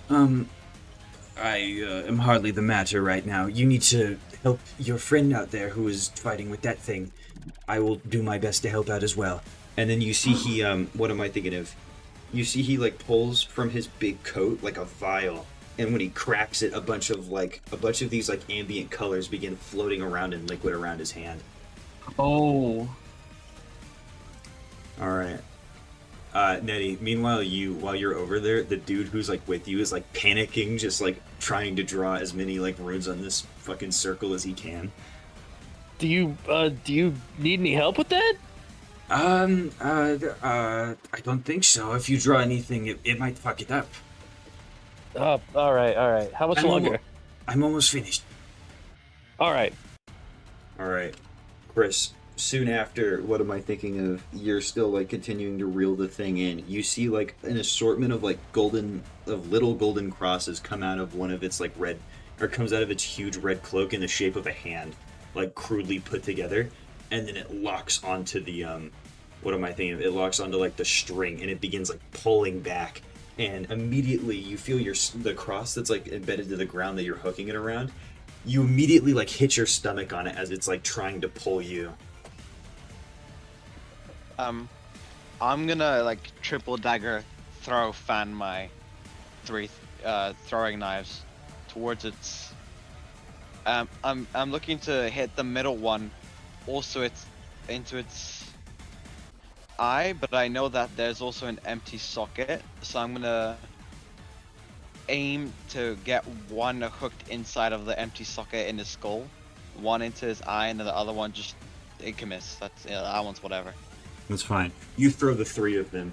Your precision is not the greatest. both of them just hit like a random part of its skull, but it causes it to like knock back and like begin wailing slightly, and then the focus on its hand begins to like crumble and rupture. As for you, Nettie, the other dude is like, I finished it! And then he clasps his hand, slams it on the floor, and then you see like electricity begins to form from the circle. A single like silver pole like comes out of the thing, and he says, use this, throw it at it. On it. I pick up the pole and I aim it for either the lower half of its body just below the head, and I'm gonna shout, "Hey, fuckface!" as I do that. All right. I know exactly what this is, by the way. I have a feeling I know exactly what this is and how it's going to work, and I'm going to love what it does. All right, you aim it up, you throw it, and as it's like flying through the air, it hits the center, or what am I thinking? It hits the centerpiece of the creature. What am I thinking of? Yeah, no, just directly in its chest, causing it to move back a little bit, allowing Chris to regain his grip on it. And he says, what am I thinking? He says, okay, we're going to wait on your friends, and there's one more thing I need you to do. Yeah? What am I thinking of? Now, Syra and Stranger, what are you guys going to do? I'm gonna get up, look at what Nettie's doing, and say, Silver's the perfect thing to kill a beast like this. Send him back to hell, my knight. And then I'm gonna like get my aura back up, and then try and like, okay, so you know how the golden shit is like lodged in the ground and it's like angled towards it? Yeah. Shit. Okay.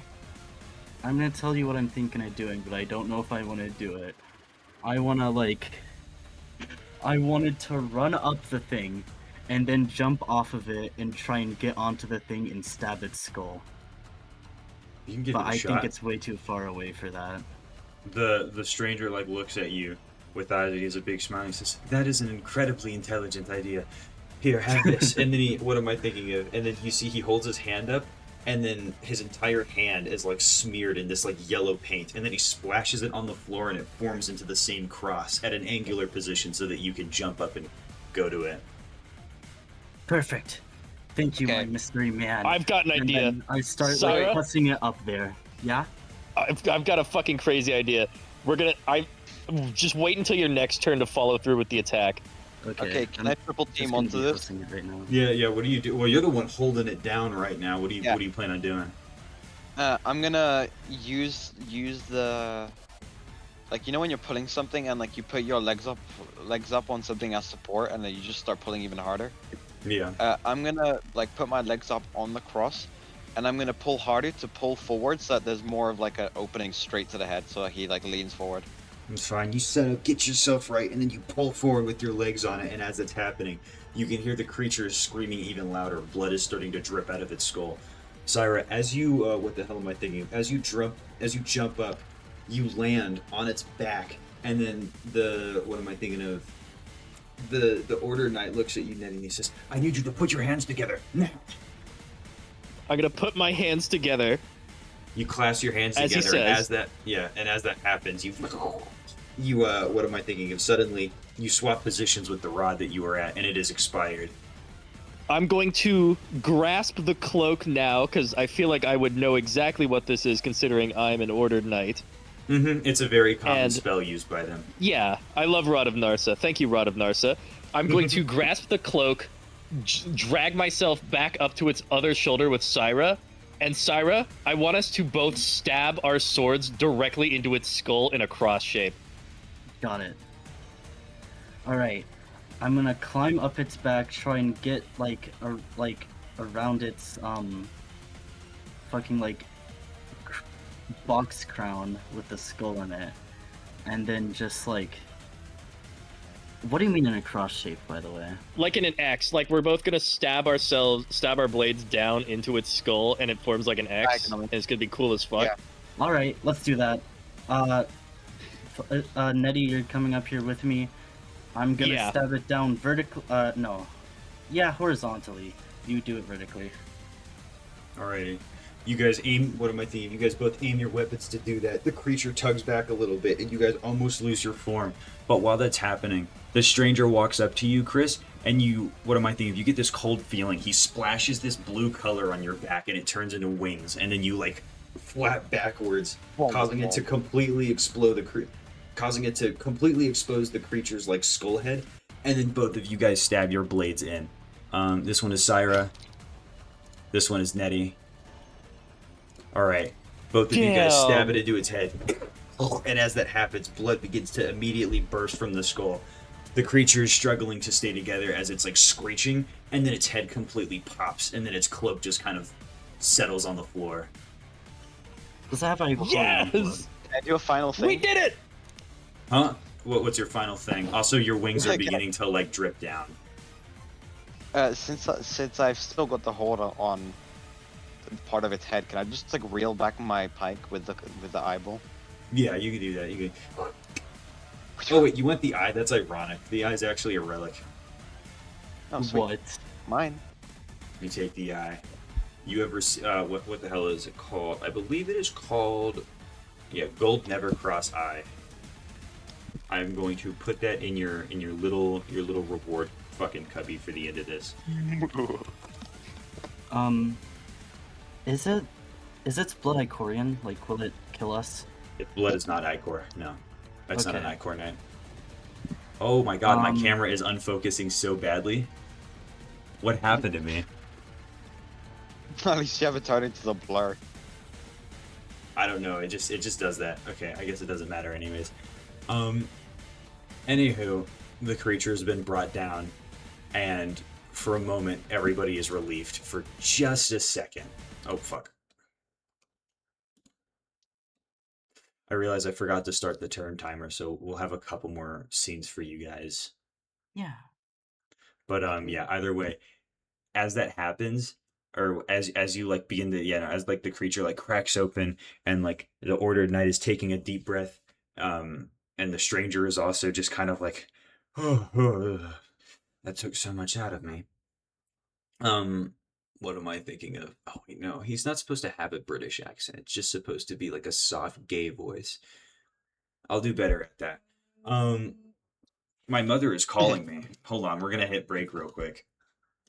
The break is over. I have started recording again. Everyone is breathing heavily at the scene. Oh wait, never mind. I don't need this because the Providence star is beginning to come down. As the moon is lowering, you can hear the sound of a piano, a really loud piano note, and then it immediately begins descending as the white highlights in the sky begin to disappear, making the environment just become darker, and the main source of light being all of the torches and magic residual that is just kind of hanging ambiently in the air. As the what am I thinking of?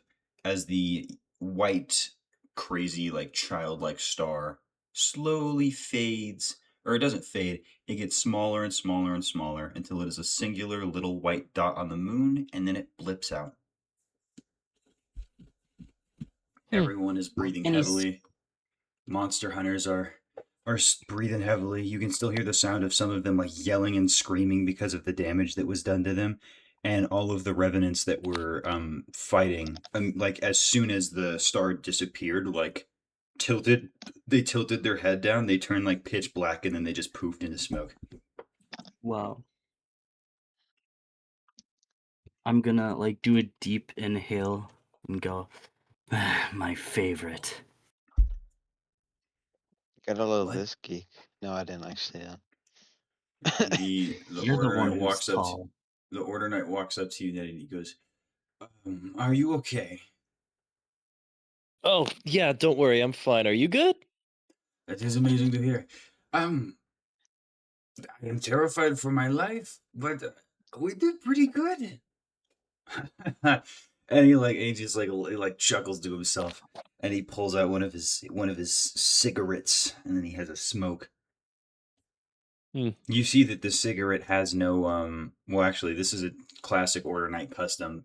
The cigarette doesn't have the orange thing on it. It's just white. He smokes it until there's none of it left. Oh, yeah, I was waiting to see like where the order was, because I was gonna squint if there wasn't order to it. In fact, he fucking lights up both ends and smokes from the middle. Suddenly, what am I thinking of? In order to deal with the downcasted, like dark light, you see a bright, like not like a super duper like bright, like my eyes, but like a very warm and large orange light emanates from the stranger's hand, and it's like this glowing, spiraling orange fluid, and he just kind of lets it hang in the air, and he says, that should carefully, fuck, he's not supposed to stutter. It says that should illuminate the arena while all of the soldiers gather themselves back up. I'm gonna go look for my friends here in a second. Is everyone here okay? I'm gonna walk up to the two that are conversing right now. Yeah. Hello. You okay? I'm gonna. Me? I am okay, yes. I'm That gonna was- scream. Sorry. That was underwhelming. Don't you think? That was underwhelming. Well, I thought it'd be a little longer. A little longer. I think this one has a screw loose, ma'am. Don't you think? Definitely. It's just a little. I've never been better. This was so much fun. And I'm just gonna like be like piercing like okay, is its body still there? The body of the oh no, it's long gone now. Damn. Yeah. So I'm just gonna point. Sorry, you don't get to skin everything we kill. It did leave something though. One last little piece of loot. It is Ooh. it is a what am I thinking of? It is a golden cross, or it's one of its golden crosses, but it has several other like smaller like cross wedges into it in order to shape itself into a Zweihander. I am diving onto that. Like and just like embracing it. You've gained. I'm gonna watch you dive onto that, and I'm gonna look at the ordered knight next to me, and I'm gonna say, "She's always like this. Don't worry." He looks at you with like an eyebrow raise, and then he just like sighs and then shrugs his shoulders. All right. I like start rocking back and forth with it. You know what I'm saying? The I'm gonna- golden dyer's Zweihander. I'm gonna look over at Nettie. Yeah. Is this always what you deal with, or?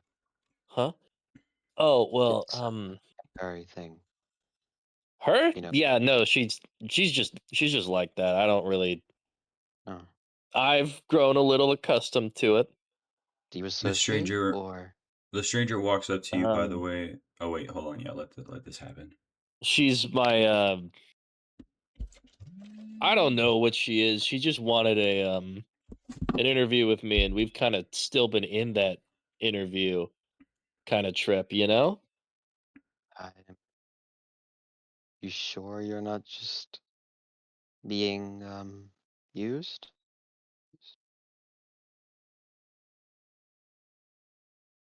What? I mean, you see. I'm gonna look back at Syra, and I'm expecting Syra to just be doing the most absolute bullshit I've ever seen. I'm kissing that shit. I'm like rubbing my face against it and like pawing I'm at gonna it. I'm gonna look back. The I'm gonna look stranger is back, and I'm like gonna say, yeah, no. the stranger like walks over to the three of you as well while you guys are doing that, and he says, is that one of wait, did you already ask that? And then he points at you, Chris.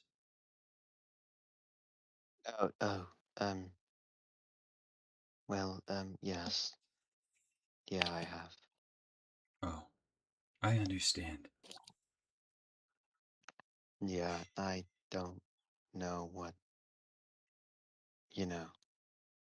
is going on with, Yeah.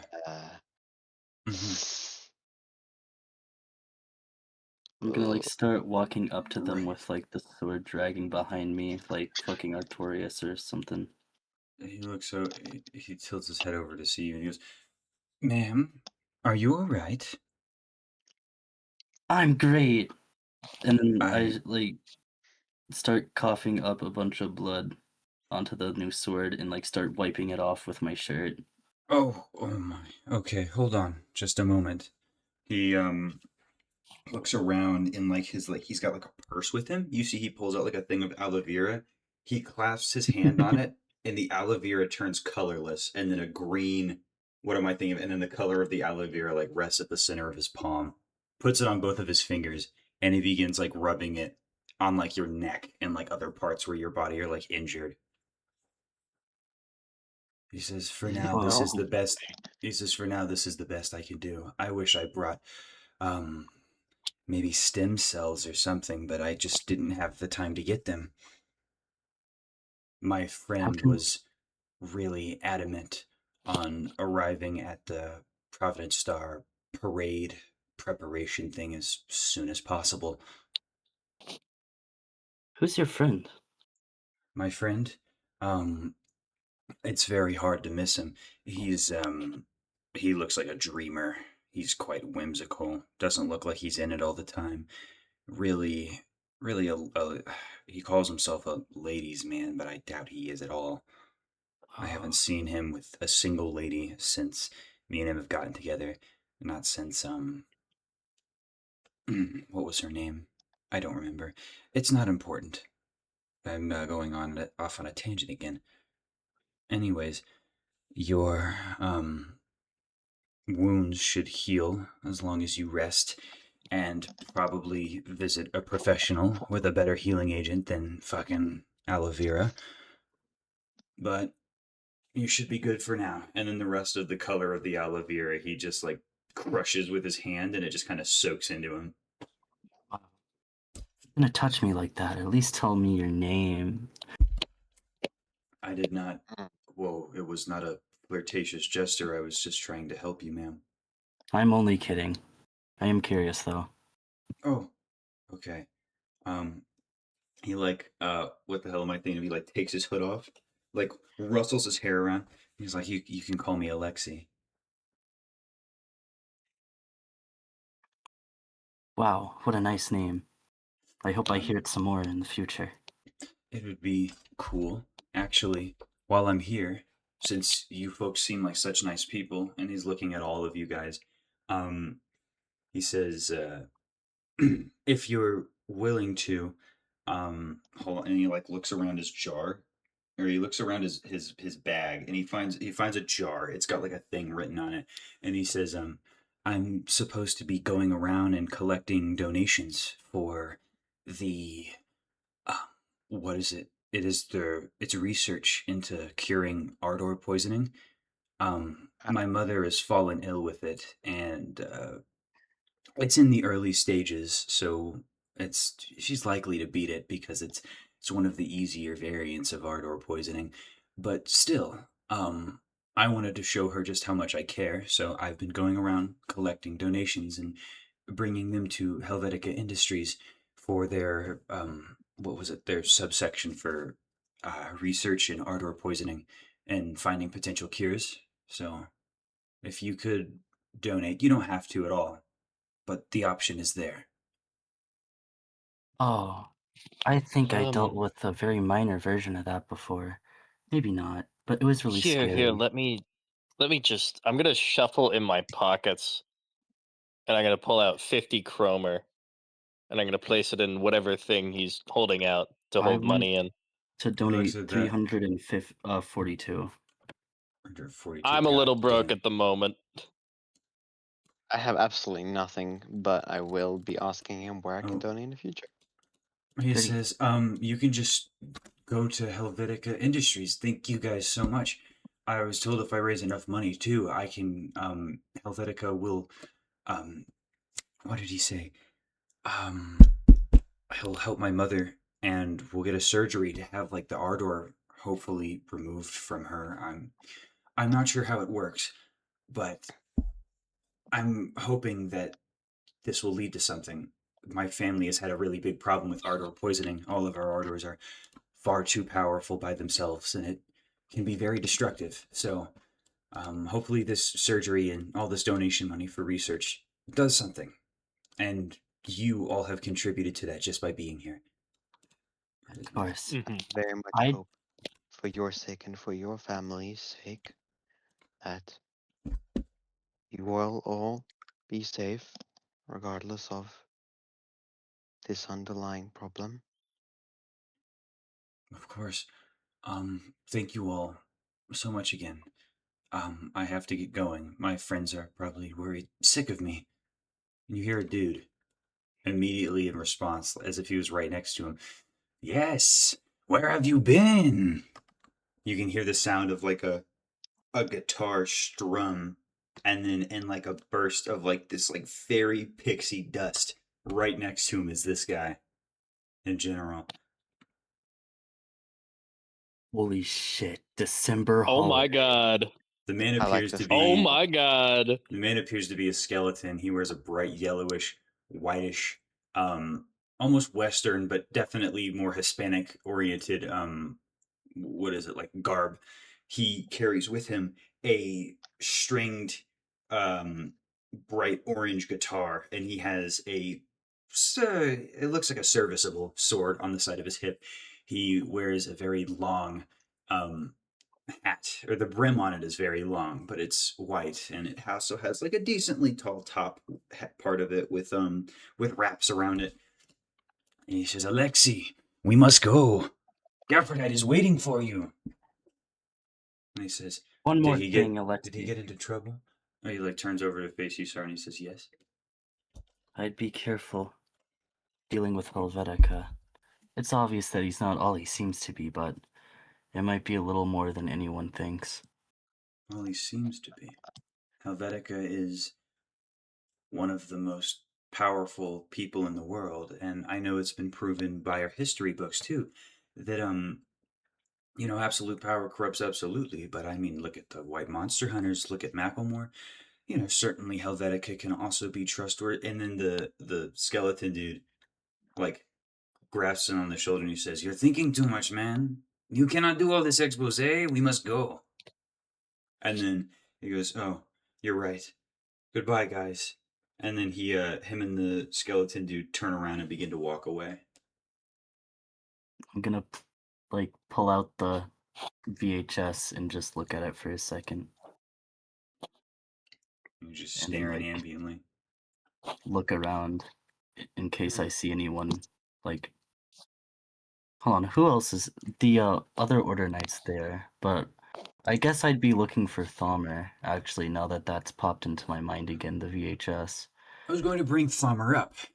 You can actually see him in the distance. He's sitting down, like, what am I thinking of? Like on his knees with like, what am I thinking of? Like almost completely sat down, like not like knees standing straight up, but just like knees, like his ass is on the back of his like ankles.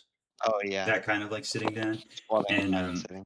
you see that he's just like sitting there. He's breathing like a little heavily. Of which the other white monster hunt in the area, Lucia, gets over and smacks him over the head, but like very lightly and playfully. And he's like, "Come on, you've been gassed from crazier things before." And then Thalmer just like, he once again snaps out of it. And he goes, "Oh, you're right. Profuse apologies." And then he gets up, and him and Lucia begin like walking just back into town together. Wait, Thalmer. Wait, I don't see him, do I? No, you see him. You wouldn't have been able to see that scene play out if not. All of you guys see him. They're just walking by. Thalmer. Is the Order Knight still there? Oh yeah, he is. What am I thinking of? You see that the Order Knight is just like, he has his blade set on the floor. It's covered in blood. He probably doesn't want to sheath it again just to deal with the pain of getting the blood out of it.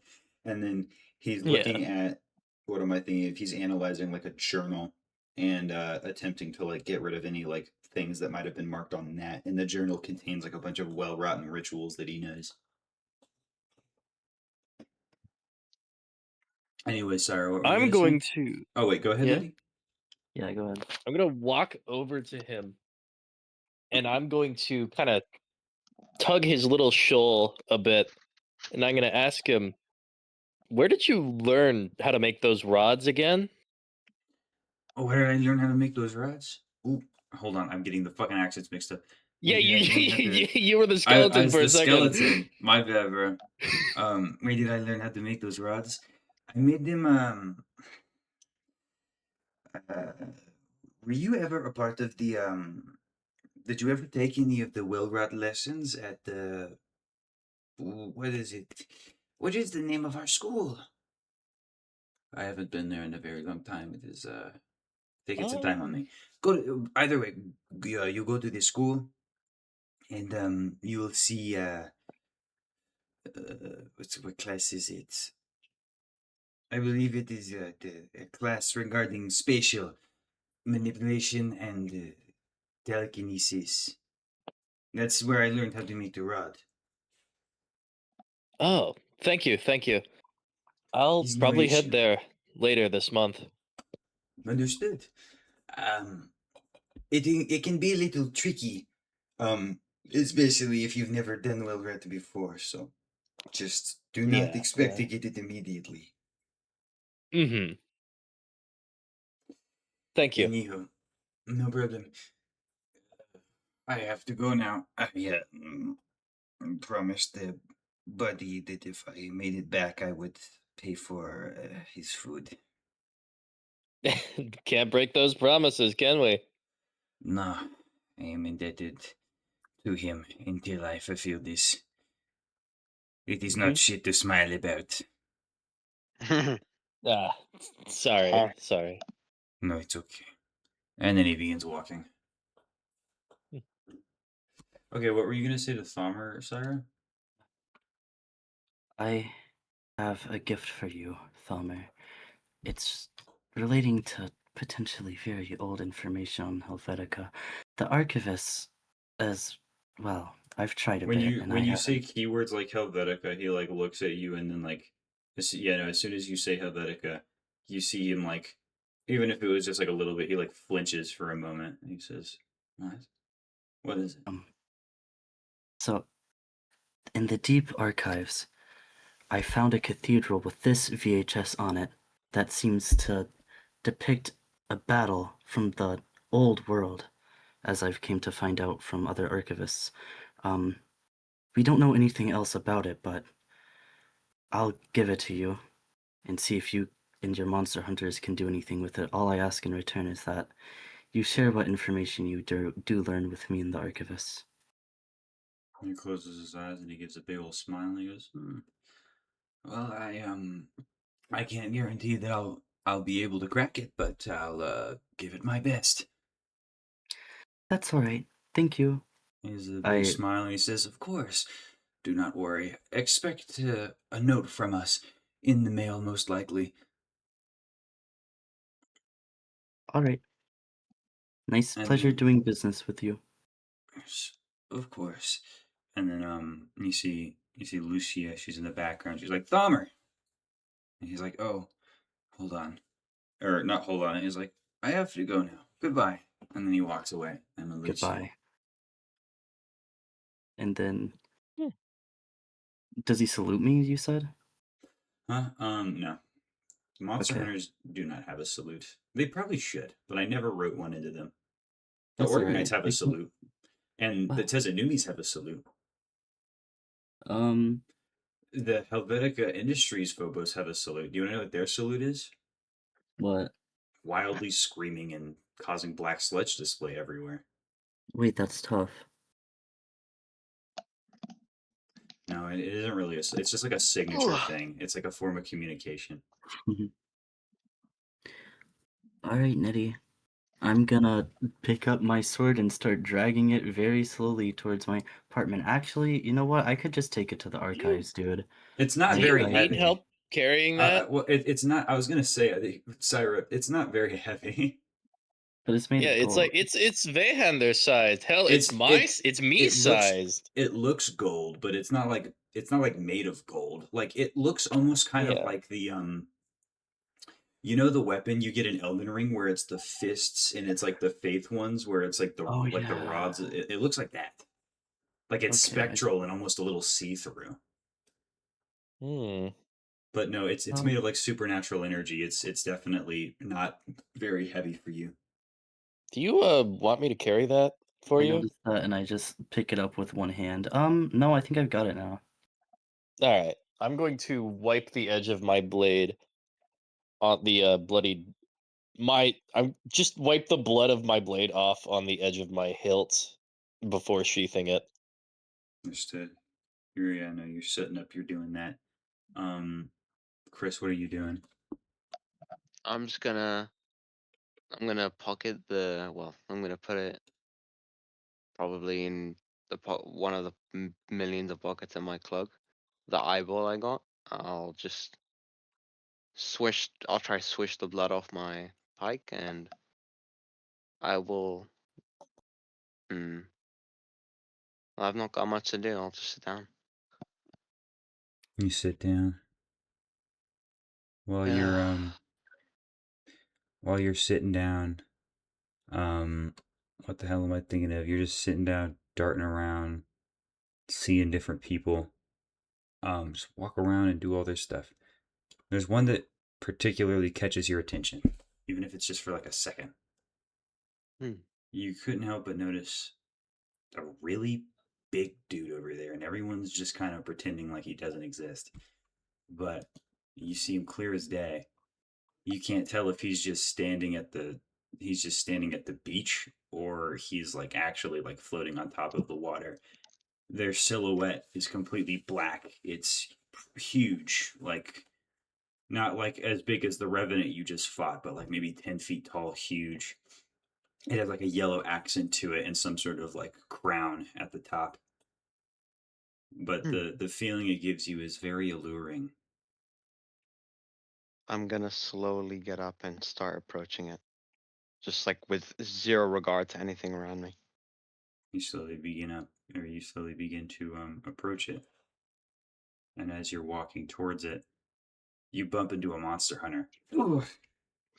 You see a monster hunter like fall down. He had like a bunch of bloody supplies in his hand, or like bloody armor and like broken weapons and stuff in his hand that he was carrying over to a cart. He gets up and he goes, "Oh, what are you doing, man? You just knocked all this shit out of my hand." "Oh no." "I'm just kidding. It's not a terrible problem." "Whoa." And he like looks over at you and he says, "You look crazy." I'll snap out of it for a moment, but I'm just gonna get back on my goal and just tread over the shit that he dropped. You stand up, you tread over, and as soon as your eyes begin to focus back onto where it was, you realize that after bumping into the dude, the person at the like front of the river is no longer there. And you just like snap out of it.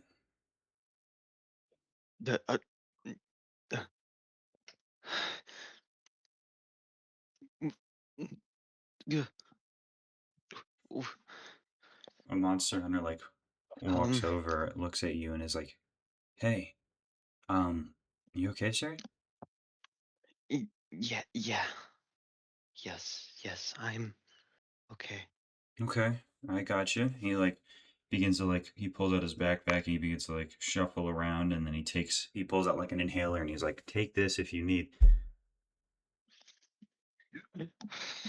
Yes. Thank you. I'm grabbing at my chest. He's like, "Whoa. Everything all right, man? Are you on something?" We have a couple No. of soldiers that are still not come off of their high, and a couple others that overdosed. No, I'm okay, thank you. I'm sorry for bumping into you like that. It's okay. Oh, bumping it? You didn't bump into me. You bumped into that guy over there, and it was the green monster hunter that like picked all of his stuff up and began like walking away. I'm just gonna rub my head. Oh, sorry. I'm in a bit of a daze. Hey, it's okay. And you see he grabs his hand like on he like reaches his hand, grabs like the side of your bicep, and you notice that his hand is like cold. And what am I thinking of? Maybe you don't think anything of it at first, but he pulls like from his pocket like a business card. It looks like a business card. It says BV on it in golden red. And he says, "Here, have this." I'm gonna take it and put it into my Or not BV, I mean GV. I will put that into my pocket. Okay. Right. Thank you. No problem. You have a good day now, sir. And then you see he gets up and he like coughs for a moment. Okay. Okay. It's good. Yeah, everything's fine. All right, let me go. And then he takes the backpack and he begins walking away. And as it happens, the sun is slowly beginning to rise, and I think that will conclude the end of this episode. I hope you nerds enjoyed. I'm closing it out just for the fans so that all the players can talk amongst themselves and figure out what the fuck just happened. Anyways, goodbye.